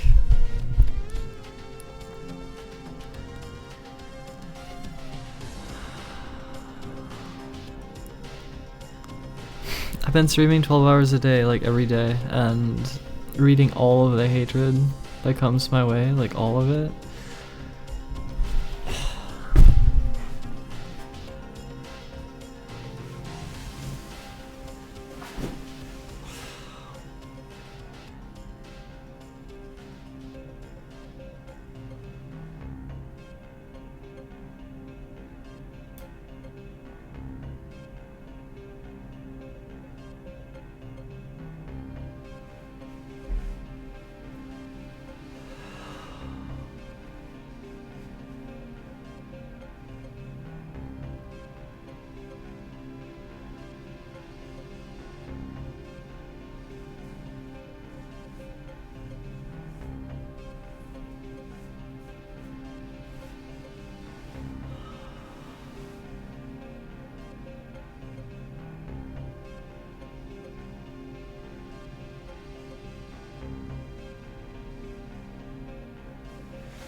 Love me.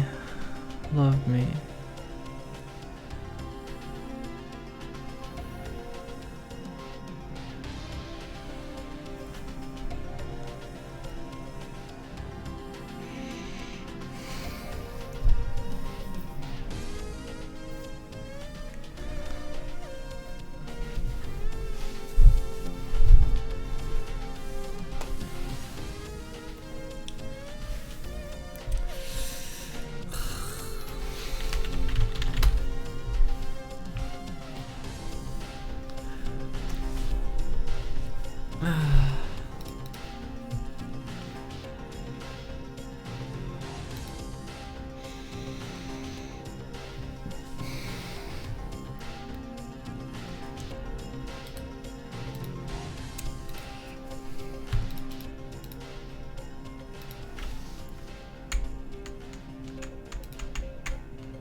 if someone's sponsoring me, they're not really troll. Well, maybe sometimes. But they're supporting me. They're like helping me survive.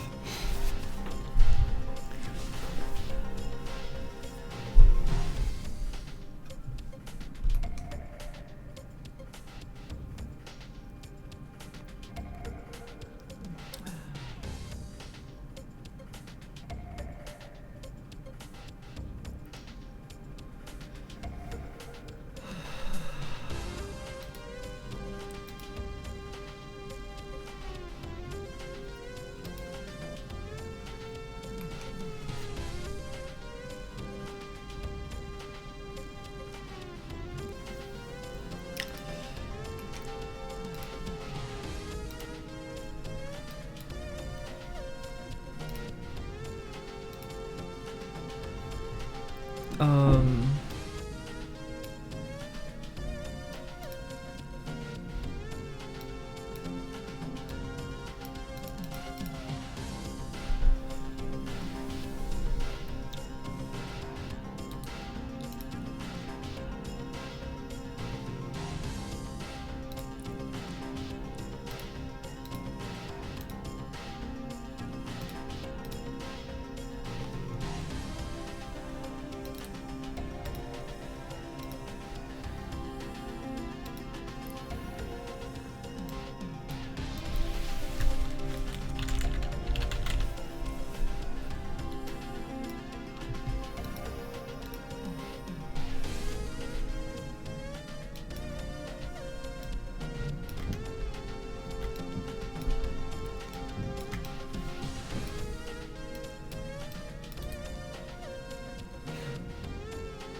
Okay, so it's my great pleasure to introduce Professor Yann Lequin for tonight's A-Talk. Yann originally comes from the region around Paris. He did his electrical engineering studies here and received his PhD degree from Pierre-Marie Curie University. And afterwards he moved to Toronto to join Jeff Hinton's laboratory for a postdoc, and afterwards joined the AT&T Bell Laboratory, where he worked on a number of important contributions. For example, he worked on convolutional neural networks. And in 2003, he joined NYU as professor, and later became the founding director of the NYU Center for Data Science at NYU. And in late 2013, he became the director of the Facebook AI Lab, and remains part-time with NYU. And one of the leading figures in the deep learning movement. And so tonight he will speak to us about deep learning and the future of AI. So please welcome me in welcoming Yann Lequin. Thank you. Thank you for this nice introduction. It's a pleasure to be here. Of course, I've known about Aldebaran for quite a while, and knew about the NAO and everything. But it's really interesting to see what's going on here. So I'm going to talk about machine learning, deep learning, a little bit about the past, a little bit about the present type of research, and about the future, challenges for the future. And I'll start with the past. So going back a long time in the history of machine learning, perhaps one of the first learning machines, the perceptron, from 1957. And the reason I'm showing this picture is because a lot of the machine learning algorithms that we use today are direct descendants of this. But also there are big differences. So the perceptron is a very simple machine that has some sort of sensor, some sort of feature extractor, It looks like a kind of a spaghetti plate here. And that's the classifier. And it was actually a piece of hardware. It was not a program on a computer. It was actually built physically. And it's very simple. Each of those modules or rows of things here are actually weights that linearly combine features that are extracted by this this feature extractor here, and compute a weighted sum. If the weighted sum is larger than a threshold, it's one class. If it's below a threshold, it's the other class. And the learning algorithm modifies the weights in that weighted sum. Nowadays, so the learning algorithm is super simple. I wrote the formula. You don't need to understand it, but basically it's error correction. You show a pattern, and if the answer is too low for the desired category, you increase all the weights whose input is positive and decrease all the weights whose input is negative.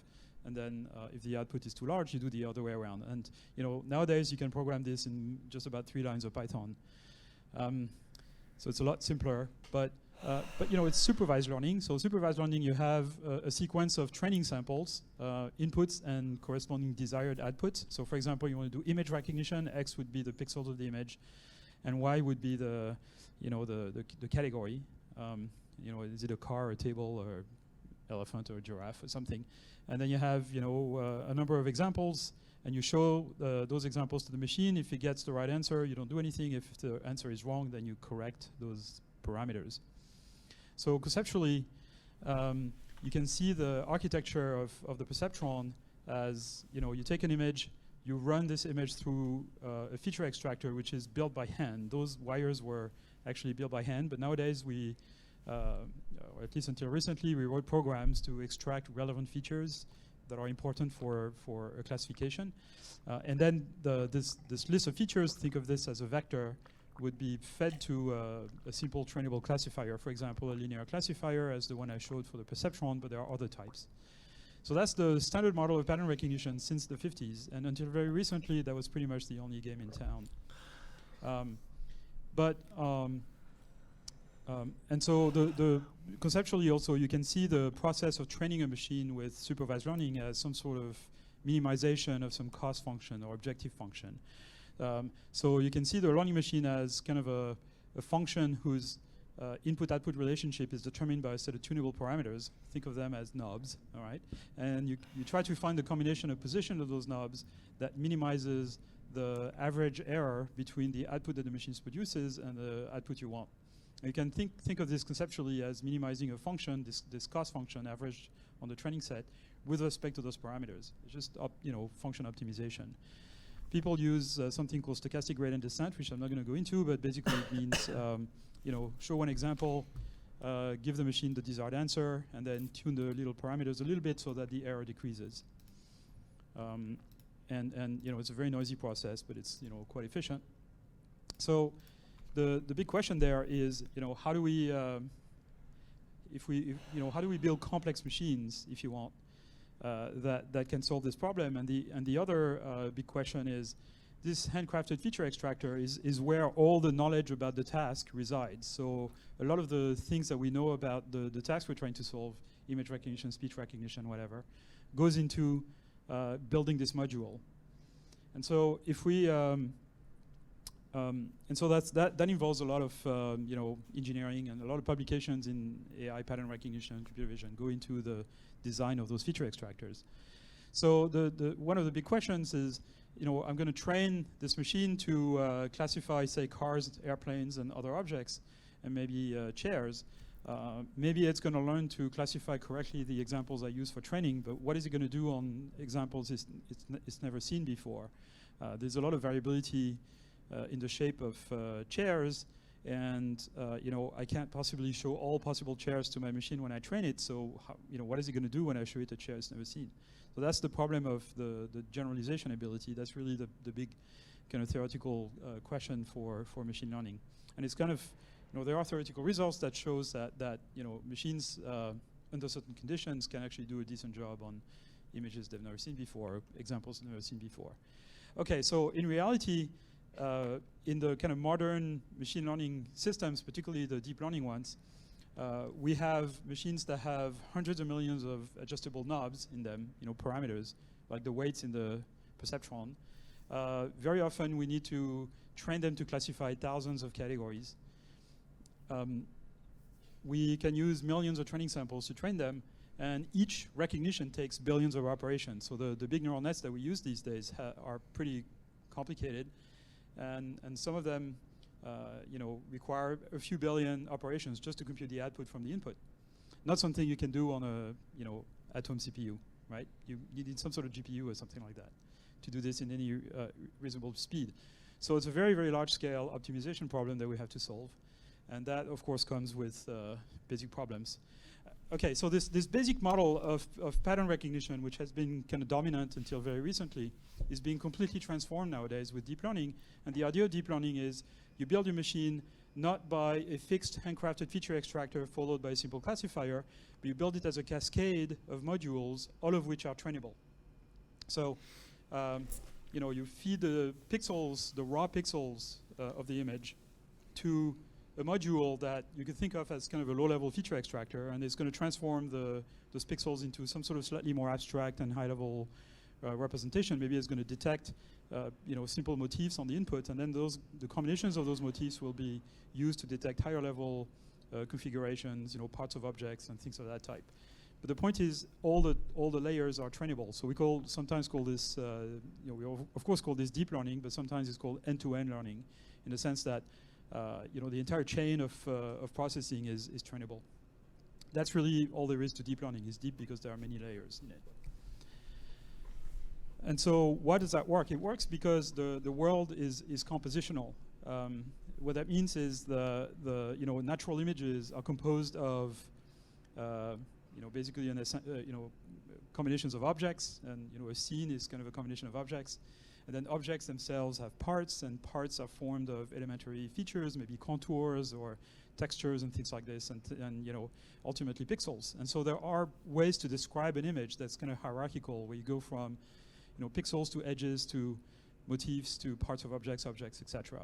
And so the depth of the architecture essentially captures this compositional nature, where the low-level detectors will detect very simple motifs like oriented contours or color blotches, and then those combinations of those are assembled to detect things like circles and corners and gratings and various other things. And then combinations of those are learned to detect parts of objects, etc., right? So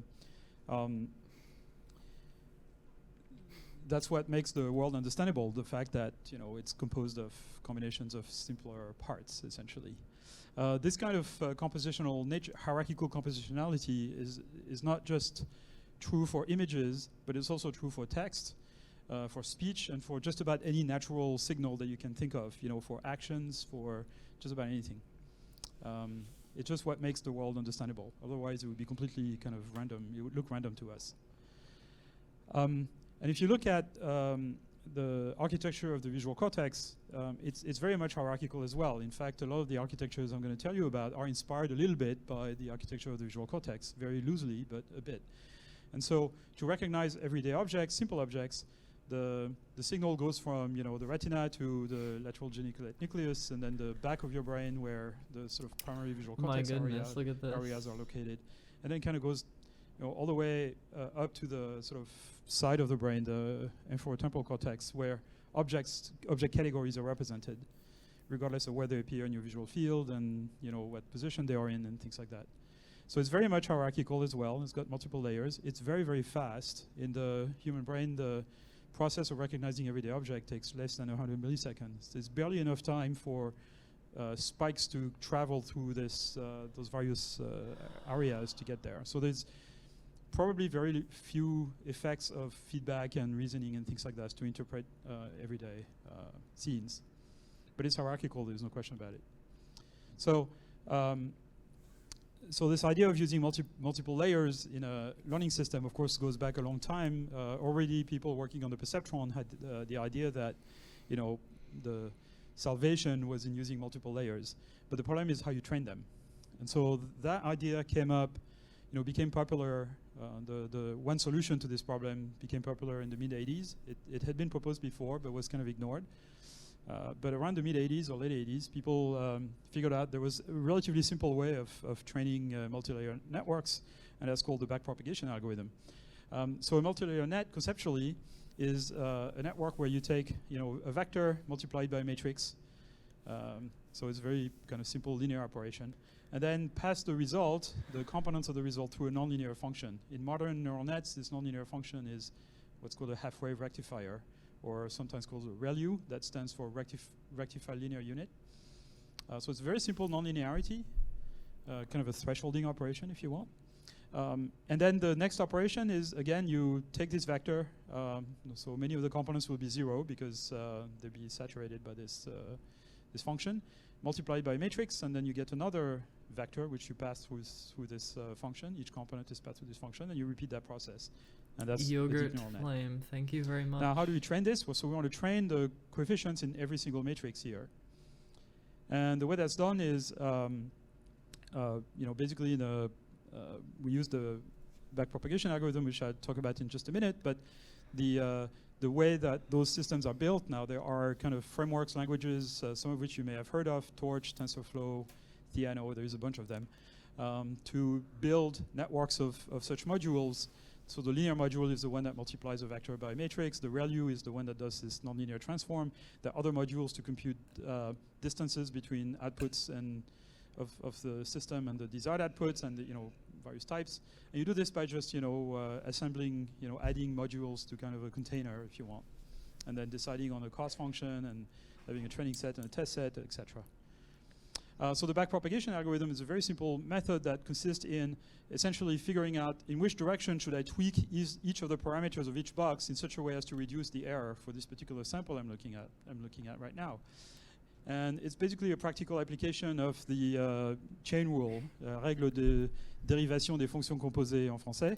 So chain rule is just the idea that if I know how changing a particular variable here will affect the cost function, which is represented by this gradient vector.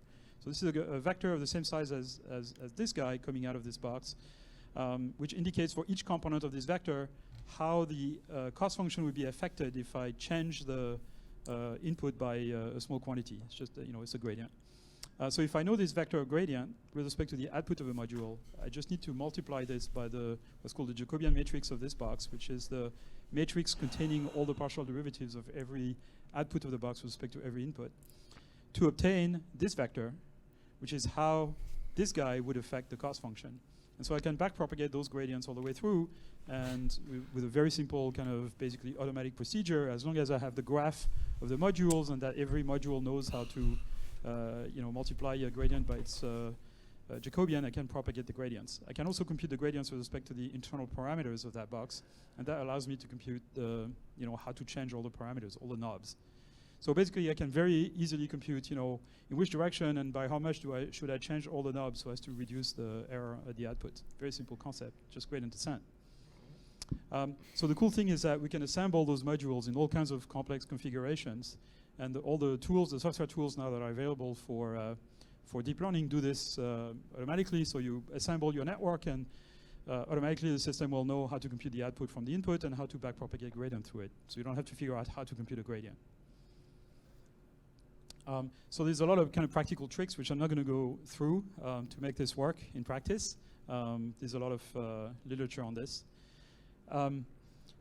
But instead, I'm going to talk about a particular type of model that's become very, very popular, and that I contributed to proposing back in the late 80s when I was at Bell Labs, called convolutional networks.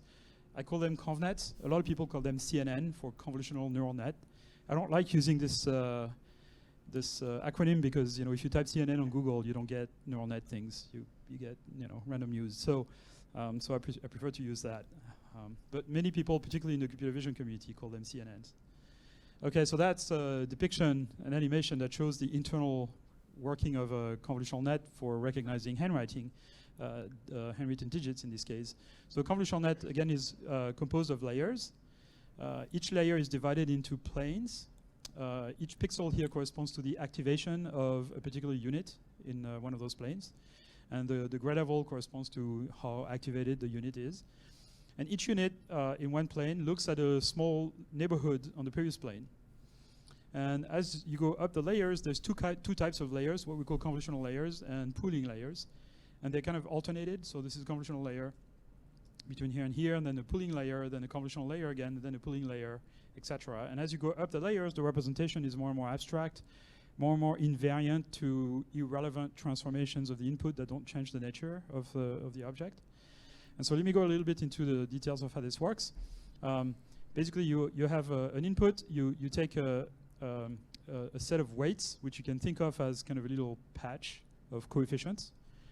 This is the sort of linear operation, if you want, and you compute the dot product between those weights and a neighborhood of pixels on the previous layer, and that gives you the value, the corresponding value here on the output. And then you take this neighborhood and you swipe it over, always using the same set of weights. So the operation to go from here to here using this little set of coefficients is called discrete convolution. I'm sure a lot of you have heard what that means. It's kind of a mathematical definition of what a discrete convolution is. And then this filter is going to be learned, and every layer is going to have several of those filters, so that an input is represented by sort of different filters. Those kind of can be seen as detecting particular motifs, very simple motifs on the input. Okay, then the next layer up is what's called pooling. So the pooling layer essentially takes the average or the max of a bunch of activities in a local neighborhood, and then produces this on the output. But then this neighborhood is shifted by more than one pixel, so in such a way that this map has lower resolution than the previous one. And then you repeat the process. So each of these guys is a result of applying one of those convolution kernels to each of those planes here. They're called feature maps. So you convolve each feature map here with a different convolution kernel, add up the result, and then pass the result through a nonlinearity, and then again pooling, and then convolutions again, etc.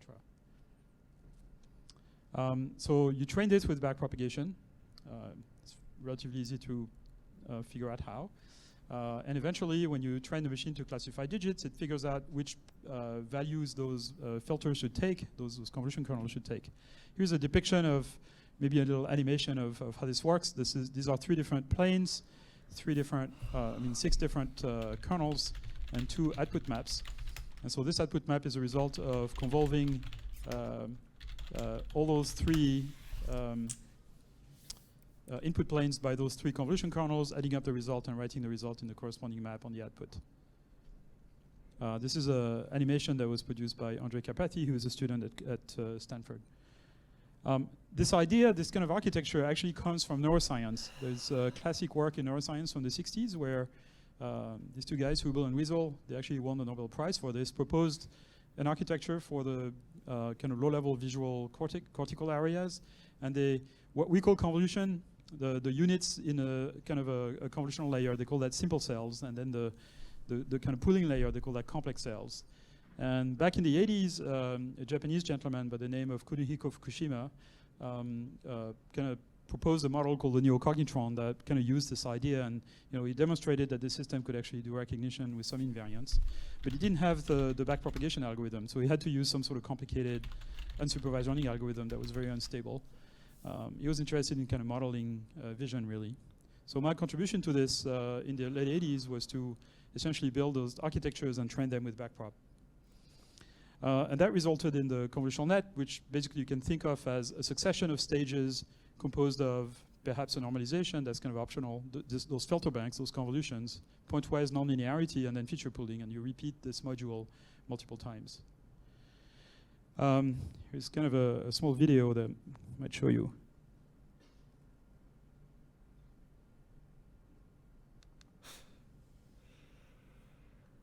This is a younger version of myself at Bell Labs, putting my phone number, no longer operating, under a camera, hitting a key with my finger, and then those characters are isolated by the system's very simple image processing, and then fed to this neural net that does the recognition.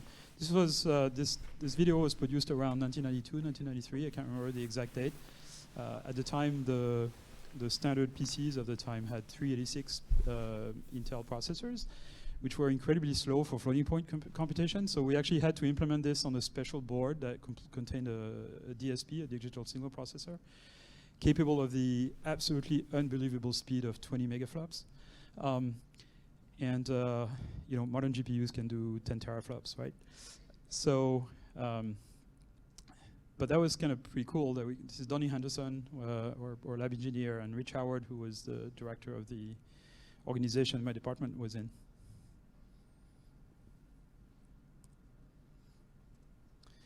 So this is, early 90s, more than 20 years ago.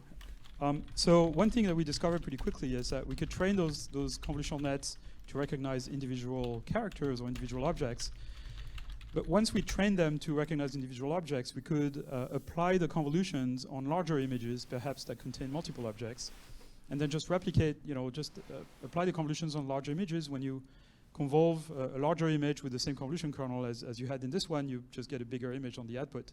So if you view every layer as a convolution, what you get is basically a whole series of convolutional net, each output of which is influenced by a small window on the input of, in this case, 32 by 32 pixels.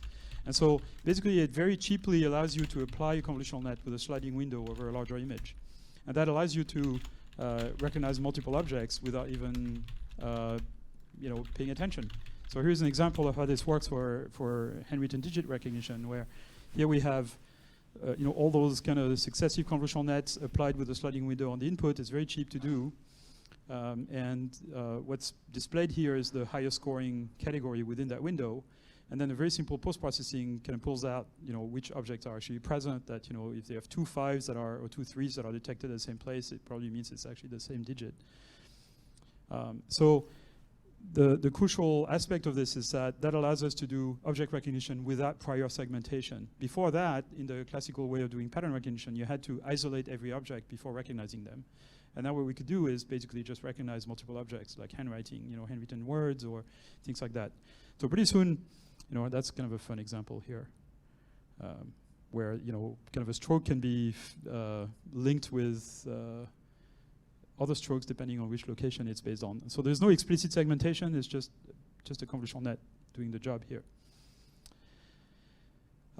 Eventually we built a system to actually read checks out of this technology, which was deployed very widely across the world. And by the late 90s, this system of this type using convolutional net was reading 10 to 20% of all the checks written in the US, the bank checks written in the US. It was very successful.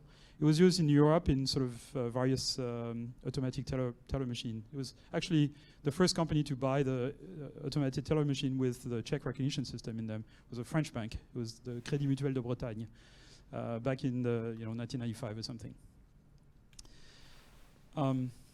So eventually we figured out, of course, this could also work for natural images, not just digits. Of course, we had to have computers that were a little faster for natural images, but it was not very different. So eventually we figured out, we could train a system to light up when there is a face in it and not light up when there is no face, and then swipe it over an image at multiple scale to detect all faces.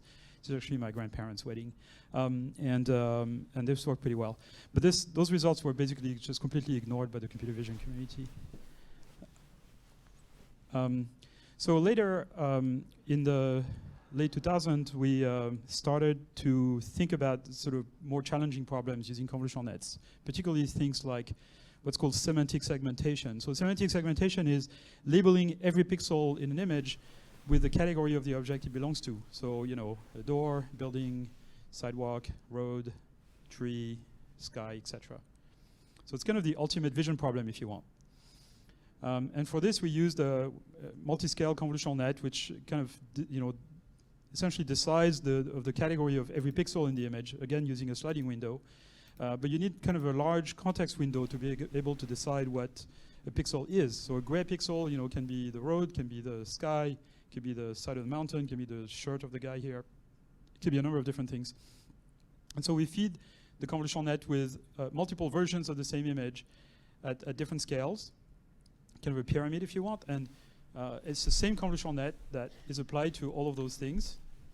And then we kind of upsample the feature maps coming out of the low resolution networks, have a couple more layers, and then train the whole thing end to end to classify every pixel with the right category. So what you need to train a system like this is a data set of images where every pixel has been labeled, which of course there aren't many of those. The data sets that we use for this had only something like 2,000 or 3,000 images, pretty small. But it works really well.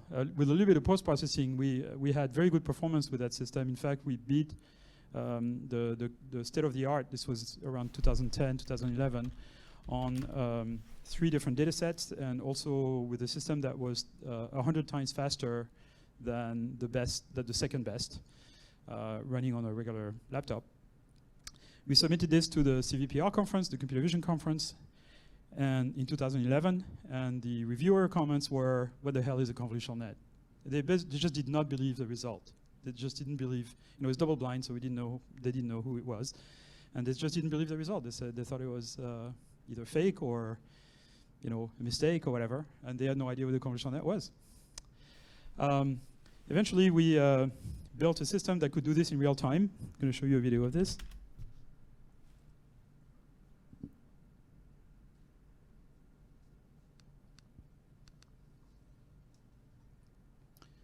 So it could do this at about 20 frames per second, where we could grab a kind of panoramic image and kind of stitching the. So it's guy from a lab riding a bike has got a helmet with USB cameras on it, so it looks like horns.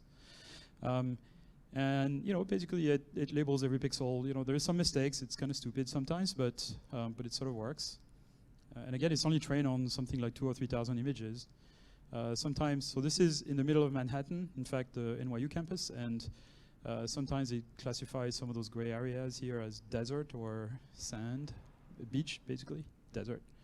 Middle of Manhattan, there is no desert or beach I'm aware of, but but it seems to work okay, reasonably well.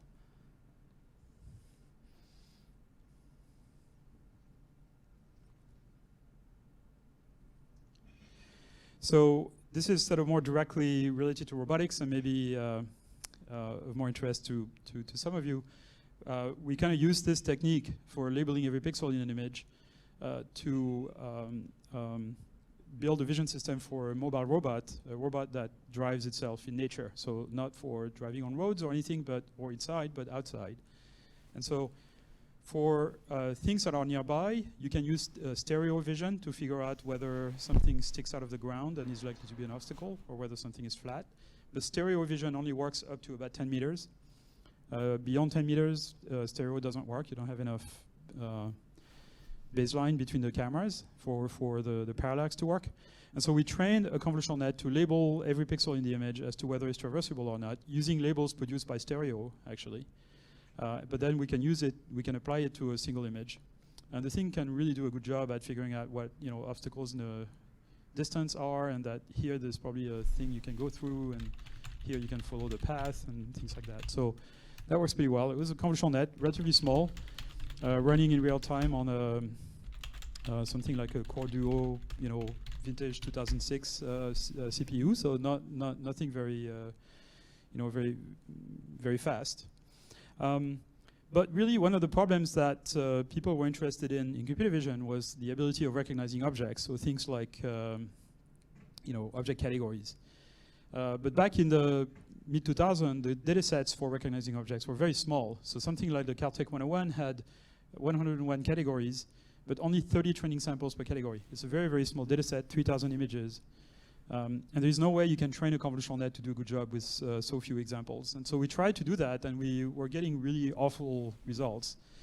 Something like, half of the accuracy that more classical approaches would produce. Eventually, we almost matched the sort of non-learning based system, but we never kind of broke records with that. And the reason was simply that the data sets were too small. And then in 2012, two things happened. One, a data set was proposed, was made available called ImageNet, which has 1.2 million training samples. And the second thing is, it became easy to get our hands on GPU cards that were capable of over 1 trillion operations per second, 10 to the 12 operations per second. And so this data set had 1.2 million training samples, 1,000 categories, and you had to use very large convolutional nets and GPU implementations for that to work. And the first people to kind of succeed in doing this, if you want, were our friends at University of Toronto in Jeff Hinton's group, Alex Krzyzewski and Ilya Sutskever, who were students with Jeff Hinton. And so they implemented a convolutional net on the GPU and then figured out how big it had to do for this to work. And they got amazingly good results. It was a very large network with something like, almost 1 billion connections, several 100 million parameters, 8 layers or something like that. Since then, people have proposed networks that are much bigger and have many more layers. And the interesting thing is that this system was able to get error rates on the order of 15% error on the ImageNet dataset, top 5, which means an error. You count an error if the correct answer is not in the top 5 that the machine proposes among the 1,000. And the current state of the art before that was actually more like 26% error. And so it was such a huge difference that people in the computer vision community started to pay attention to convolutional net and say, look, this works really well and there's no way we're going to be able to catch up. So we're all going to switch to using convolutional net. So only 1 year or a year and a half after we would get a review on the paper saying, what is a convolutional net? People basically starting to switch to using convolutional nets, and basically convolutional nets took over the world. The error rate went down really quickly after that. A couple of years later, now we are down to something like less than 5% error actually on this data set. And this is the non-neural net kind of version. This was the first convolutional net, and then the next year almost everybody used convolutional nets, and then the year after that there was nothing else left. And every time the error rate decreases. So this very, very quick progress brought about by just a lot more people kind of working on this and having ideas. And people have proposed architectures that are kind of very strange, and they tend to become deeper and deeper. So the old convolutional net I showed you from the 90s had 5 to 7 layers. The AlexNet had 10 or so. VGG, which was proposed the year after that by Oxford, had 20 layers or 19 layers. GoogleNet, which won the competition the same year, had a ridiculously large number of layers with this called Inception architecture, which is kind of a little funny. And the latest one, ResNet, which was proposed by Kai-Ming He from Microsoft Research Asia, has 152 layers. And it's got this kind of funny architecture where there is sort of bypass connections that allow basically every layer is kind of by default the identity function, and the layers sort of modify this identity function to do something interesting. Most of the layers actually don't do much, but it allows the system to kind of be robust to layers not doing much. So there is sort of an inflation of number of layers, if you want, in those years. And it's interesting to see, so you start from a random initial conditions, and what I'm displaying here are the filters at the first layer, the convolution kernels, as the learning proceeds. And they start from random configurations, and they eventually kind of differentiate themselves and kind of end up doing center surround, oriented edges, gratings, etc. And we get this hierarchical representation of the world basically directly out of it, just training from data. And so one thing that people have tried to use convolutional net for now, since in the last 2 or 3 years, is a lot of different things. Like, for example, producing captions for images. So here is an image. Here is a description of this image by a human person. Here is kind of what the system produces. This is a system built at Facebook, but there's probably 10 different labs that have similar systems. It says a man wearing skis on the snow, a man riding a skateboard on a ramp, a woman holding an umbrella. It's pretty decent descriptions. It's actually less impressive than it seems, because the set of possible sentences that are present in the data set is actually relatively small. So it's relatively easy for the machine to produce a sentence that kind of makes sense. But so it's not. It doesn't completely solve the problem. There's a lot of images that you show to the machine, and it kind of produces complete garbage. But it works well enough that there is a service that was deployed by Facebook just last week that essentially produces description of images for the blinds, for visually impaired. And so if you're blind and you want to use Facebook, there's basically a system that will just vocalize a description of the images that are posted by your friends. That's pretty useful.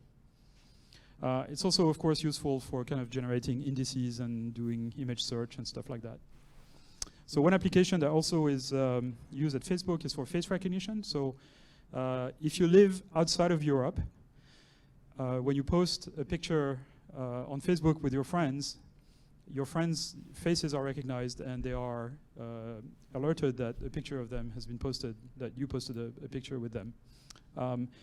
This feature is very useful to a lot of people, but it's not activated in Europe, just because people in Europe are kind of not entirely comfortable with the idea, so we just don't activate it. But basically, it's a convolutional net. So we take a face and we locate some of the key features of the face. We map kind of a 3D-ish model on this, which allows us to kind of rotate the face as if it was frontal. So even though the face doesn't look directly at the camera, here we can sort of transform it so that it's as if it looks at the camera. And then we feed it to a convolutional net, which is trained on lots and lots of different faces. And it works amazingly well. It actually uses a technique here called metric learning. So metric learning is a technique by which you show two images of the same person. You run them both through the convolutional net, and the convolutional net produces two vectors, and you say, I want those two vectors to be the same or very similar, okay, because they're two images of the same person. And then you run two images of different people through the convolutional net, and then you tell the machine, I want those two vectors to be different from each other, to be far away from each other. And what you get in the end is a convolutional net that produces vectors corresponding to faces where Euclidean distance corresponds to identity. So the distance of one vector to another basically determines how likely the corresponding images are from the same person or not. And that works really well. This is a technique that was proposed by two of my students, Sumit Chopra and Raya Hetzel, back in 2005, 2006, and we called it Dr. Lim, dimensionality reduction by learning in invariant mapping. It sounds like a James Bond movie, like Dr. No or something, but it works pretty well. So one application that people have been interested in a lot is not just recognizing objects, but also locating them. And there is a very simple way to do this. The same way I explained we can do face detection is by taking multiple resolution versions of the image, swiping the network with a sliding window over it, and then what we get is a heat map. This is the heat map for the category bear. And so all the detectors that see the bear or part of the bear kind of turn on at this scale. And they turn on less the finer scale. And so you can use this to kind of locate the bear. There's another trick to kind of get the machine to not just produce a detection for the bear, but also an estimate of where the bounding box for the bear would be. So four of the outputs of the network are actually kind of a prediction of a bounding box. And it's trained simultaneously with the categorization. And so eventually you can combine all those things to kind of identify and locate the bear. And it works pretty well. And you can use this, of course, to do things like identify the pose of a body by training detectors to detect shoulders and elbows and wrist and head and things like that. But this has made a lot of progress over the last year with a technique we call deep mask, where we train a convolutional net not just to identify the main object in the picture, but also to generate a mask of that object. So here the main object in the picture is this elephant, and we kind of generate a mask of this elephant. So that requires to have a data set where every object has been outlined, but there are data sets of this with a few examples that you can use. So those are examples of candidate objects that have been generated. And then you kind of integrate this into a very complex set of multiple neural nets, which I'm not going to go into, that you train on the gigantic machines with 8 GPUs on them, that you stack in a rack. It's called Big Sur. It's kind of our deep learning engine, if you want, at Facebook, using distributed stochastic gradient algorithm, something called EASGD. And you get things like this. So this is an image, and that's the result produced by the system, where it recognized the boats here, out there, the person, the skateboard. There's a piece of a person here that's recognized, cell phones, laptops, etc. Even if there is, chicken wire in between, you get the people that are detected properly, even if you don't see the top of them. That's a pretty amazing one, I think. So this guy actually is detected properly.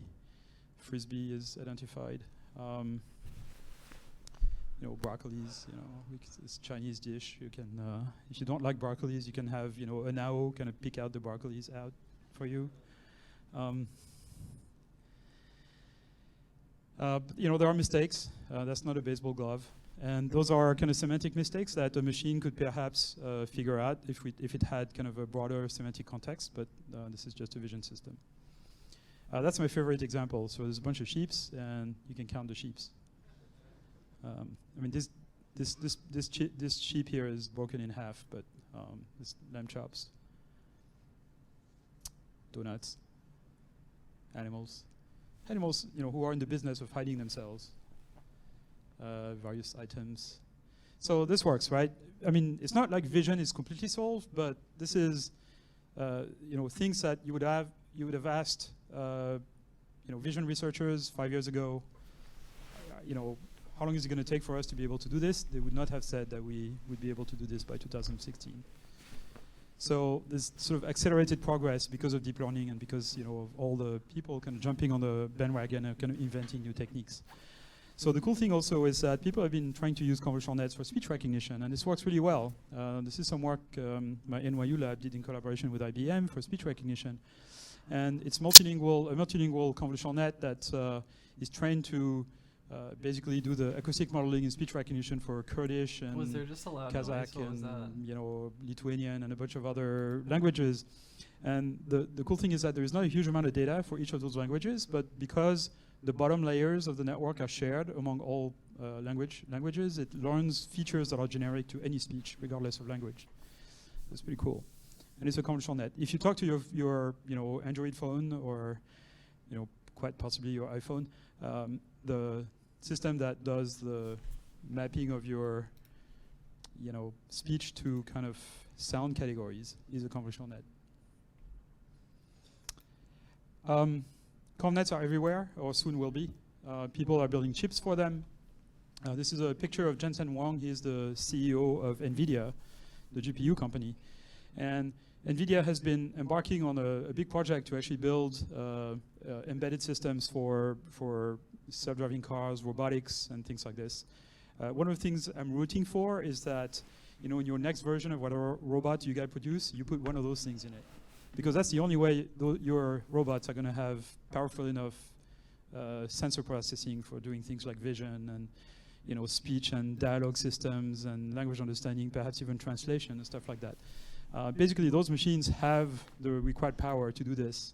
They have enough power to do basically, self-driving cars. So they certainly have enough power to, might be a little too big for a robot for a NAO, but maybe in a Pepper or something like that. But pretty soon, those guys are going to build chips for this that are supposed to be targeted for mobile devices, and those will, be appropriate for a robot. Compact and cheap enough. So what NVIDIA is doing is that they are actually providing not only hardware platforms but also software platforms to run algorithms very similar to the one I talked about earlier. In fact, this is directly inspired by the semantic segmentation system I was talking about earlier.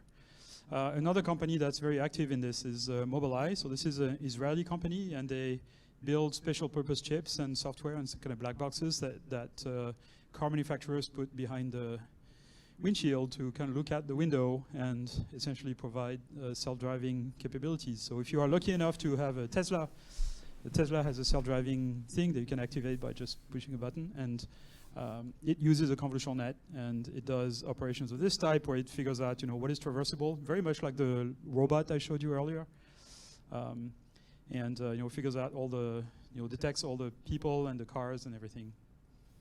So another thing that people are working very actively on is convolutional nets applied to medical image analysis. This is probably going to have a big impact on radiology because some of those systems can do things like identify tumors more reliably than most radiologists. And so the combination of an expert radiologist with a system of this type will probably be a very good thing for public health. So to give you an idea, so companies like Facebook, Google, Microsoft, Baidu, all the big players, IBM, use convolutional nets in a big way for image recognition. So to give you an idea of the scale, every day, Facebook users upload anywhere between 800 million and 1.3 billion photos on Facebook. This is every day, roughly 1 billion a day. And this does not count WhatsApp, Instagram, and Messenger. It's just Facebook. All of those images go through 2 convolutional nets within 2 seconds. One convolutional net identifies objects in the image, basically generates something like 2,000 different tags that allow us to basically know what the content of the photo is. And the other convolutional net does face recognition. That one, of course, is not activated in Europe, as I said before. So it's not 1 billion, it's maybe 800 million or something for that one. But you can imagine, given the size of those convolutional nets, you can imagine the kind of infrastructure that's required for it. Also, there is a lot of work in sort of the optimization of running those convolutional nets on the servers to actually save a lot of computation. So this is a very challenging problem. A lot of effort is devoted to this. So pretty soon, thanks to ConvNets and deep learning, we'll have self-driving cars, medical imaging that works, augmented reality and mobile devices, and smart cameras, robots, toys, things like that.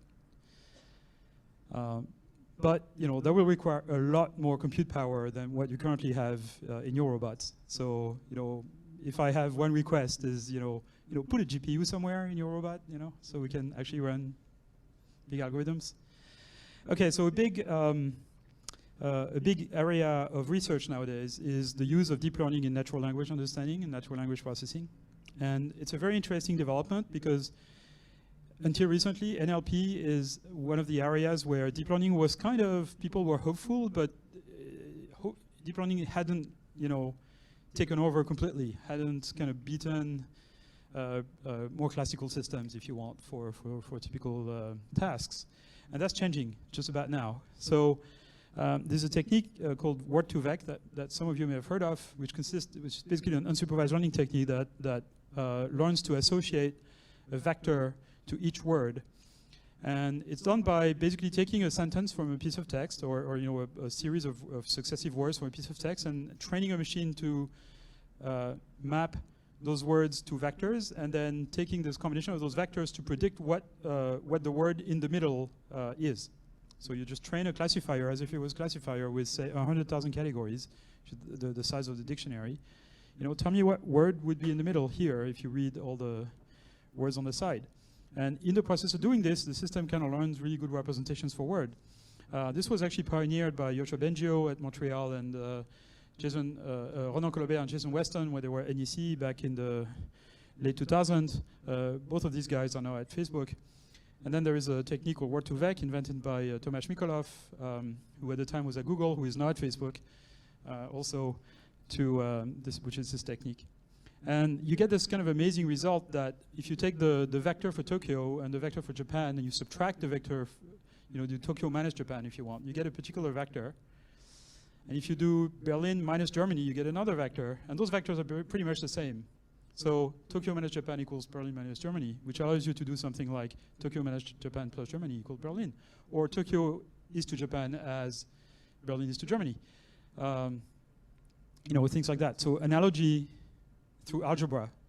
And this is very important because a lot of us have been thinking that reasoning should not be done through logic, but should be, or rules, but should be done through continuous mathematics. And the reason for that, basically, instead of symbols, you have vectors.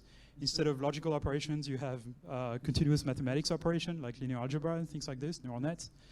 And the reason for doing this is now every operation the machine does is differentiable. You can propagate gradient through it, and therefore you can train the machine to do the right set of reasoning, if you want. So, substituting symbols, changing symbols by vectors, in fact, is perhaps one of the hopes that will allow us to train machines to do reasoning. So, for example, we can use this to build question answering systems where, a data, a knowledge base is, for example, represented by a knowledge graph, which is a bunch of entities like, George Clooney and, whatever her name is, Preston, that's her wife, his wife actually. And the relationship is, they're married with each other. Clooney is also an actor, and he played in Ocean 11, all that stuff, right? So there's a technique where you can take two entities and a relationship, represent them as vectors, and then combine those vectors through a trainable function to produce a single vector that represents this whole relationship, if you want. And then simultaneously, you can also take a sentence, which would be a question, for example, and then using those word embeddings, you get a sequence of vectors that correspond to the vectors for each of those words, and then you can train a function to map this to a single vector. And what you're going to do is train these mappings in such a way that whenever you have a vector for a question, the vector for the corresponding answer is nearby. So this is the same trick that we use for face recognition. take a question, take the corresponding answer, run them through neural nets, and train this neural net so that the output vectors of the question and the answers are nearby, and then take another answer that does not correspond to this question, and then move them away.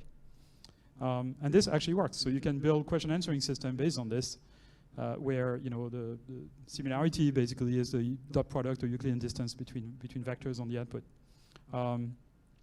Another example is an idea to do translation, which is sort of an old idea, but it was kind of really demonstrated in a big way by Ilya Sutskever, who was at the time at Google Brain. And he used what's called recurrent neural nets using LSTM, a particular type of recurrent neural net, in such a way that you can feed a sentence in one language to the recurrent neural net. And what the neural net does is that it accumulates the meaning of that sentence into kind of its state vector. So this is kind of time going this way, if you want. And so the collection of those vectors represents the content of the sentence, the meaning of the sentence. And then that vector is fed to another recurrent net, which is trained to produce sentences in French from this input. And you train this whole thing end-to-end with pairs of sentences in English and French, just doing backprop. It's called backprop through time because it's a recurrent net. And this, amazingly, actually works. It's pretty gigantic neural net, but it actually works. And it approaches the performance of more traditional sort of phrase-based statistical language translation system. More recently, people at University of Toronto, in fact, in Yoshua Bengio's lab, in fact, Kyung-Yoon Cho now is an assistant professor at NYU, New York University, proposed to kind of simplify this architecture while making it more complex but smaller using what's called attention mechanisms. I'm not going to go into the details of what this is, but they managed to really kind of get really good results with much smaller recurrent nets than what Ilya Sutskever was able to do. And more recently, they get really good results. More recently, Chris Manning kind of re-implemented this. So he's at Stanford with a student. Re-implemented this method, attention-based encoder-decoder recurrent neural net for translation, and actually won a translation competition with that. So now we are in the situation where the best system in the world to do translation actually is a recurrent neural net trained end-to-end. And that's a very important event because that means now it's over. Translation is going to be done by neural nets. They are a little expensive now to run on sort of practical services to scale them up to all the users for Google and Facebook, but it's going to happen within the next year, most likely. So a generalization of this is something called memory augmented network. So it turns out recurrent nets are really bad at remembering things. And I'm not going to go into the details of what that is, or of why that is. Yoshua Bengio had a theoretical paper about this in 1994, but basically recurrent nets, despite the fact that they are designed to remember things from the past, a long time in the past, they are actually not very good at this. And so one proposal which goes back quite a bit of time is this LSTM architecture, long short-term memory, which was proposed by Sepp Hochheiter and Jürgen Schmidhuber in Switzerland to kind of essentially allow recurrent nets to remember things by default, so that things would not kind of vanish, information would not vanish by default in a recurrent net. It was a pretty cool idea. It's actually used pretty widely in those translation systems, among other things. But a more recent proposal is by Jason Weston, Sumit Chopra, and Antoine Borde at Facebook called the Memory Network. And another proposal by Armand Joulin and Tomasz Mikolov, also at Facebook, called Stack Augmented Recurrent Nets. And then a proposal that's slightly different, but with the same kind of motivation, called Neural Turing Machine, proposed by DeepMind just about the same time. In fact, this paper, I think, came out on arXiv 3 days after that one. So the idea was in the air, and everybody was working on it, basically. And the idea is to have a recurrent net that's augmented by an associative memory. The associative memory looks very much like kind of a soft RAM circuit, if you want. So basically, you take a vector. It's viewed as an address in a memory. And so that vector is compared with a bunch of keys, kind of like in a hash table. And the way you compare them is using a dot product, right? So you do the dot product between this vector and all those vectors. This is like a matrix vector multiplication, basically. You get a bunch of scores. You pass that through a softmax. So a softmax is this operation. It takes every value, passes them through an exponential, and then normalized by the sum. So you get a bunch of numbers between 0 and 1 that sum to 1. Those are coefficients. And then to read the memory out, you compute a weighted sum of the values in the memories, weighted by those coefficients.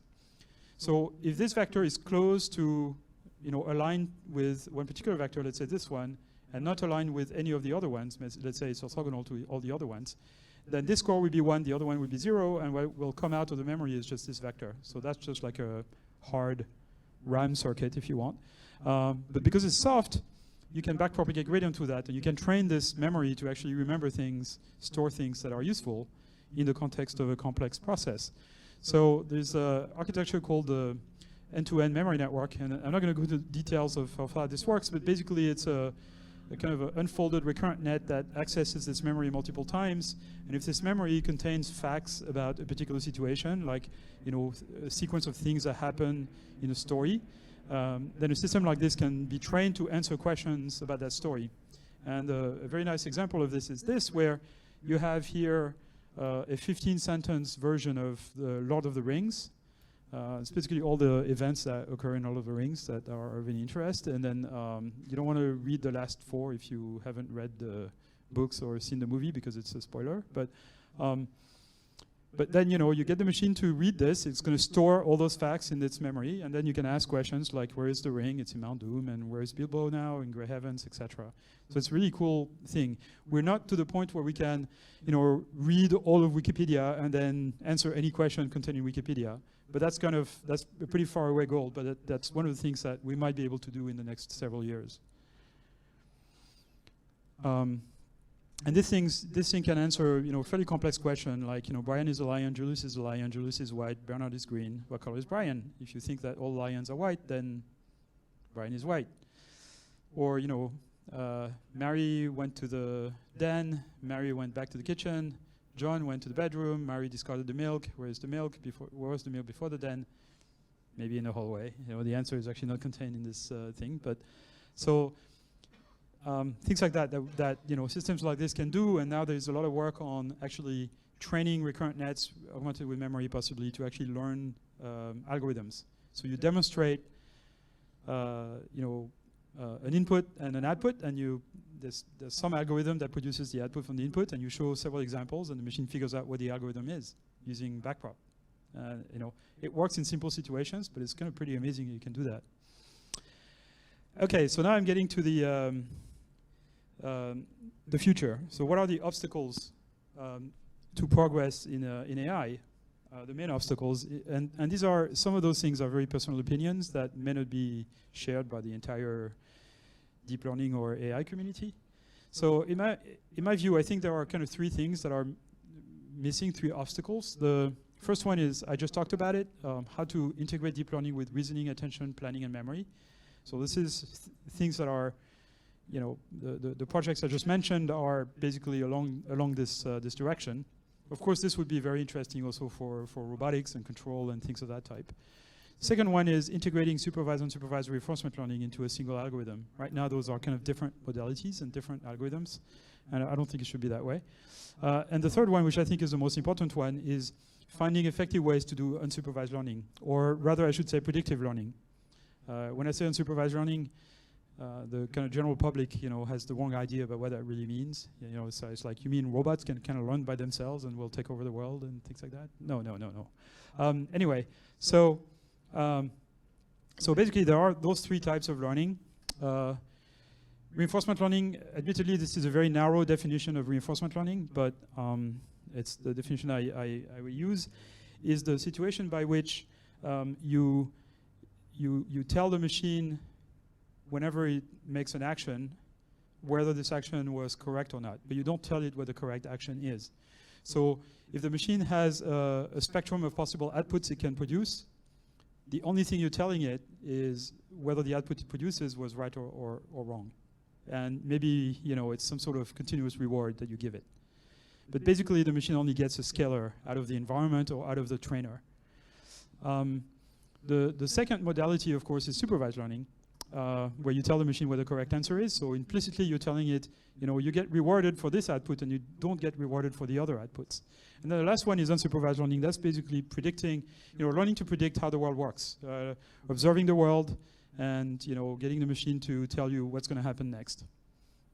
And the bad news is that most of the learning that humans and animals do is unsupervised.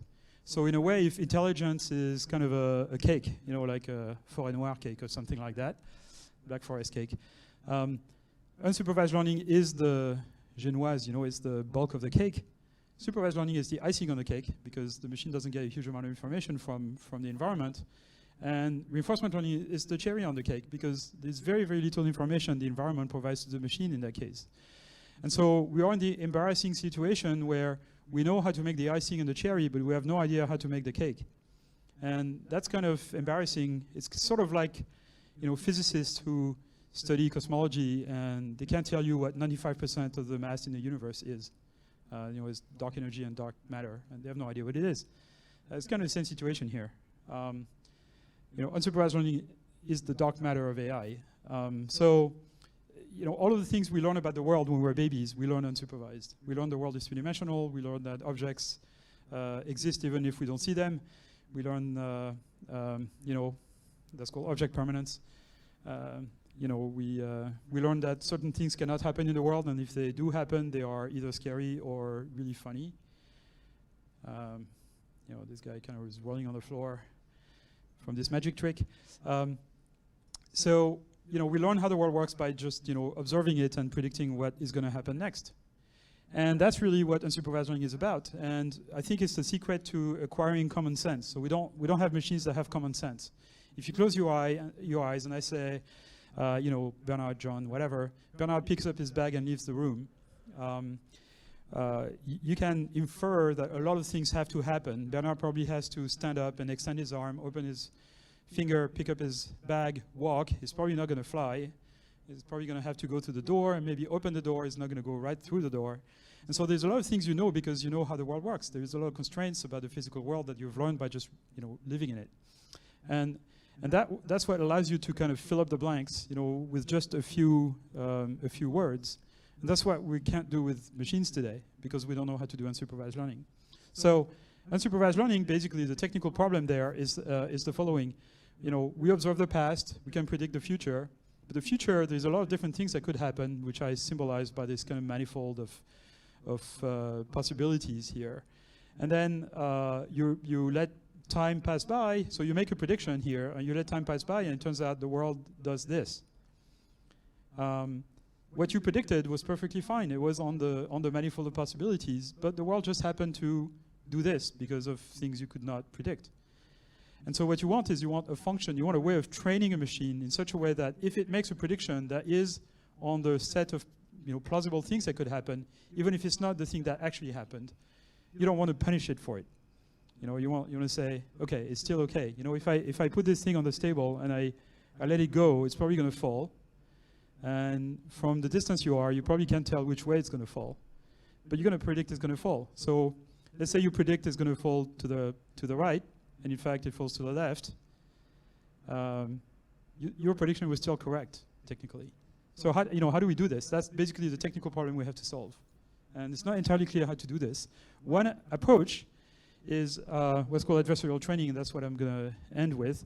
So adversarial training is this really, really cool idea, and it's very new, and a lot of people are really excited about it, is you basically train the loss function. So you know, essentially you don't know what this manifold looks like, so you need a trainable function to tell you whether a point is on this manifold or not of possibilities. And that's going to be another neural net. So now this is this neural net. This neural net is trained to produce 1 or 0, or, you know, some number. And if the number is 0, that means whatever is fed to it is on the manifold of possibilities. If it's not, then it's not. And the way you train this system is that you have a training set of images, and you train the discriminator to tell 0 because those are real. But then you also have another neural net generating images from a set of random numbers. And whenever it produces an image like this that you show to the discriminator, you tell the discriminator, tell me it's fake. Okay, so produce a large output. But the point is the generator actually trains itself to fool the discriminator, and it can do this by being fed the gradient of the output of the discriminator with respect to the image. So it can adjust the image so as to fool the discriminator as much as possible.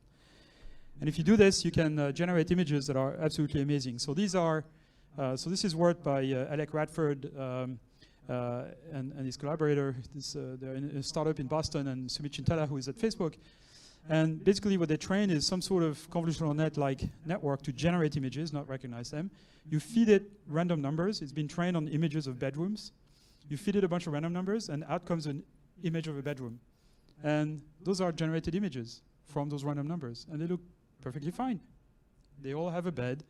They all have windows. They have dressers. They have things in it that look like things that should be in a bedroom. And it's completely amazing that it works at all, but it works really, really well. So that's very impressive, very surprising. They put the code in open source on GitHub, and then people kind of trained it on random things like manga characters. So these are artificially generated manga characters by interpolation in this feature input random numbers. And so by continuously varying them, you can generate manga characters that kind of change continuously. You can do things similar to what we did with Germany and Tokyo and Japan, but now with images. So you take the vector corresponding to a man with glasses, subtract the vector of a man without glasses, add a woman without glasses, and you get a woman with glasses. I mean, that's just astonishing that it works. And you can do this also with physics. I'm going to skip this because I'm out of time. But the last thing I'm going to mention is how you can do this to train what we call forward models of the world, which are systems that basically predict what's going to happen in a video. So you train basically a multi-scale convolutional net to observe a few frames in a video and then train it to predict what's going to happen next in the video. And if you train it supervised with least square or something like this, you get very blurry predictions. They're blurry because there's a lot of possible things that could happen in the world, and the best thing the machine can do is predict the average of all the possible things that could happen, and that's just a blurry image. So it doesn't work. But if you use adversarial training, so these are the 4 frames that are observed. This is the ground truth. This is what actually happened in the video. This is what the system predicts if you train it with least square. And this is what the system predicts if you train it with this adversarial training technique, where the cost function basically is trained as part of the process. And that works kind of decent. You can predict where billiard balls are going to go, and you can do things like that. So this is my last slide. So here, the first 4 frames of very little animation here comes from a real video, and then the ones that are surrounded, the 2 frames that are surrounded by a red frame here, are actually predicted by the network, and they look pretty decent. This guy keeps moving. This thing keeps moving in the right direction. This kid here keeps advancing. This is for L2 training, etc. So it starts going like really. It looks bad when you let the system predict more than a few frames. It diverges pretty quickly, but at least there is a hope there that we have an angle on this predictive learning, and we think. Being able to solve that problem really is the key to unsupervised learning or predictive learning, which will allow us to get machines to acquire common sense and then get to the next step in terms of AI. And I'll stop here. Thank you very much. So I'd like to get back for a second to the Word2Vec thing that you showed. So you said the words are associated to vectors. And that we can associate some semantic value to this vector. Now my question is, I assume if we can do this, this means it has been trained on a very big corpus. So first question, am I assuming right? And second question, if so, what does the vector actually represent? So how big is it, and what are the components of it? So yes, this is generally trained on very large corpus or corpora, typically a billion words or something. The thing is that there is a ridiculous amount of text that's available that you can use to train things like this. You can use all of Wikipedia, you can use, the Gutenberg project, you can use just about any, dialogue on Reddit or whatever. So, where you get, abbreviation and swearing and, badly spelled words. But so, people have tried all kinds of different data sources for this. The dimension of the vector is anywhere between 50 and 5,000, depending on your application. Typically, it's about 1,000. There's different kinds of experimentations along those directions where people don't. So basically, the first layer is of kind of a Word2Vec system is a lookup table that associate every word in the dictionary with a vector.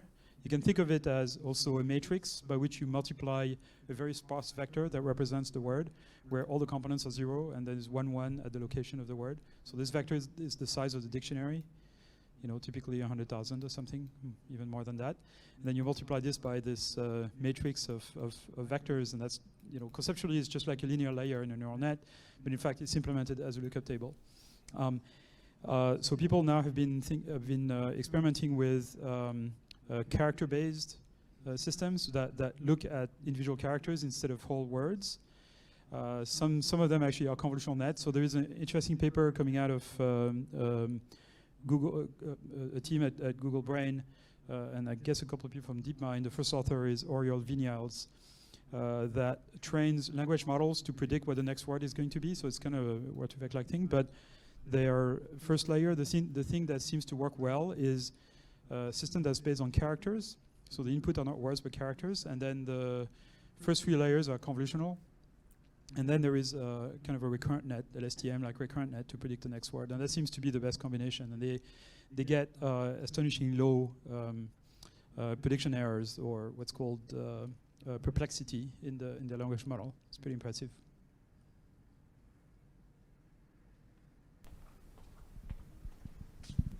Thank you for your presentation.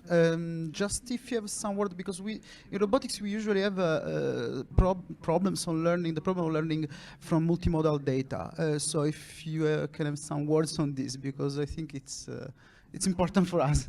Right. So this used to be a problem in sort of classical approaches to pattern recognition and AI. How you combine multiple streams. I mean, here you just build a neural net with different channels for the input, and you just train it. I mean, it just doesn't make any difference.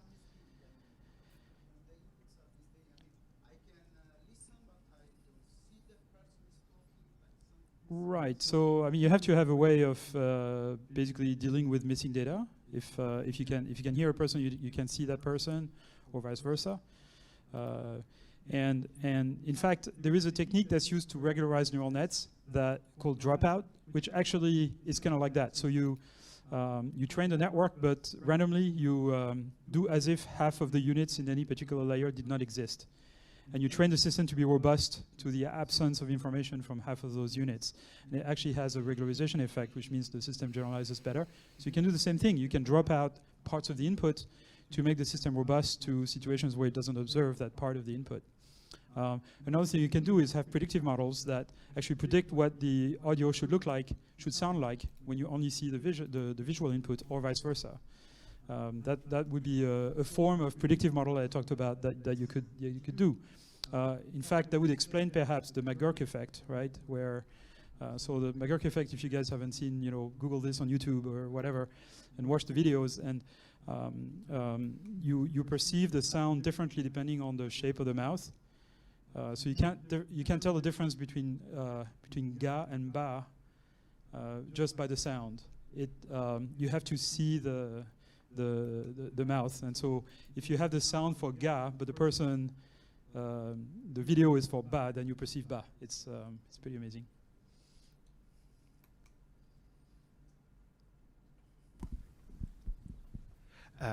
So thank you again for your presentation. So I would like to come back to your bedroom generation. You gave single images of bedrooms, and you know the information that there will be a bed, there will be a window, there will be a sofa, etc. But when you generate an image, how the perception of the places of the objects are generated, how the algorithm knows that the window will be placed in front of the bed or near the bed, and why the bed is not blurred, because actually it could be anywhere in the bedroom. Yeah, that's right. It could be anywhere in the bedroom. So, I mean, the way this is trained, basically conceptually, it's very much like one of the slides I showed with the manifold. Let me go back to that if I can find it. Right. So the network that generates the bedroom is a function of this type. It's a neural net. It's in fact what's called a deconvolutional net. So it's like a convolutional net, except all the arrows have been reversed, so that the input is just a bunch of numbers, and then the output is the image. Okay, so it's like, normally convolutional net, you put an image in and you get kind of numbers out if you want for classification. You can reverse it. And so it's a function of this type. There is no x. There is no observed input. The only input are a bunch of random numbers, and they are sampled uniformly or with a Gaussian distribution independently, each of those. And then the system generates an image, and the adversarial network tells it how far away from this manifold it is, and then the system adjusts its parameter to kind of go on the manifold. Yeah, I stream 12 hours And so a day. what happens is that what you get is a linear parametrization. You know, whatever point that you sample in this square, in this case, I mean, of course, it's a high-dimensional space, but you know, whatever vector you sample, you generate randomly here is going to map to an image that to the discriminator is going to look like a bedroom, and therefore is going to look like a bedroom. And so some of those directions here parameterize things like, you know, how build, you know, where the bed is and what color it is, and you know, how tall it is, whether there's a window or not, where the window is, what the lighting is. So all the parameters that determine the shape of the scene, you know, are in this bunch of random vectors, but there's no meaning to them, in the sense that it's not entirely clear how you would determine, like, how do you move the bed independently of the rest. It's just a result of, you know, generating, you know, training the system on all the data sets you have.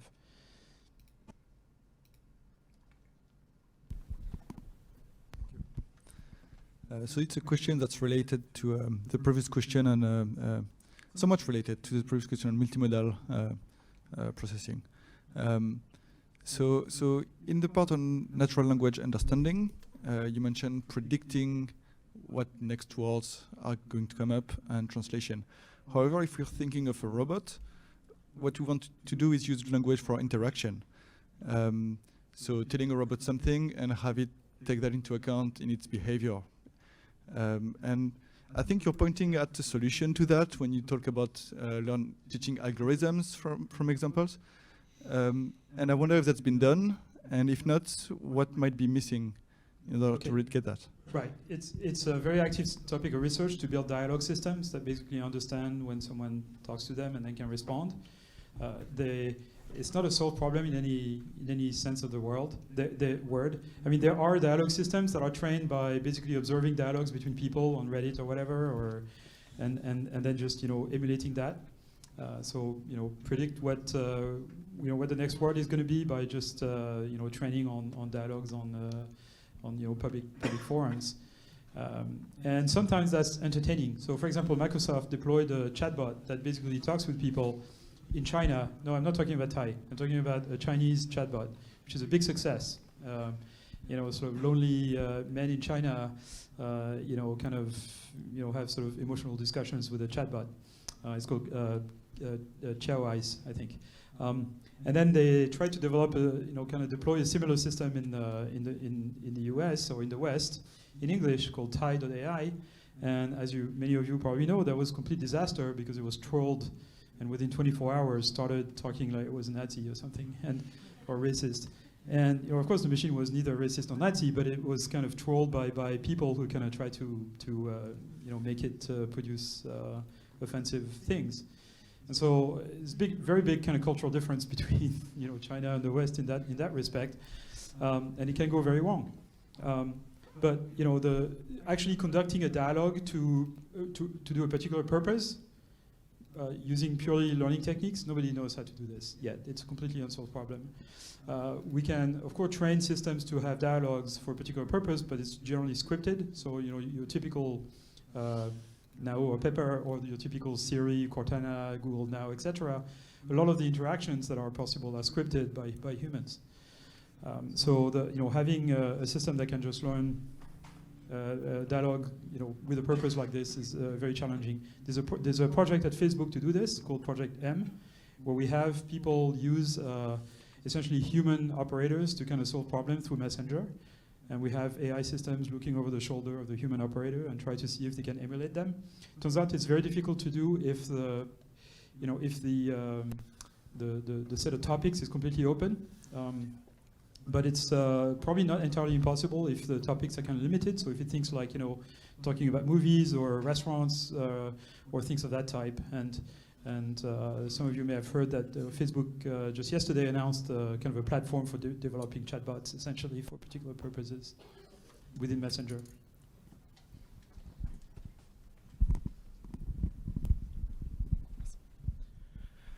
Thanks for your talk. And I was wondering if I understood in many of the systems you presented, you have an offline training, then you use it online. But how do you decide when the world has enough changed and it makes too much mistakes to make relearning and to being able to reuse it?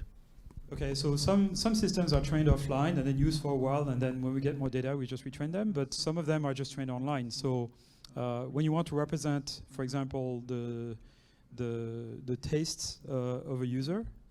So for example, there's sort of machine learning systems that are used to determine what to show you on Facebook every day. So when you connect to Facebook every day, Facebook could show you roughly 2,000 or 3,000 items. But nobody has time for that. So the Facebook systems try to select 100 or 150 items from your friends or other sources to show you. And those are meant to be things you're supposed to be interested in. So for example, I don't know, you like sailing. We're going to show you pictures of sailboats from your friends. But you hate cat pictures. We're not going to show you cat pictures, right? Maybe you like cat pictures. I don't particularly like cat pictures. So the Facebook systems are going to learn this, by how much, how you interact with your friends and with particular content in your friend, and that's done on the fly. So the model of what you like is updated on the fly, and there's more and more deep learning systems that are used in all of those systems for information ranking and filtering. For Facebook, you have the like buttons, etc., as a supervision signal. But for the road analysis, for example, if we're in a car and we gave the car to somebody who's not a robotician or informatician, how could it know that there is a mistake on the person, or for example the sand on the ground, etc.? Right. So let me actually show you a video related to this.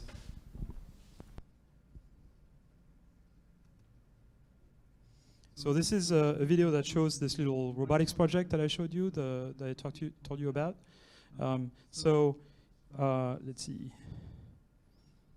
So this robot, this is built in 2005. It has 4 cameras, 2 stereo pairs. It's got 3 computers in the belly, but they are, 4, but really 3. And here it's driving itself using stereo vision, so there's no learning. It just does stereo, and it figures out if something sticks out of the ground from 3D reconstruction. And stereo only works up to about 10 meters. In fact, here it's been crippled, but and now we turn on the neural net. The neural net can do long-range vision, and it sees the wall from the start, and it knows it has to go behind it, but it sees it from the start, so it kind of drives around. And you'll see it drive around the row of people here the same way. It sees that from the start. This neural net, there's a phase of training of this neural net. It's a convolutional net. It's trained in the lab, okay, on recorded data. But the labels have actually been obtained through stereo vision. So there's no human labeling of whether a pixel is traversable or not. It's been collected by just running the robot and then collecting data, and then stereo figures out if it sticks out of the ground or not. And while the robot runs, it sees an object from far away. It maybe it doesn't know if it's an obstacle or not, but as it gets closer, it gets a label from stereo that tells it this is actually an obstacle because it sticks out of the ground. And so it includes this in its list of training samples, and it on the fly adapts its last couple layers to actually classify that correctly. So for example, it's been trained in forests and pathways and stuff like that, and it gets in a field and it doesn't know if it can drive, where it can drive, and it can adapt this very quickly. It's sort of like, if you had, Pepper has laser distance and ultrasound rangefinders and bumpers, and so it can use its camera to look at something, and then it gets to it, and if the bumpers hit or the ultrasound thing hits, then you can figure out this was actually an obstacle, so you can now retrain the top few layers of the convolutional nets if you could run one on one of those platforms and do this adaptation automatically. So you can have self-supervision if you want. That actually works. Yeah, this robot actually works pretty well. Let me skip to. So here we cripple the vision system, so it's only stereo and only sees at 2.5 meters. This is to test the control system. The control system is also trained, actually. There's some learning in it. So again, here it's blind. It's very myopic. So this is Pierre Semanet. He was a student, PhD student at the time with me. Now he's actually works at Google. And this is Raya Hetzel, one of the inventors of Dr. Lim that I was mentioning earlier. She's now the director of the robotics research group at DeepMind in London. And the first time these guys jumped in front of the robot, I was like, are you sure you want to do this? And you know, they were pretty confident because they actually wrote the code for it. So they. Okay, I'm sure there's still many questions left, but we are unfortunately running out of time. So let's thank the speaker again for this really exciting presentation. Thanks for having me.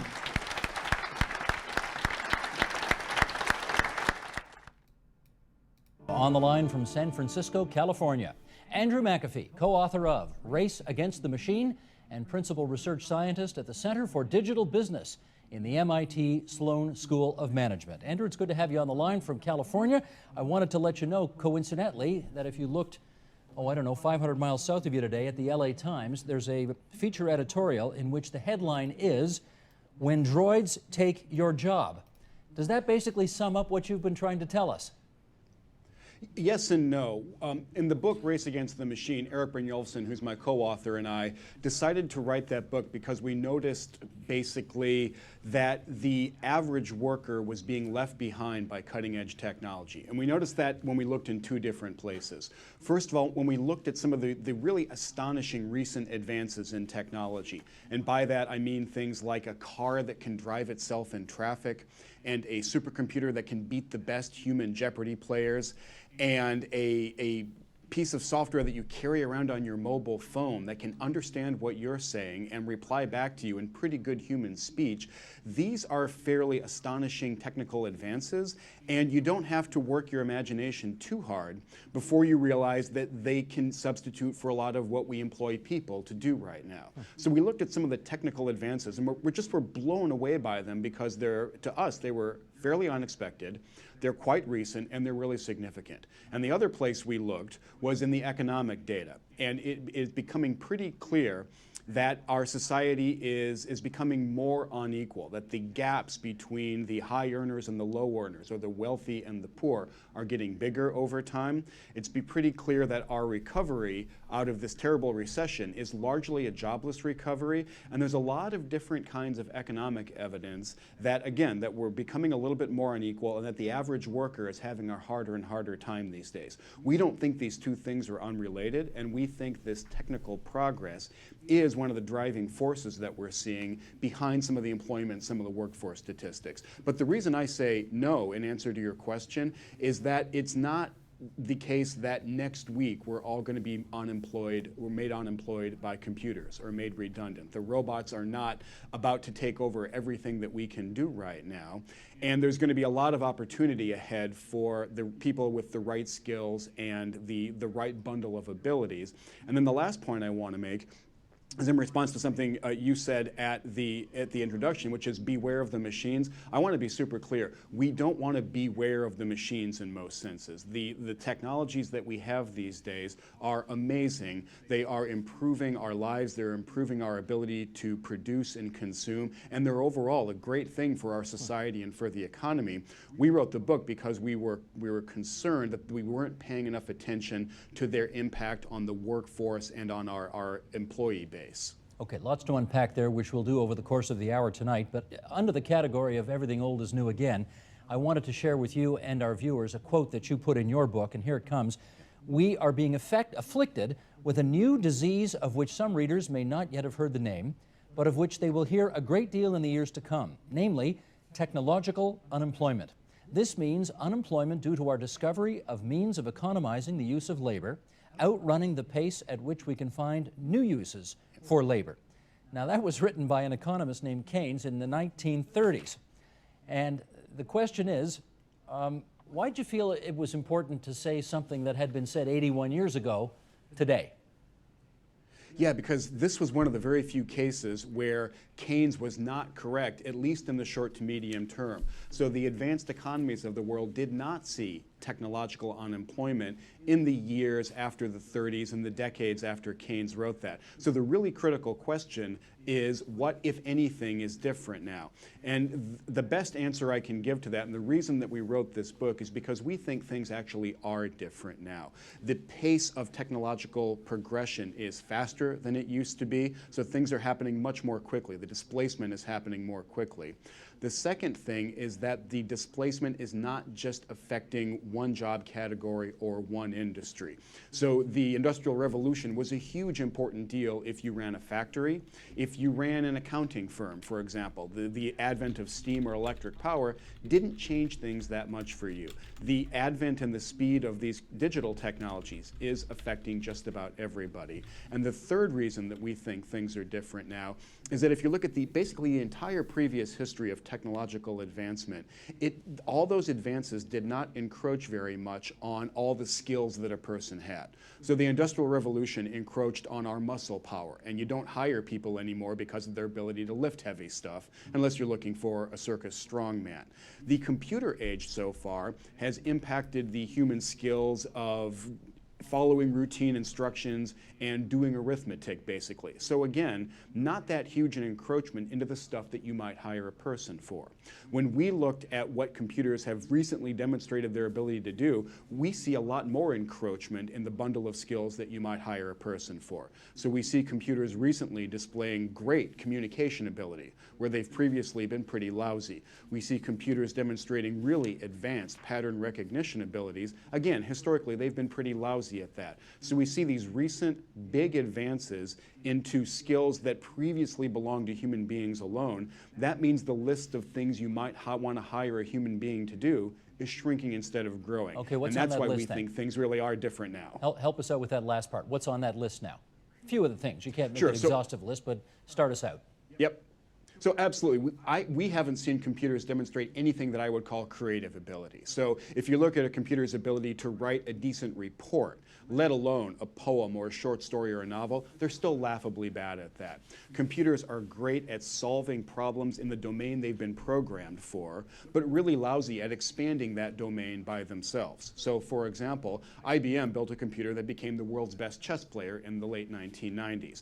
Then the team of human beings at IBM said, okay, we're going to take what we've learned and apply it to a very, very different challenge, namely playing Jeopardy. The computer had no ability to say, I want to go play Jeopardy next. So problem solving and being able to frame and then attack a problem. Yeah, whatever.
I don't know. I was just like, whatever.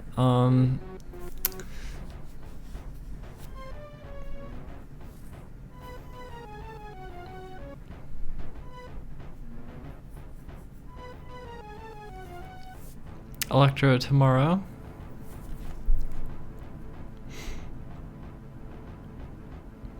And tomorrow is the debate, the presidential debate. Oh, let me change this camera.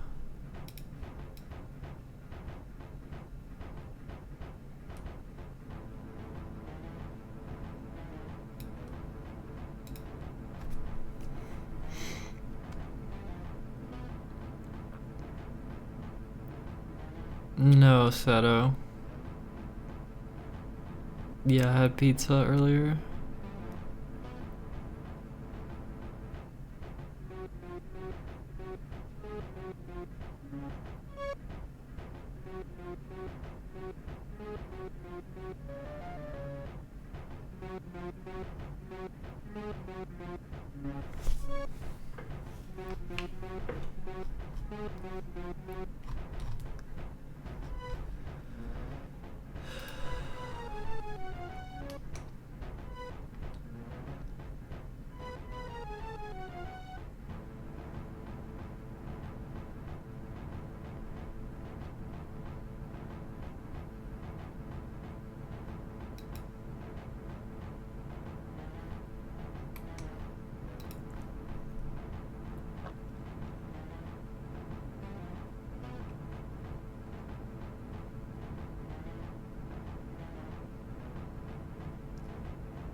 I was able to cry today.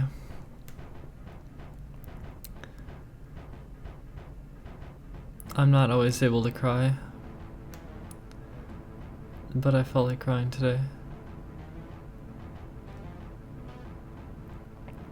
When I take off early because, well, there's still an hour left.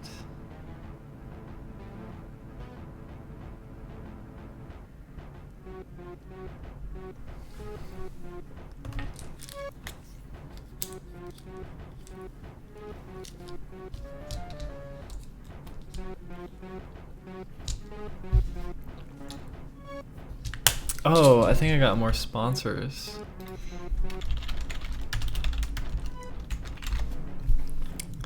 I want to update the number.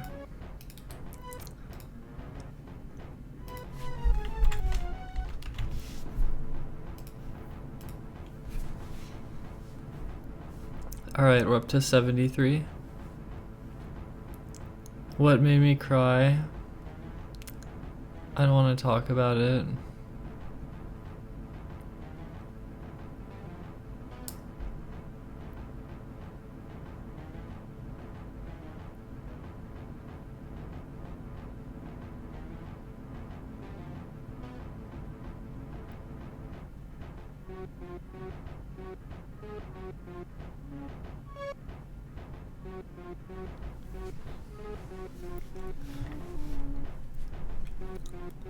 Let's discuss politics tomorrow.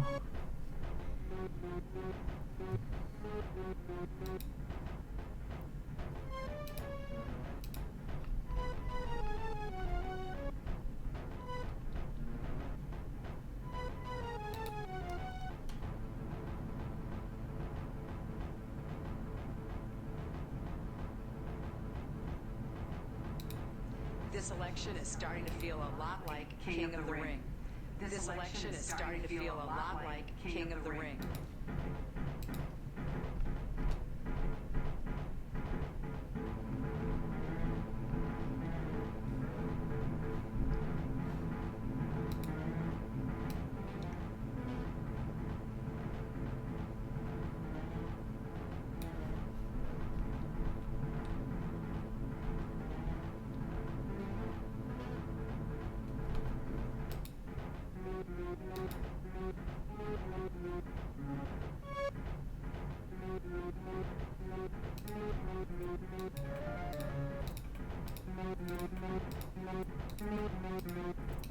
Layer 1 wins.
Yeah, you want my attention?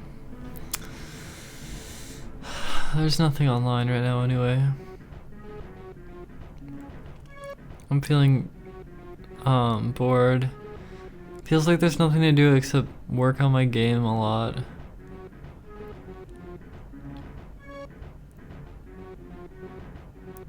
And I did some today, but I don't know why I just can't keep working on it non-stop.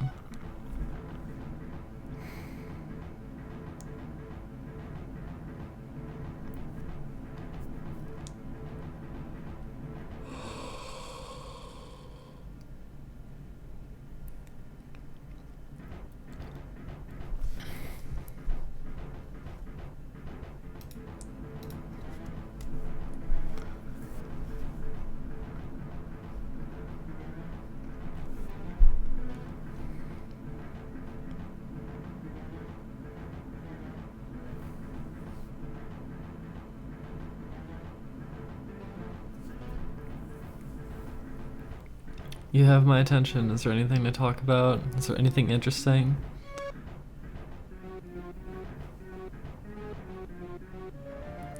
Monkey ball.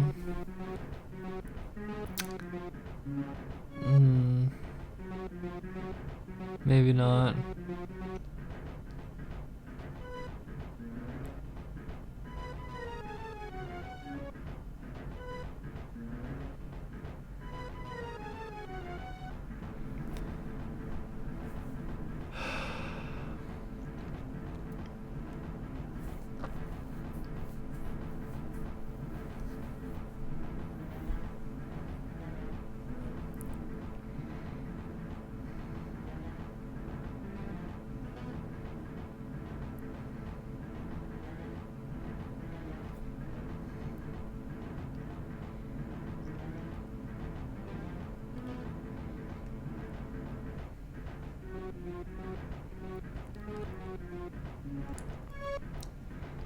Well, tomorrow's gonna be exciting. Today, I'm just like, I don't know if there's anything to say.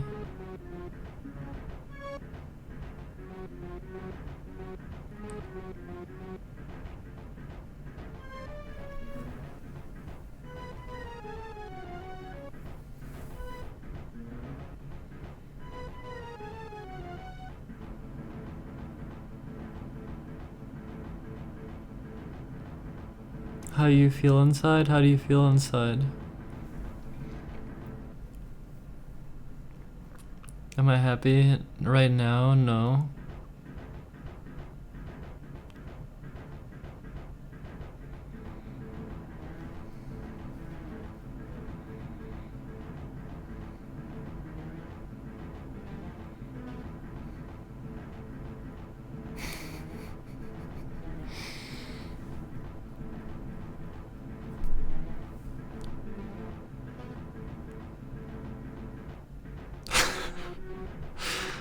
I'm not gonna set my bed on fire, what the fuck?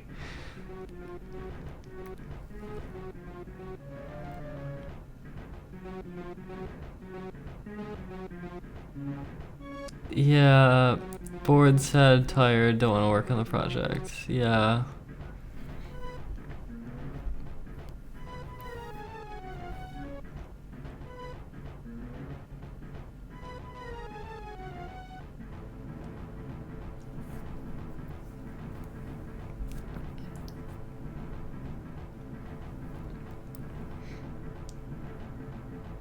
I'm sad because I want to cuddle and because I have nothing to do except work on this thing, and it's just a day at a time, and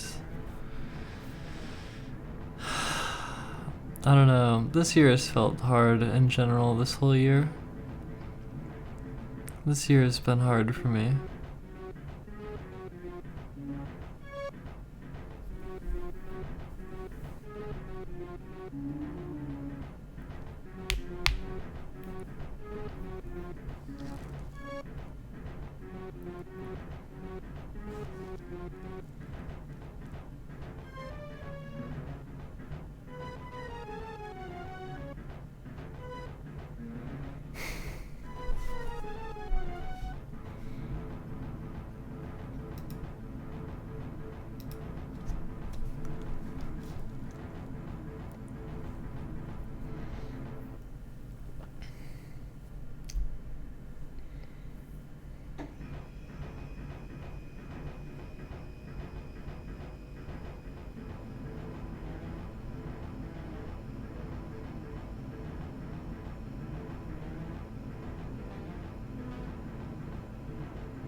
Okay, back September 1st, I wasn't doing 12-hour streams every day.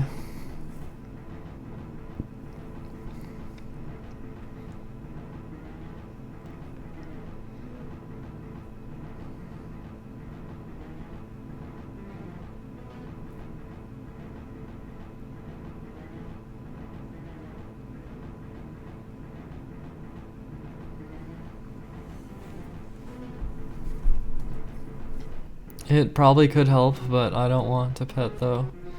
I want... Well, 12 hours is the YouTube limit, that's why. Well, for live streaming being saved. I don't want a pet. I want to cuddle a human. I want a human. I wanna wrap myself around them and pull them close and hold them tight.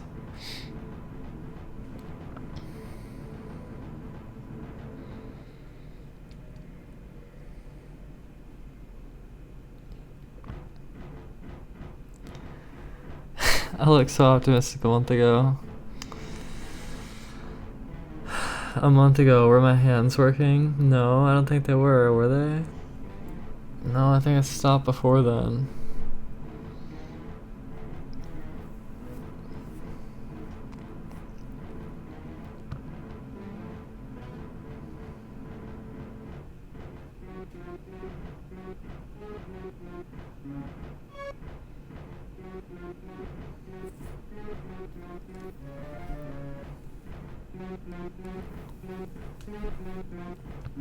I should try to separate the tendons. Alright.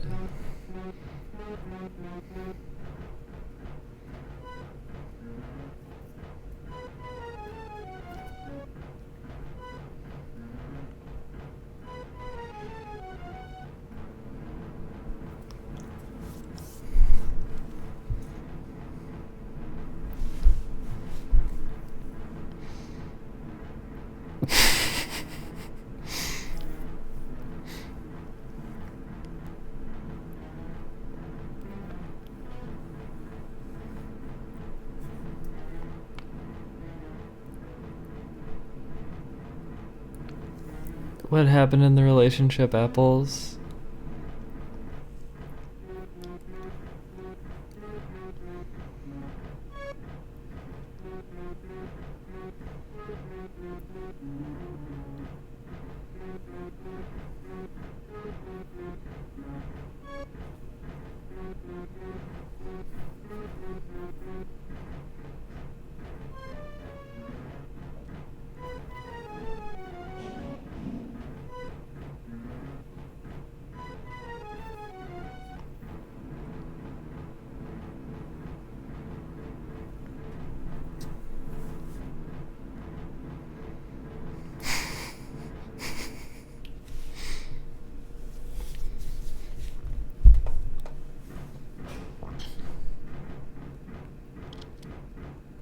$1,000 seems more appropriate. Did you ever hear about the 1,000 true fans theory? You're set if you have 1,000 true fans.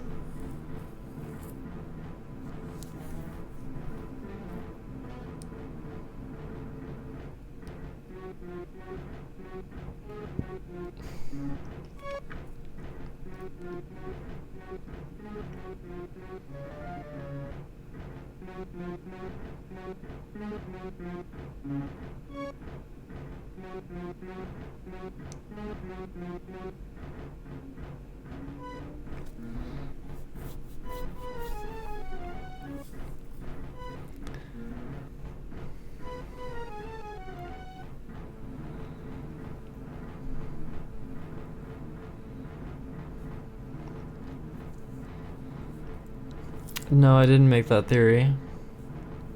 I think it's an old theory.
I don't know, Soto.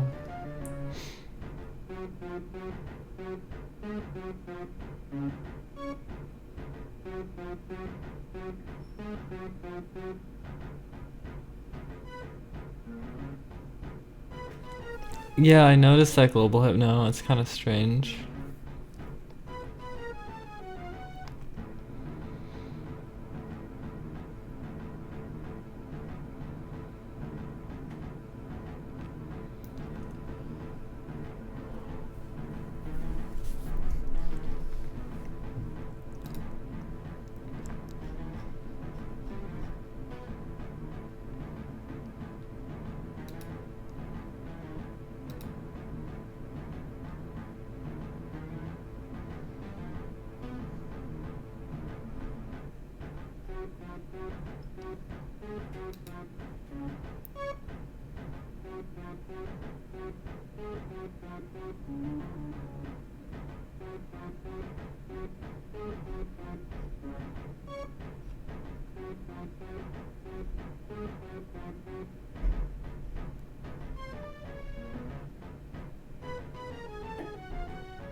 I never want to get married.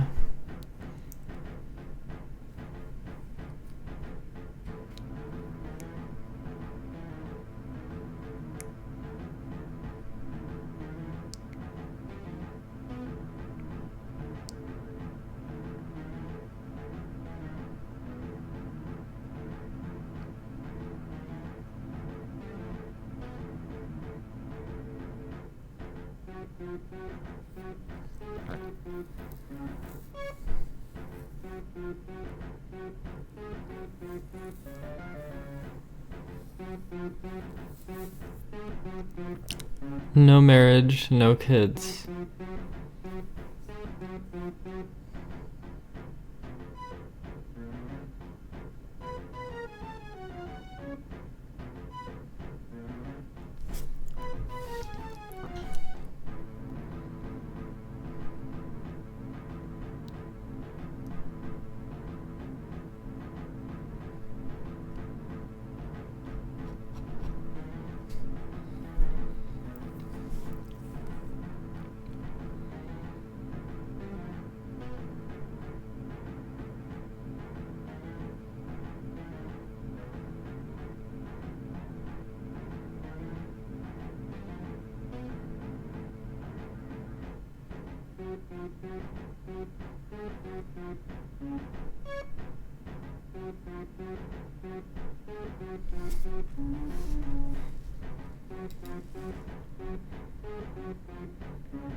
I did not play through Shovel Knight.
Mm.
What am I thinking?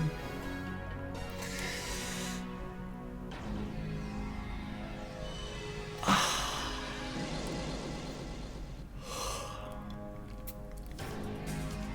don't even want to talk about it.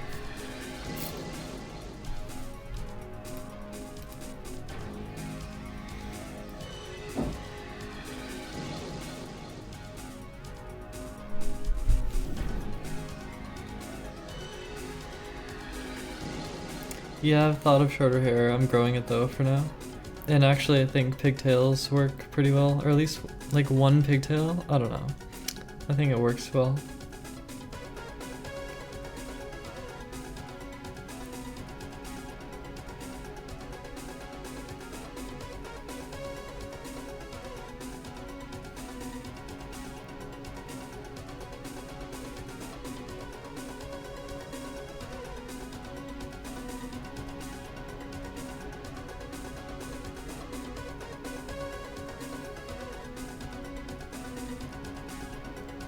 What's the Arnold press? I don't know anything about that. Or I don't know anything about lifting weights.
I'm not dead. I'm very alive.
You're an avatarless pleb.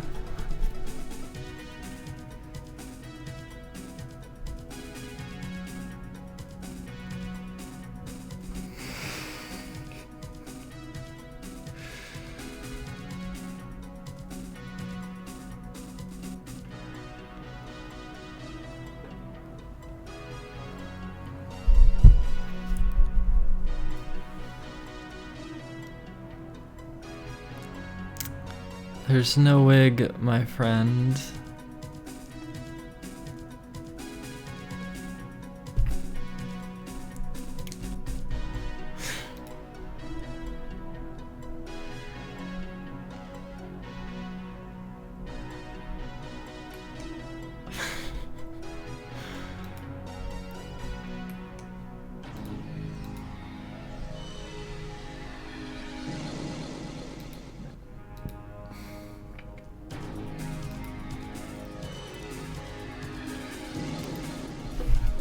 With all the squats, am I proud of my posterior? I think my butt is decent, but which I am pleased with.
"14 minutes till the stream is over."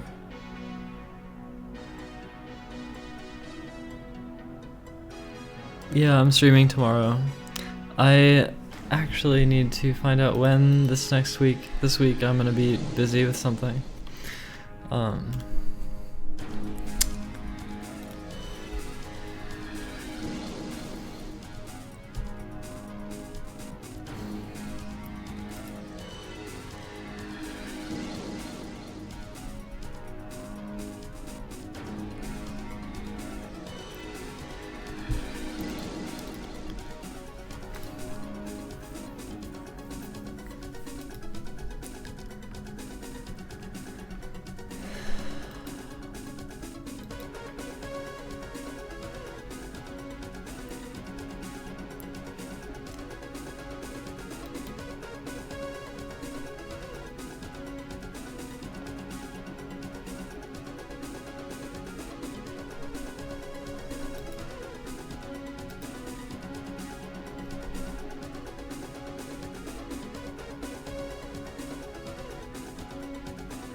And do I want implants? No.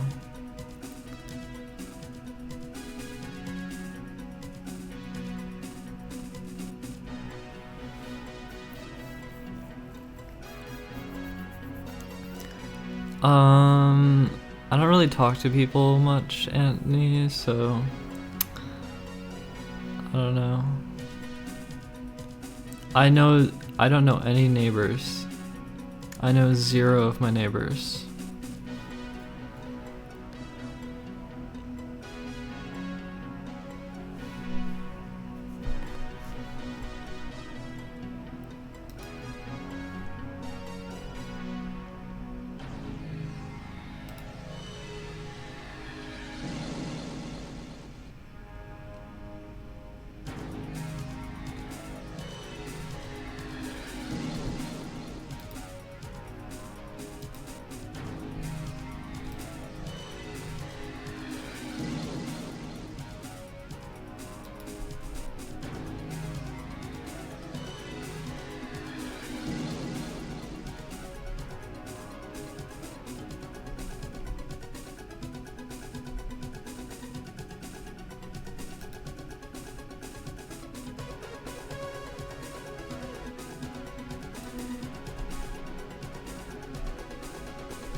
I wonder what day Hari Neff will pass me in Twitter followers.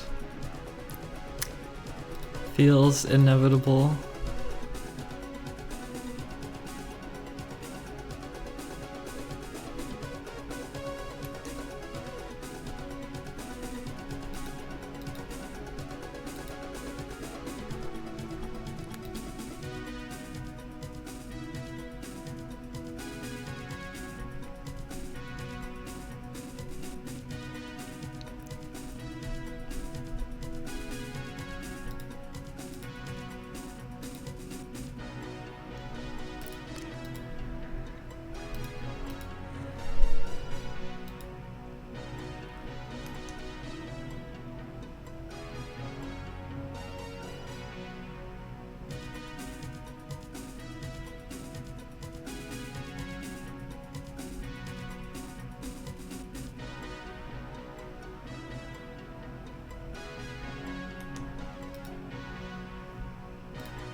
According to Lenin Forever, I'm a religious figure, and I'm here to lead.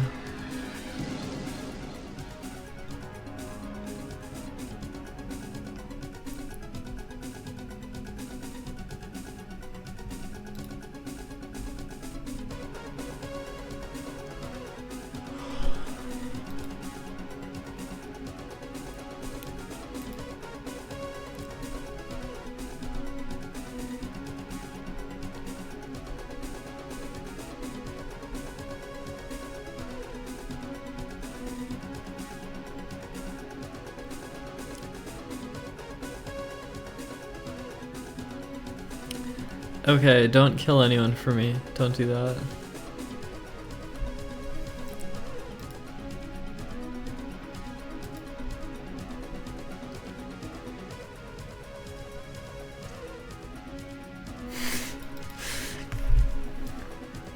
Lou, are we sure that by then stuff wouldn't be backed up many times over in multiple places?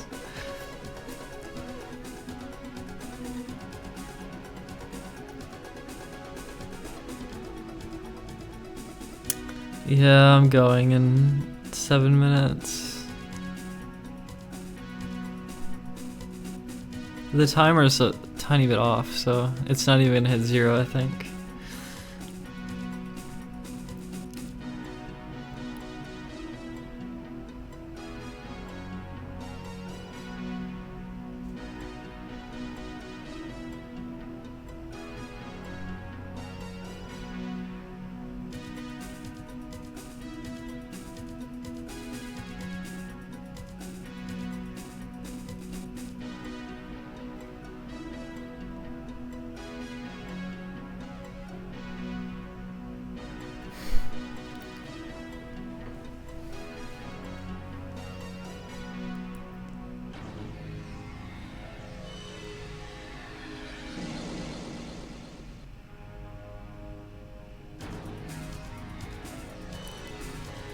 It's just to let people know how much time is left in the stream.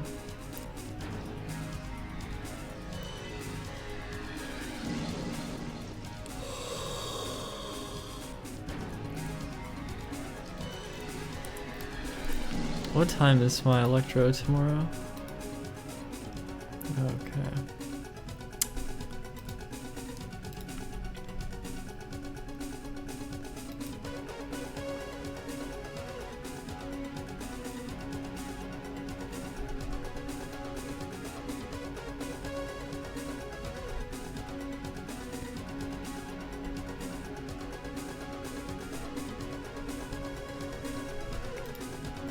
So both Phil Hellmuth and Daniel Negreanu, they're both pro poker players,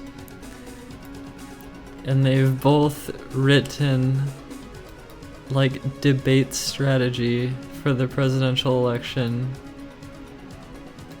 like for tomorrow's debate. They've both written and talked about how the debate is kind of like poker and their strategy and shit.